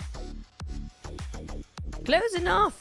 But when it comes to Roy, also they scored himself quite a number up there. Just a point difference between the Sem9s. Alliance, I mean, like they got himself eliminations, but we wouldn't worry too much about them. For TODAK though, Cloud 6 points. I mean, this is gonna be difficult. We've never seen any team can score around 50 points in a map unless you just eliminate the entire population of PUBG Mobile, of course. Yeah, even Roy, 8 points. I mean, it's looking pretty bleak for them. We did talk about if they want to go through, they have to score the chicken dinner. Yeah, one more game to go might not mean much to them. But looking over at page 2 though, let's see here. Some of the other highlight teams. Okay, Infinity, 2 points. Yep, and that is pretty much in the same situation. At least for like Roy, they are on page 1, so they keep their pace perhaps, and the final round still matters to a good amount of teams. Yep, and also when it comes to teams like, I assume Pandem, probably still going to be safe up here because of how Infinity and also TODAK feels impossible to push them down right now. But for NKT, I wouldn't know about the position here because all the rest of the team that seems to be beneath them just now keep on playing in the finals of the Sunday. So we're gonna have to tally up the scores and wait it out first. Yeah, as we tally out the overall rankings for today, that is today, guys. Okay, just to be clear on this chart. So Vampire Esports with the chicken dinner. So they're now in number 2, though it's more about the points now rather than their placement per se. Boom Esports 35 points. Ooh, interesting. Okay. Last game will be very interesting for Boom Esports. A Roy 31, a Sem9. Interesting. Overall, Sem9 is not here. So where are they? 19 points overall. Okay, it's still going to be really tight at the end. But at least they're overtaken VOIN Donkey in the overall. Same goes for Team Flash is in first page. Well, we're going to have to wait and see to tally up the scores, right? Because I'm tired of counting by now. But for Infinity and TODAK, I don't think it's possible for them to push themselves up to the 60 points right now, with only one more map remaining. So that's definitely going to be 2 slots given to the teams that's not playing here today, but we're going to have to wait and see who will be pushed down and who will be on top. Because right now with this performance coming up from TODAK Infinity, definitely going to give so much room for Sem9, of course. But thank you so much for giving us the weekly rankings. Okay. Yeah, we have our top 16 with the last map remaining. Alliance still in the top 5. But when it comes to the points, D Xavier's, BTL, GEEK, RK, no Sem9 yet in the first page, and no Roy as well. Okay, I thought we will not be shown this, but okay, I appreciate this. Okay, so someone's doing the calculation for us, obviously. Okay, page 1, it's fine. I wouldn't be too worried about teams on page 1, but the fun part is of course looking at Alliance, the only team with only 2 Super Sundays, but they're up there at number 4 right now, and they can actually chase to Vampire Esports in the final game, and also Team Secret and also FAZE plan to be the number 1. Okay, borderline. Ooh, Roy is only 1 point. How many times do we need to put Roy in a 1 point category? Okay, but wait, Panda might have a shot being pushed down all the way if all the teams seems to gain more than 60 points by end of this round. I mean, all they need to do is gain more another 4 points, and that's done deal for all these teams, including Roy. If they got 6 points or 5 points even, that's no problem for all these teams. Boom as well, they already make it through the grand finals here, as long as they got more points than Pandem. Oh man, so many teams. So many possibilities there. So, wow, this is going to be crazy. Okay, so for Roy again, but okay, before we talk about that a bit more, comparing the head-to-head, Tony K, our MVP, compared with Razy from Boom Esports. Both of them 5 eliminations, but Tony K, of course, he's Tony K. His damage is a little bit on top of Razy, but when it comes to assists, Razy a bit more. Tony K just ends the elimination, and maybe that's how the stat came up. So, today, okay, interesting fun fact is that normally we see multiple Indonesia region teams getting a chicken dinner. But so far, they named none. I mean, just to finish off the flag runs, right? If another Thai team score this chicken dinner, and those Thai teams, it's gonna be like Infinity. That will be a nice run too. I mean, like, despite Infinity gonna be having a hard time to get themselves into the grand finals, but might as well finish off with a bang, right? And speaking of a bang, and when it comes to the points just now, Claire, I mean, Pandem definitely sweating of whatever they're wearing here right now, because Pandem, if somebody reach up to 58 points for their total marks, that's gonna be done deal that they will not be in the grand finals anymore. Yeah, sweating buckets right now. And the gap is like, what, just a couple of points. So they are praying that the teams below them just gets eliminated early, and that's all right. So much to look at, right? Like Pandem surviving, Roy with that 1 point, but also have to hope for the teams above them not to perform. And Roy has been in this situation multiple times this season. So who's going to be the GEEK fan for Roy now? Right? That has happened before, and it could possibly happen again. Yeah, speaking of GEEK fam, for GEEK fam, they're not getting into the grand final, of course, with how they've been pushed down all the way here. And the standard of the numbers is going to be 59 points, just above Team Pandem for the teams to make it through, because that's going to be the standard for the top 16 that we're talking about. So, for Pandem, I mean, they definitely wish one team, like including Roy, if they got eliminated and it's done, Pandem will be in the grand finals. Yeah, so that's the easy number to see, right? Or the easy situation to see. So Roy goes out, that's it. Yeah, that's the rule of thumb. And if Roy goes out, of course, it's a good news for not only Pandem, but for like the other teams like Boom, like maybe even Sem9, who also have that small risk of being pushed down as well. So they are, I don't know, all in, hot drop to Roy. I don't know, man. This is gonna be interesting if that happens. That's brutal. Why Roy? All of the days, like, why Roy every single time? They have to be in the shoes of bad luck. But there might be other cases too, like example, because the points that we saw early on wasn't that big of a difference, like what, 4 points, 2 points, all the teams are actually in the 50s. If one of those teams being eliminated, it's done. There's no way back in. Yeah, and Alter Ego, well, back in for Octa, but yeah, Alter Ego's like, that's fine, you know, teams on top, it's okay. You guys can fight for starting points. Even Xavier as well, it's okay, yo. You can fight for starting points. It's the borderline 16 that we want to see. We want to see their reaction. So cameraman can do us a favor, alright? Not face, come on. Well, it's Mormon. I mean, everybody love a Mormon camera time. But yeah, I agree. When it comes to Roy, we want to see their reaction. How much are they prepared for this last fight that they need to push it right now? Is do something or do nothing. But Roy's pretty good when it comes to tactical, so I wouldn't worry when it comes to their survivability. Then it will come the question of eliminations, because teams like Boom ESPORTS, Sem9, they're capable of getting in the eliminations. So there's so many varieties for us to look forward to as we come into our final game of the group stage. Here we go!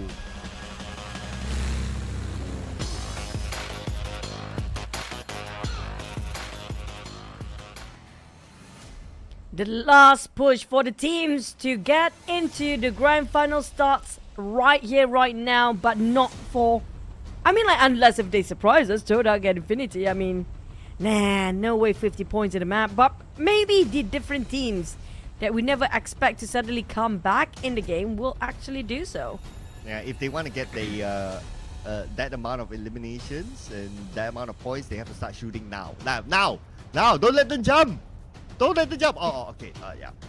Half of them jump, so too bad. They have to find their eliminations on the ground. Yeah, I mean, if only they can actually jump, can actually shoot before they jump, that would be great too. When you parachute, you can hold the gun, right? If that's the case, then we have nothing else left on the ground then by the end of the day. But for the circle, we gotta have to wait and see, because the flight path this time favors slightly on the northern side, because it's been a lot of southern flight path earlier today. So our Cinder de Patron, will we have common circle in the center, like Power Grid, for example? final Miramar to wrap things up here. Let's give a hard one. Of course, we're always asking for tough circles, right? No doubt about that. But now we're gonna get a casual circle in the middle. But this also means that the high ground around power grid is gonna be valuable. I would say that's probably the best spot. So if we look at that as the best spot, TODAK isn't too far away. I'll just ignore BTR for now. They're fine. TODAK is not too far away. Sept on the left next to Infinity. That's okay. Roy is on the other side, northeast. So they're quite spread out. Like, at least our highlight teams are quite spread out. But the thing is, he talked about those around Picado, around Power Grid, those high grounds, and BTR might actually conquer it, and BTR might actually use it to good use if the teams that, like example, we just mentioned Roy here, if they've been taken out from above, then that's going to be a done deal. Oh yeah, because they, well, objectively, of course, they want points to get a good starting, to get a good start in the grand finals, right? So they have their own objective. It's just for us, right? It's just for us. It's like, you can have whatever starting points that you want in the grand finals. That's okay. But for us, it's like the number 16 spot. That number 16 points. That is way more valuable than the starting points. Because if you think about it, right, like starting points, okay, cool to get starting points, great. It's cool to get 30 starting points. But we have also seen that in seasons where you get maximum starting points, but you still don't win the grand finals because of situations. So that's why I guess the whole storyline is like, okay, starting points, we'll leave it for like next week. There'll be a different conversation altogether. Yeah, I mean, like, getting into the grand final is going to be the foremost main objective for the teams. Yeah, the bonus point is going to be just getting better head start points, because I mean, also when it comes to getting a grand finals, once you got into it, you have to make use of the time that you have left with the only limited amount of maps. So yeah, head start points do matter, but as long as they're being disciplined, they bring the momentum up when it comes to the last Super Sunday in the next week, it's going to be a-okay.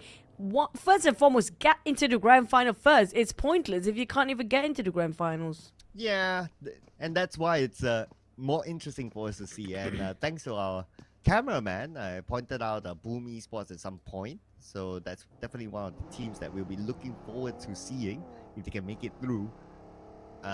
VOIN Donkeys, interesting enough though, we played 5 games and VOIN Donkey only collected 7 points so far. So that is quite an awkward number for VOIN Donkey, because we have seen the best of VOIN Donkey before. Yeah, VOIN Donkey, I don't know what happened to them when it comes to this Super Sunday. Maybe when it comes to this dynamic of the teams that we never had them in the Super Sunday before, might actually surprise, especially Team Flash, of course, because Team Flash, they don't have too much of Super Sundays prior to this. They only had once. That's going to be a second week there. And then they coming back with TODAK and Infinity changed so much when it comes to the flow, as well as Roy. So it kind of disrupt VOIN Donkey usual rotation, I assume, based on how it's difficult for them to readapt to this dynamics of group. But speaking of dynamics and whatsoever, we do know Alter Ego when it comes to getting the first contact mate. It's always going to be the same person, Rosemary. Yep. All alone on this high ground and taking his usual position. Vehicle, okay, this car is unusable. You cannot move it because the back tire is not touching the ground. So yeah, the physics are still the same as in real world there. Unless they get another vehicle and they push that vehicle out, then yeah. But that's why we saw like Rosemary almost had a chance to knock down a running person because of that vehicle situation. But okay, the pickup is here, all right, and they might as well land themselves in the closest compound. Now, we talked about VOIN Donkey before while waiting for Rosemary to tap things up with an AKM nonetheless at a 3-time scope. That's bold and brazen and ambitious coming up from Rosemary, by the way. But yeah, now back to the points. I'm looking at it right now. VOIN Donkey also cannot afford to be eliminated early. If they ended up with a 0 here and the first one to be taken out, that means Roy, if they are alive, they'll push down VOIN Donkey, because VOIN Donkey at the borderline here right now. And also the golden number is still going to be 58. If everybody across the board that we mentioned just now, VOIN Donkey, Boom and Sem9, get more than 58 for their tally-up scores for the Super Sundays. That means that everybody's playing except for the one that we mentioned, Infinity and TODAK will not be in the grand finals, and the rest of them probably going to be in the grand finals already. Yeah, so those are interesting points, right?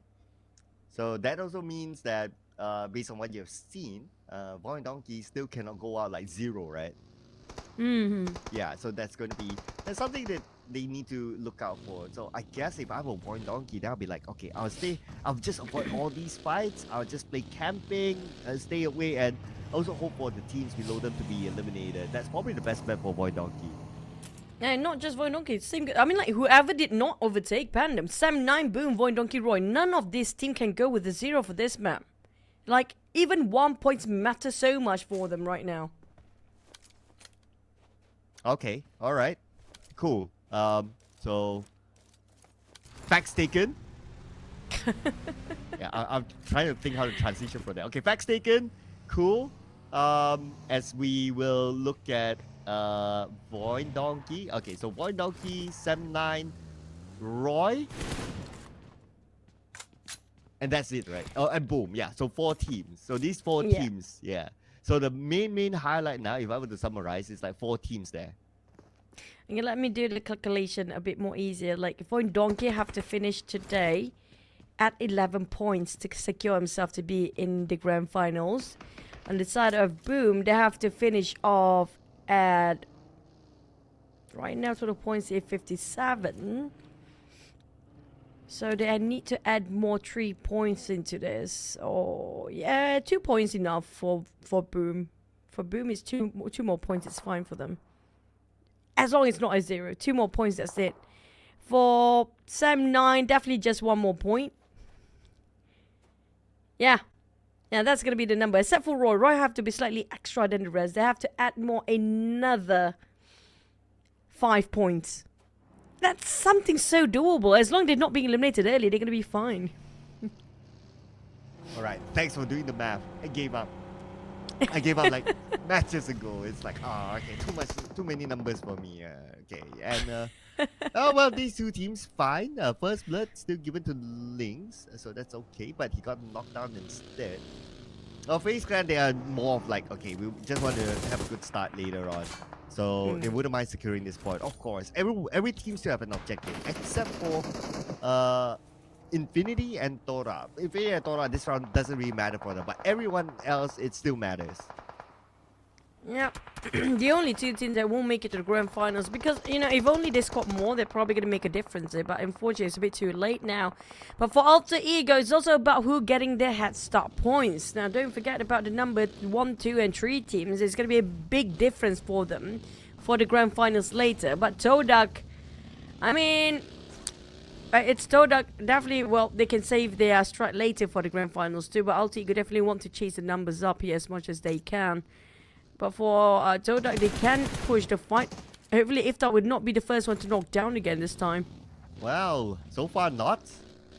And if you think about it, right, like TODAK, like, because they have nothing to play for, TODAK, Infinity, nothing to play for, they can be the disruptive one, and they can be disruptive to Alter Ego, or they could probably give away the points, but from the side, wait, where did that shot come from? Who got him? Wait, I need the elimination feed. Who got it? Was it TODAK? Okay, oh, wait. Vampires. Tony K. Okay, Tony K got Rosemary, right? How did that even happen? I mean, speaking of placements and positioning, when it comes to getting those long shots, my god, Newsy. We barely can visualize the tags of the teams, and they still can see those players from that kind of corner and that kind of distance. That's almost 300 meters apart. Yeah, that's definitely one of a kind there. Okay, this gives us somewhat of a answer, right? Because of this high ground that they took. So advantage for them to look at other teams. That's cool, and they took their shot well. But they're sharing the high ground with BTR. Okay, we're gonna get a replay here. So this is Lynx, okay, with the first shot to Mela, but where did the other shot came from? Because last we knew, Lynx got knocked. Okay, it came from Mormon. Alright, nice follow-up. I do want to see how Vampire finished things off, but we didn't get to see that one. Now, when you talked about, we do see a couple of eliminations feet going crazy again. It's going to be VOIN Donkey Vampires. You did mention about Infinity and also TODAK don't have anything else to go for, right? Imagine if they take out Roy Oh. or Sam9. Oh. More for Roy though. Then they'll be the next GEEK fam.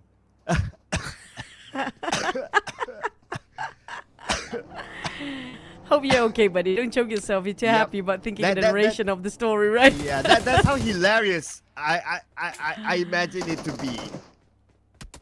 Oh my god. But wait, I'm looking at VOIN Donkey being pinned down by vampires just now. I hope they are okay. For VOIN Donkey's side, I hope things are doing great because are they one of the teams that we just mentioned just now? Let me recheck that. Okay, yeah, lots of numbers. See, that's why I Yeah, gave VOIN up. Donkey can afford to go down. They have 0 points here right now. Okay, here we go. So, Miss Fact Chuck there came in with the numbers and VOIN Donkey 2 players. TODAK, thank you for playing. We'll see you guys next season as Alter Ego will be taking them out.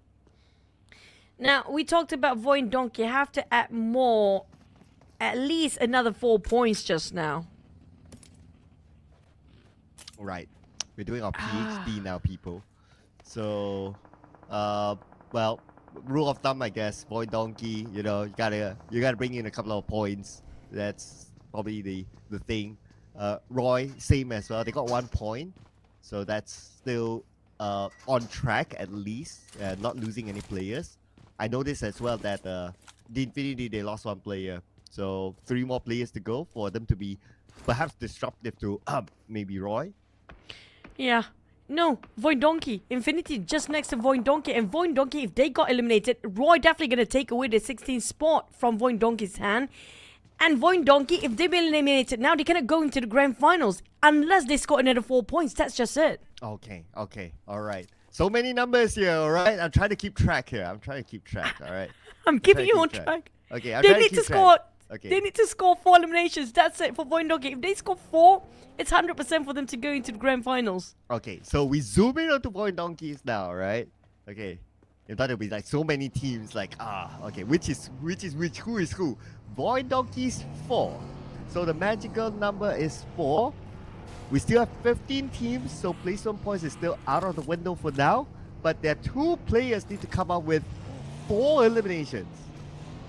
It's doable if they steal it from a side, but we have Infinity next to them. That's what we're scared about.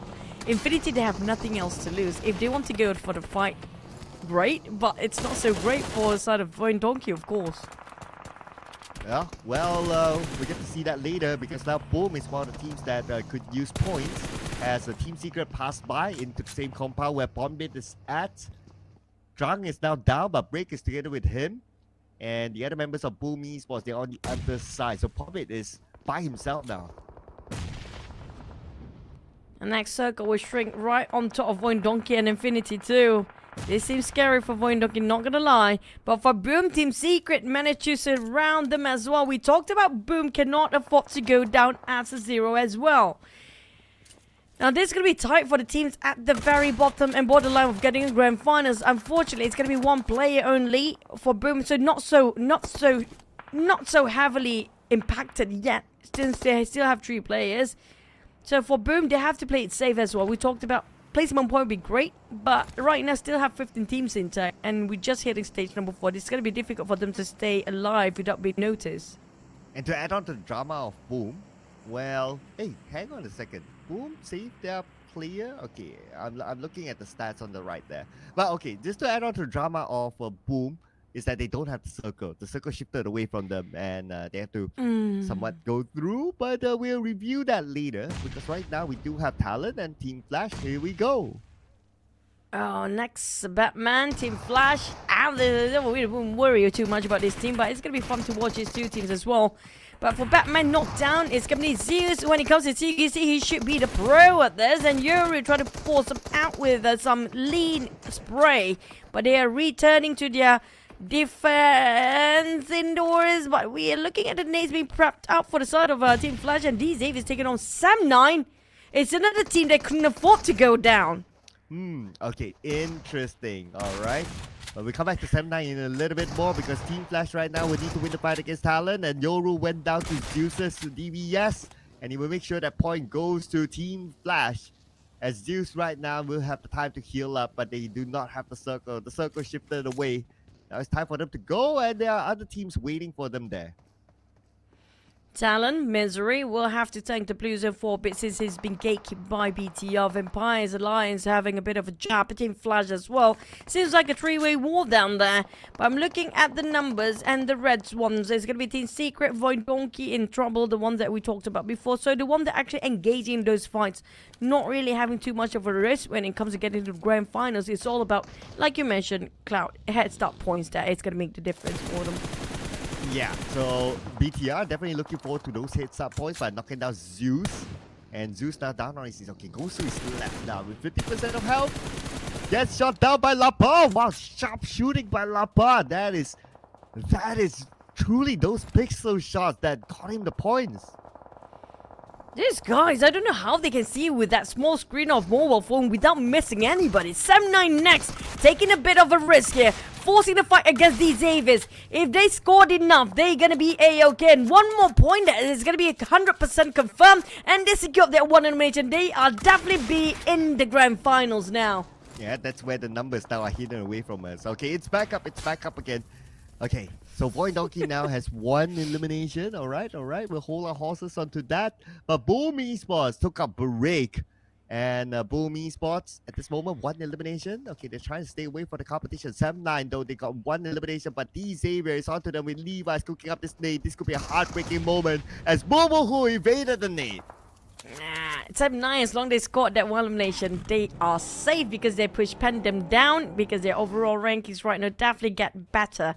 For Boom, they have to score 2 eliminations minimum, and they already scored it already, so it's gonna be A-OK, but it's down to Roy and VOIN Donkey now. Roy definitely needs more because Roy currently have 3. I think just a tiny bit more, a little bit like 2 more points is gonna be safe for him. Yeah, and also probably hoping for like Boom, 7-9, the closest competitors to also drop out, right? VOIN Donkeys, they still got one. Okay, but now we're going to focus on the Vampire versus Alliance. And a nice jump shot there by Schwabs with AUG to take out Leon's. Very sexy move. But they're not out just yet because Alliance still has that one player. Where is he? Okay, Leo. But okay, he's on the other side. He will not be disrupting Vampire for now. Yeah, Stone definitely knows he's there, so he's keeping an eye out because of the smoke just now. Back to the side of GEEK Fam, spotted a clear shot on BT. Yeah, here comes a spray. And Mika, he's gonna follow up with the toss of a nade here, hoping it will be a golden nade, but it's a crate. I mean, as long as they keep it dropping, it will be hot for BTR. Yeah, how are they going to get out of this, right? All they need to do is just aim into that crate. But at least Aisin is out of nade, so that's a saving grace for BTR. But Leo! From the lower ground angle, knocked down Schwabs.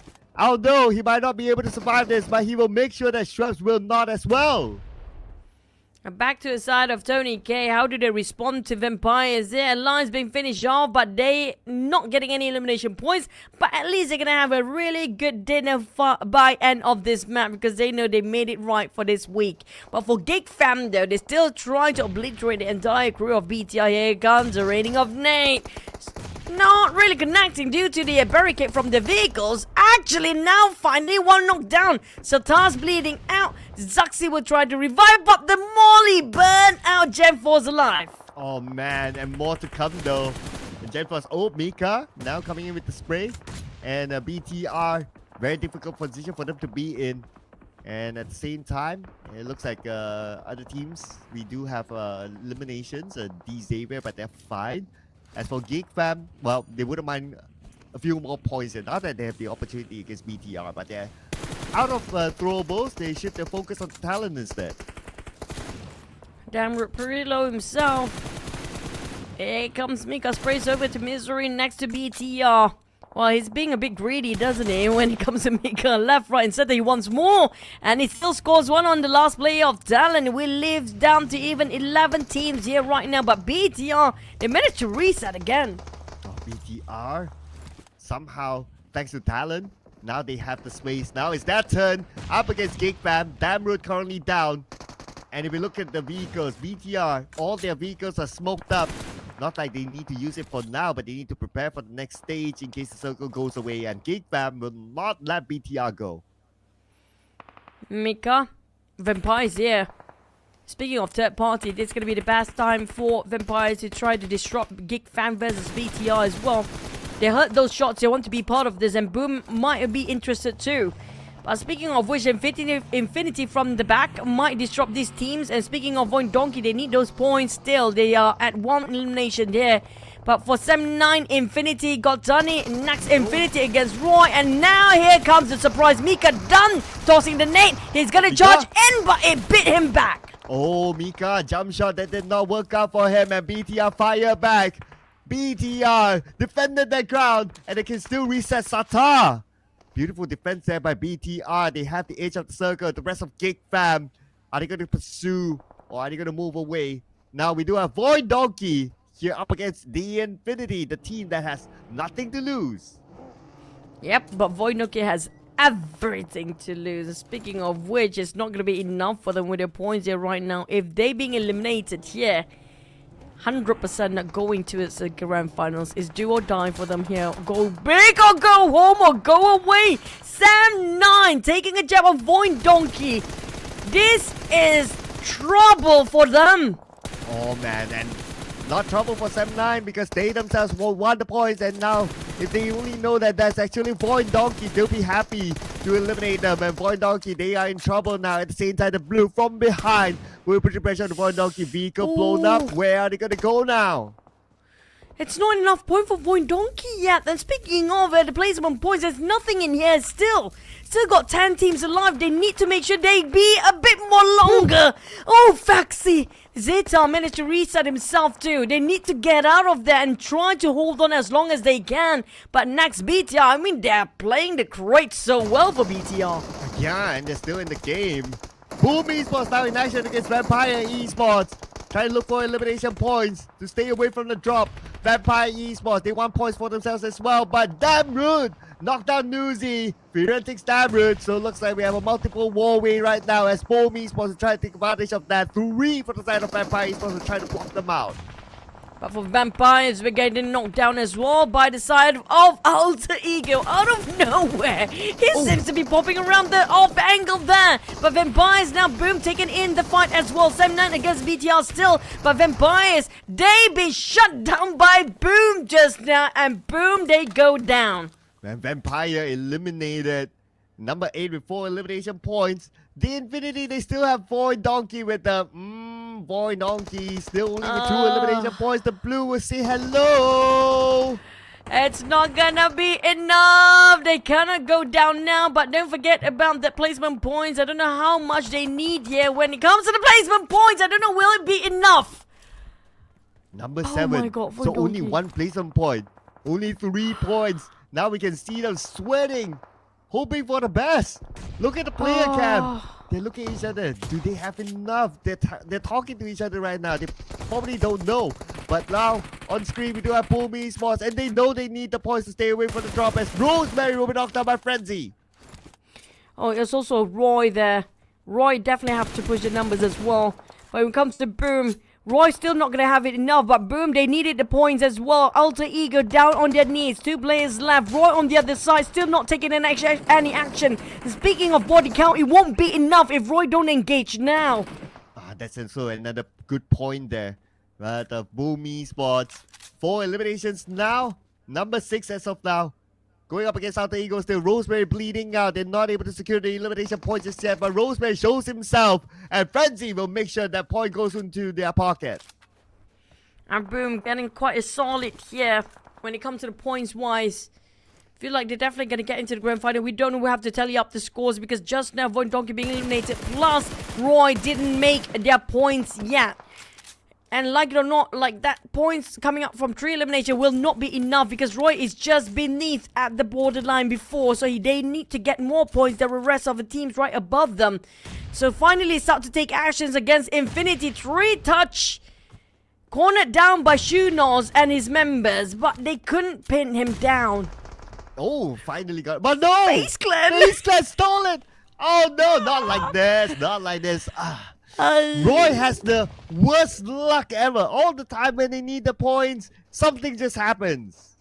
Oh, they got a perfect angle to finish off their one more points. Every single points count for these teams. And now, boom, they're being charged in. Will 5 eliminations be enough for them to make it through? As Alter Ego and BTR take them down. And speaking of Roy, they need to find some body counts. It won't be enough here. Oh man, this is crazy now for Roy. It does have the fact that they're on the lower ground. And BTR, someone has an idea that they're trying to hike up. Okay, now we're going to focus on the Boom Esports up against Hans for You from Alter Ego coming in. And looks like Hans for You, he's really low right now, but he still won the fight. And Boom Esports went boom, boom, boom at number 5. We're going to have to wait to tally up the scores later. We're down to 4 teams. Roy, take some actions. It's do something or, you know, don't get anything at all at this point. And BTR, they still got themselves some elevations, but the circle will shift. It's going to be in the center of everyone. For Roy, they have to be careful about their backs because BTR were coming up from the backside. They are fighting against FaZe Clan. I think they are frustrated. FaZe Clan stole away their points just now. I know, right? That 1 point could have been precious for them. Now they're trying to fight FaZe Clan as moments in front of them, and revenge is served. Car will take home the point out of FaZe Clan, out at number 4. And now Roy has 4 eliminations. Yeah, for the side of Roy, they need more, slightly just more. Or maybe even the chicken dinner. We'll get to see who will get pushed down if Roy actually scored this chicken dinner, by the way. Since Alter Ego do have 2 members, but BTR, when it comes to terrain-wise, they do have some angles and rocks to cover themselves from being charged straight by Roy. Yeah, the points are super scary now. Roy, they do have a full team, but it's also about like how they navigate around this terrain. Alter Ego in front of them, BTR on the right. So this is going to be huge for Roy now. Okay, BTR is getting closer and closer to Roy, but no big reason for BTR to just rush into Roy. They just need to find the middle of the circle. They kind of get control of the circle, but the one that actually not doing anything might actually finish off with the chicken. Don't forget about Alter Ego. For Roy, they're splitting themselves into 2 of them dealing with Alter Ego players. Another 2 just try to gatekeep towards BTR from pushing towards their side. So they definitely have information regarding Alter Ego players. But how to deal with those higher grounds where BTR stands? Yeah, I know, right? That's why BTR just went in there. And we're at stage 9 next. BTR has a huge advantage with their position. Okay, right now, Roy might want to focus on to managing Alter Ego because BTR might not want to let go of their precious spot for now. It's down to the last stage again. We're hitting a lot of stage 9 this season as well. Thanks to the circle, awkwardly placing the players in a different compounds with some open space till the very last minute. But for Porsche, now 4 eliminations. They definitely need more. Roy, they just need to push their numbers up one by one, taking it bit by bit. Alter Ego on the left side. But Alter Ego definitely very interested towards Roy's position first. They don't care about BTR.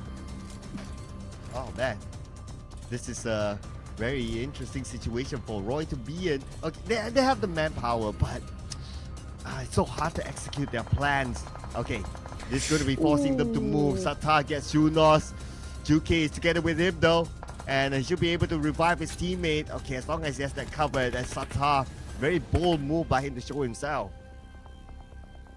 Blues and closing on Roy first. Speaking of bad luck, are you agreeing? It feels like Roy always get the rotten luck in this entirety of the tournament every single time.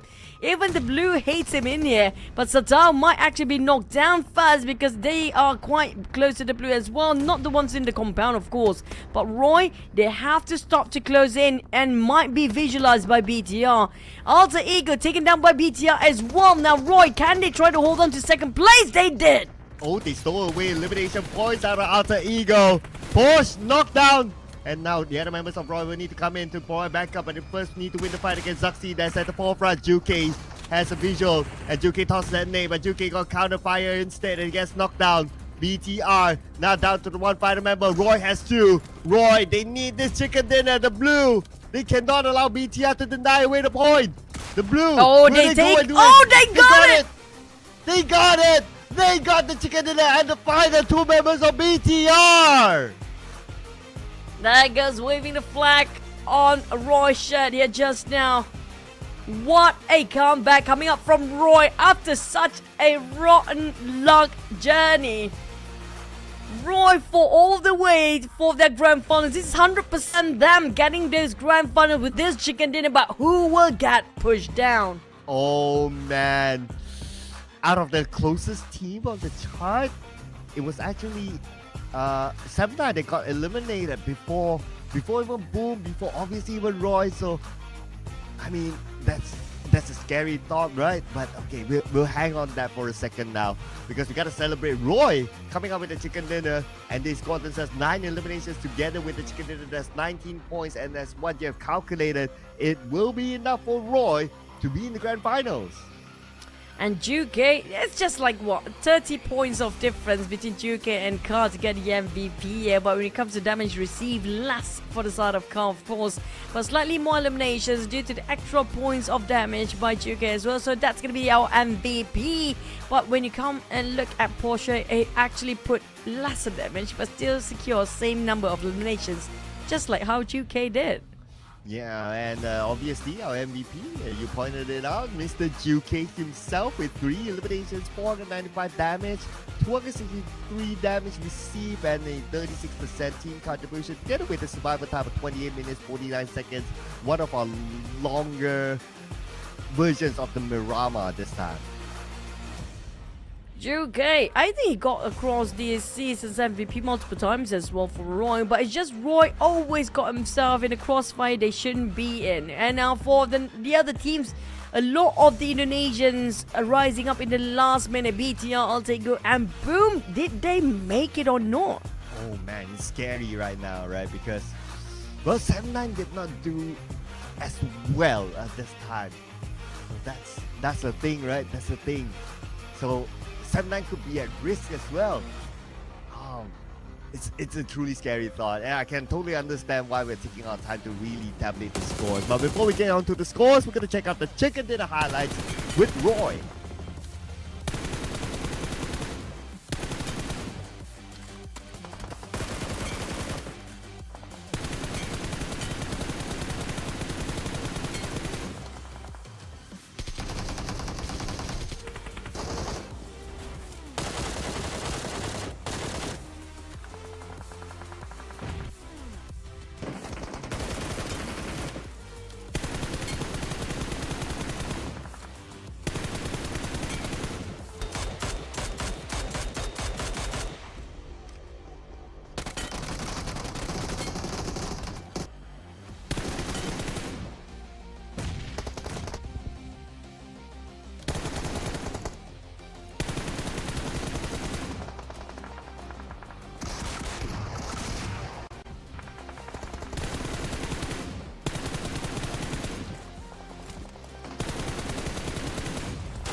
Now we're gonna see ourselves the match ranking first. This is nerve-wracking to count for Roy. Definitely gonna push their numbers up to get into the grand finals in the very last minute. They are at the most bottom of all the teams we mentioned before.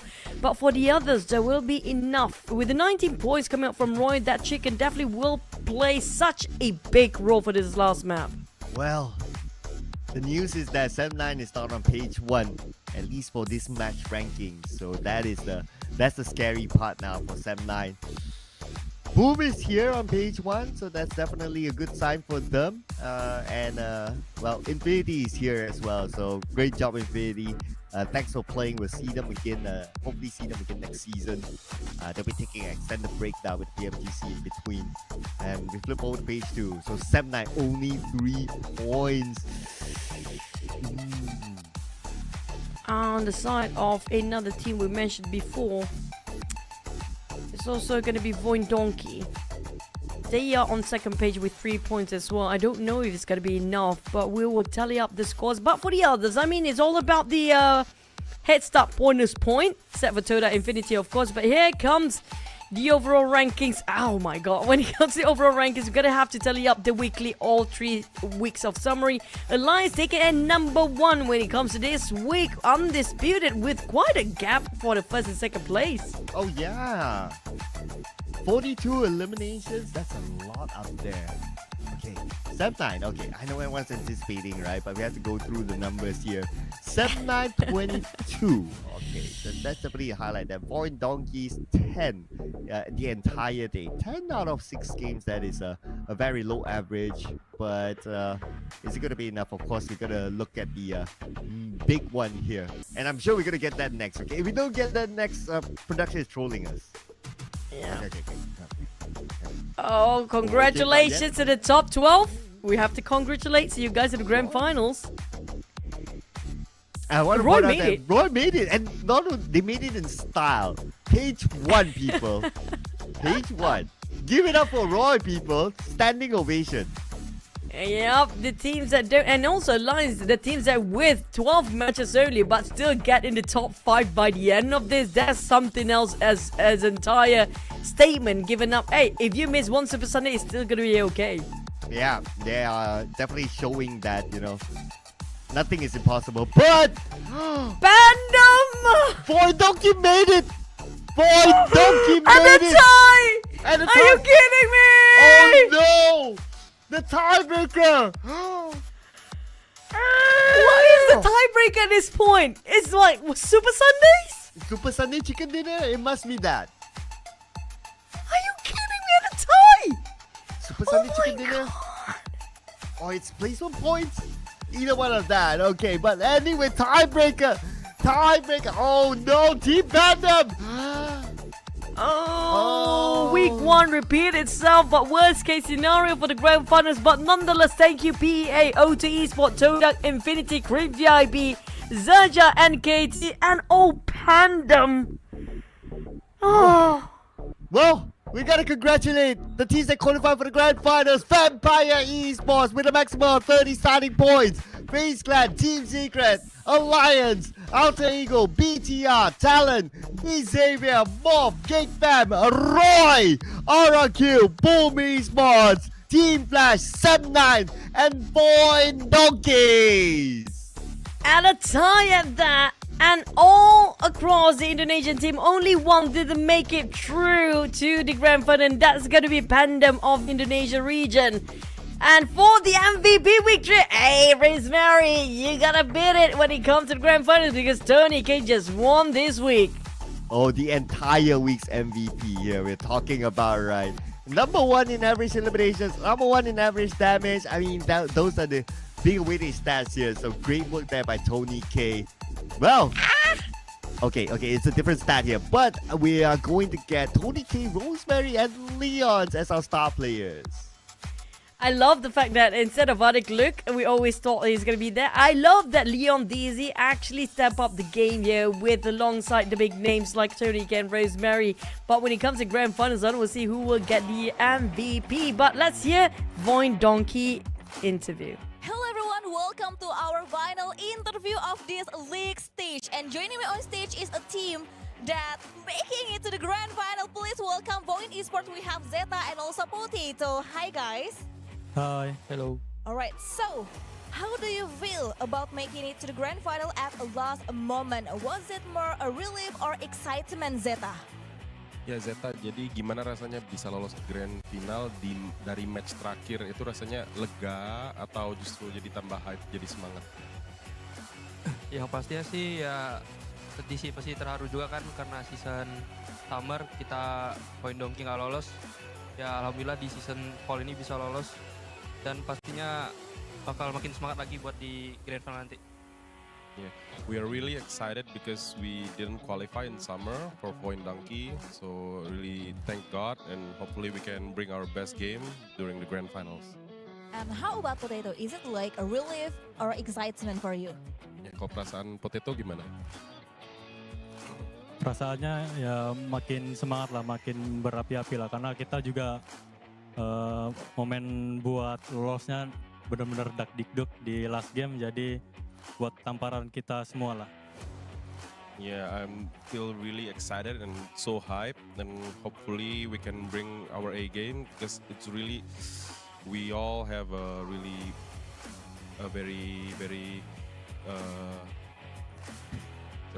we have a very hectic situation, and thank God we qualify in that game. Yes, and I do relieve and excited at the same time because you guys finally making it to the grand finals. And Zeta, what was going through your mind during the final matches and knowing that your grand final qualification was on the line? Ya, kalau buat Zeta, gimana rasanya tadi ketika berhasil lolos lagi, apalagi di game-game terakhir itu benar-benar kesempatan buat grand finalnya itu dipertaruhkan. Ya senang sih bisa lolos lagi karena ini targetku dari dulu bisa lolos ke grand final dan nextnya bakal buat ke PMGC. Yeah, I'm so happy that we're able to qualify because my target is to go to the grand final and hopefully next we can go to PMGC. Oh, let's go PMGC. And Zeta, is there any team that worries you the most? Obviously, like last match, maybe Roy. Ya, Zeta, ada tim yang bikin kalian lumayan was-was nggak? Seperti contoh barusan di game itu ada Roy. Nggak ada sama sekali. Not at all. Alright, and now Zeta, with the pressure of qualifying now behind you, what are your goals heading into the grand finals? Nah, Zeta, ini kan udah lewat ya mas fase dak-dikduknya untuk lolos. Nah, apa goal kamu nanti buat grand final? Ya pastinya untuk grand final kita bakal ngumpulin poin sebanyak-banyak mungkin buat bisa lolos langsung ke PMGC. Yeah, of course, our goal is to get as much point as possible so we can qualify to the PMGC. So you guys aiming for the PMGC, so good luck. And now let's move on into Potato. So Potato, what adjustment or strategies will you focus to ensure a stronger performance in the grand finals? Ya, Potato, ada perubahan apa di strategi yang bakal kalian lakuin buat grand final biar bisa perform dengan baik? Lebih ke memperbaiki kesalahan-kesalahan kita di liga sih. Jadi eksekusi ataupun movement peranaknya juga bakalan kita perbaikin buat grand final ntar. We're focusing more on fixing our mistakes because we make a lot of blunders during the league. So we'll learn from our mistake, helping improving the whole team movement as well, so we can really bring the best in the grand final. So keep learning from the mistakes so you guys know what to do next, especially at the grand finals. And Potato, does this last minute qualification give you an extra boost of confidence, or do you feel there is still more to prove?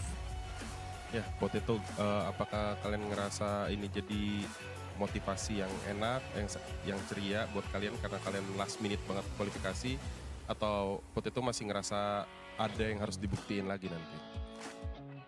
Harus ada yang dibuktiin langsung sih di grand final. Jadi ini salah satu momentum buat kita buat ngasih tahu nih siapa VOIN Donkey sebenarnya yang sesungguhnya. Yeah, we'll prove ourselves in the grand finals because there's more to prove, and we can let people know how VOIN Donkey really can play in the grand finals. And we'll just wait and see, and can't wait to see your action at the grand finals. And last thing for both of you, first thing, maybe Zeta, any words for everyone that always rooting for VOIN? Ada kata-kata nggak buat orang yang selalu mendukung VOIN Donkey? Ya terima kasih udah selalu dukung VOIN Donkey dan kita nanti bakal kasih yang terbaik lagi buat di Grand Final. Thank you for always supporting VOIN Donkey and we'll give our best in the Grand Finals. And Potato? Gitu.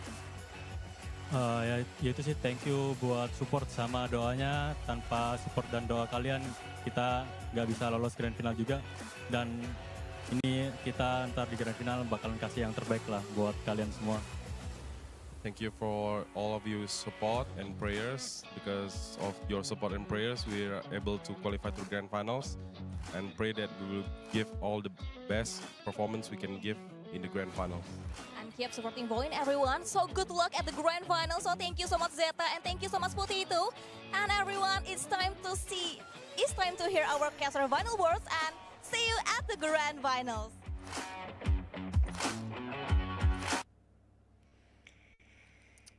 Man, that was I could see like their eyes, right? Like I could see like Potato is like his eyes was like watery. It's like he couldn't believe that. It's like, oh, we went through. It's crazy. You remember when they got finished off just now, they straight away go for a conversation and discussion between the teammates. Was that enough? Yeah. They must be asking themselves the same question, right? Just like how we Fandom. did. Fandom. This is so heartbreaking. Imagine how they will pass across the hallway. And these are brothers from the same region too, my god. But I have to congratulate for Vietnam region. They all made it through for this season. Oh yeah, it's a perfect season for Vietnam. And you talked about like the rise of Vietnam when we first started. Yeah, they are showing that they are on the rise right now. All four of them in the Grand Final. So big up to Vietnam. And they will be top challengers as well. Oh, for Pandem though, I mean, like first week exactly this happened. It's like a prelude for the Grand Finals ending. It's either Roy or Pandem always got the worst luck in this tournament and this season too. I feel bad for them right now. Oh well, they feel bad themselves. So what can I say, right? What can I say? Tiebreaker, really? Yep.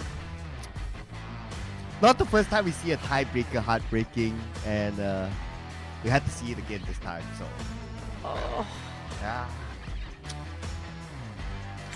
At one point, Pandem definitely tried to beat themselves up. If only that 1 point makes so big.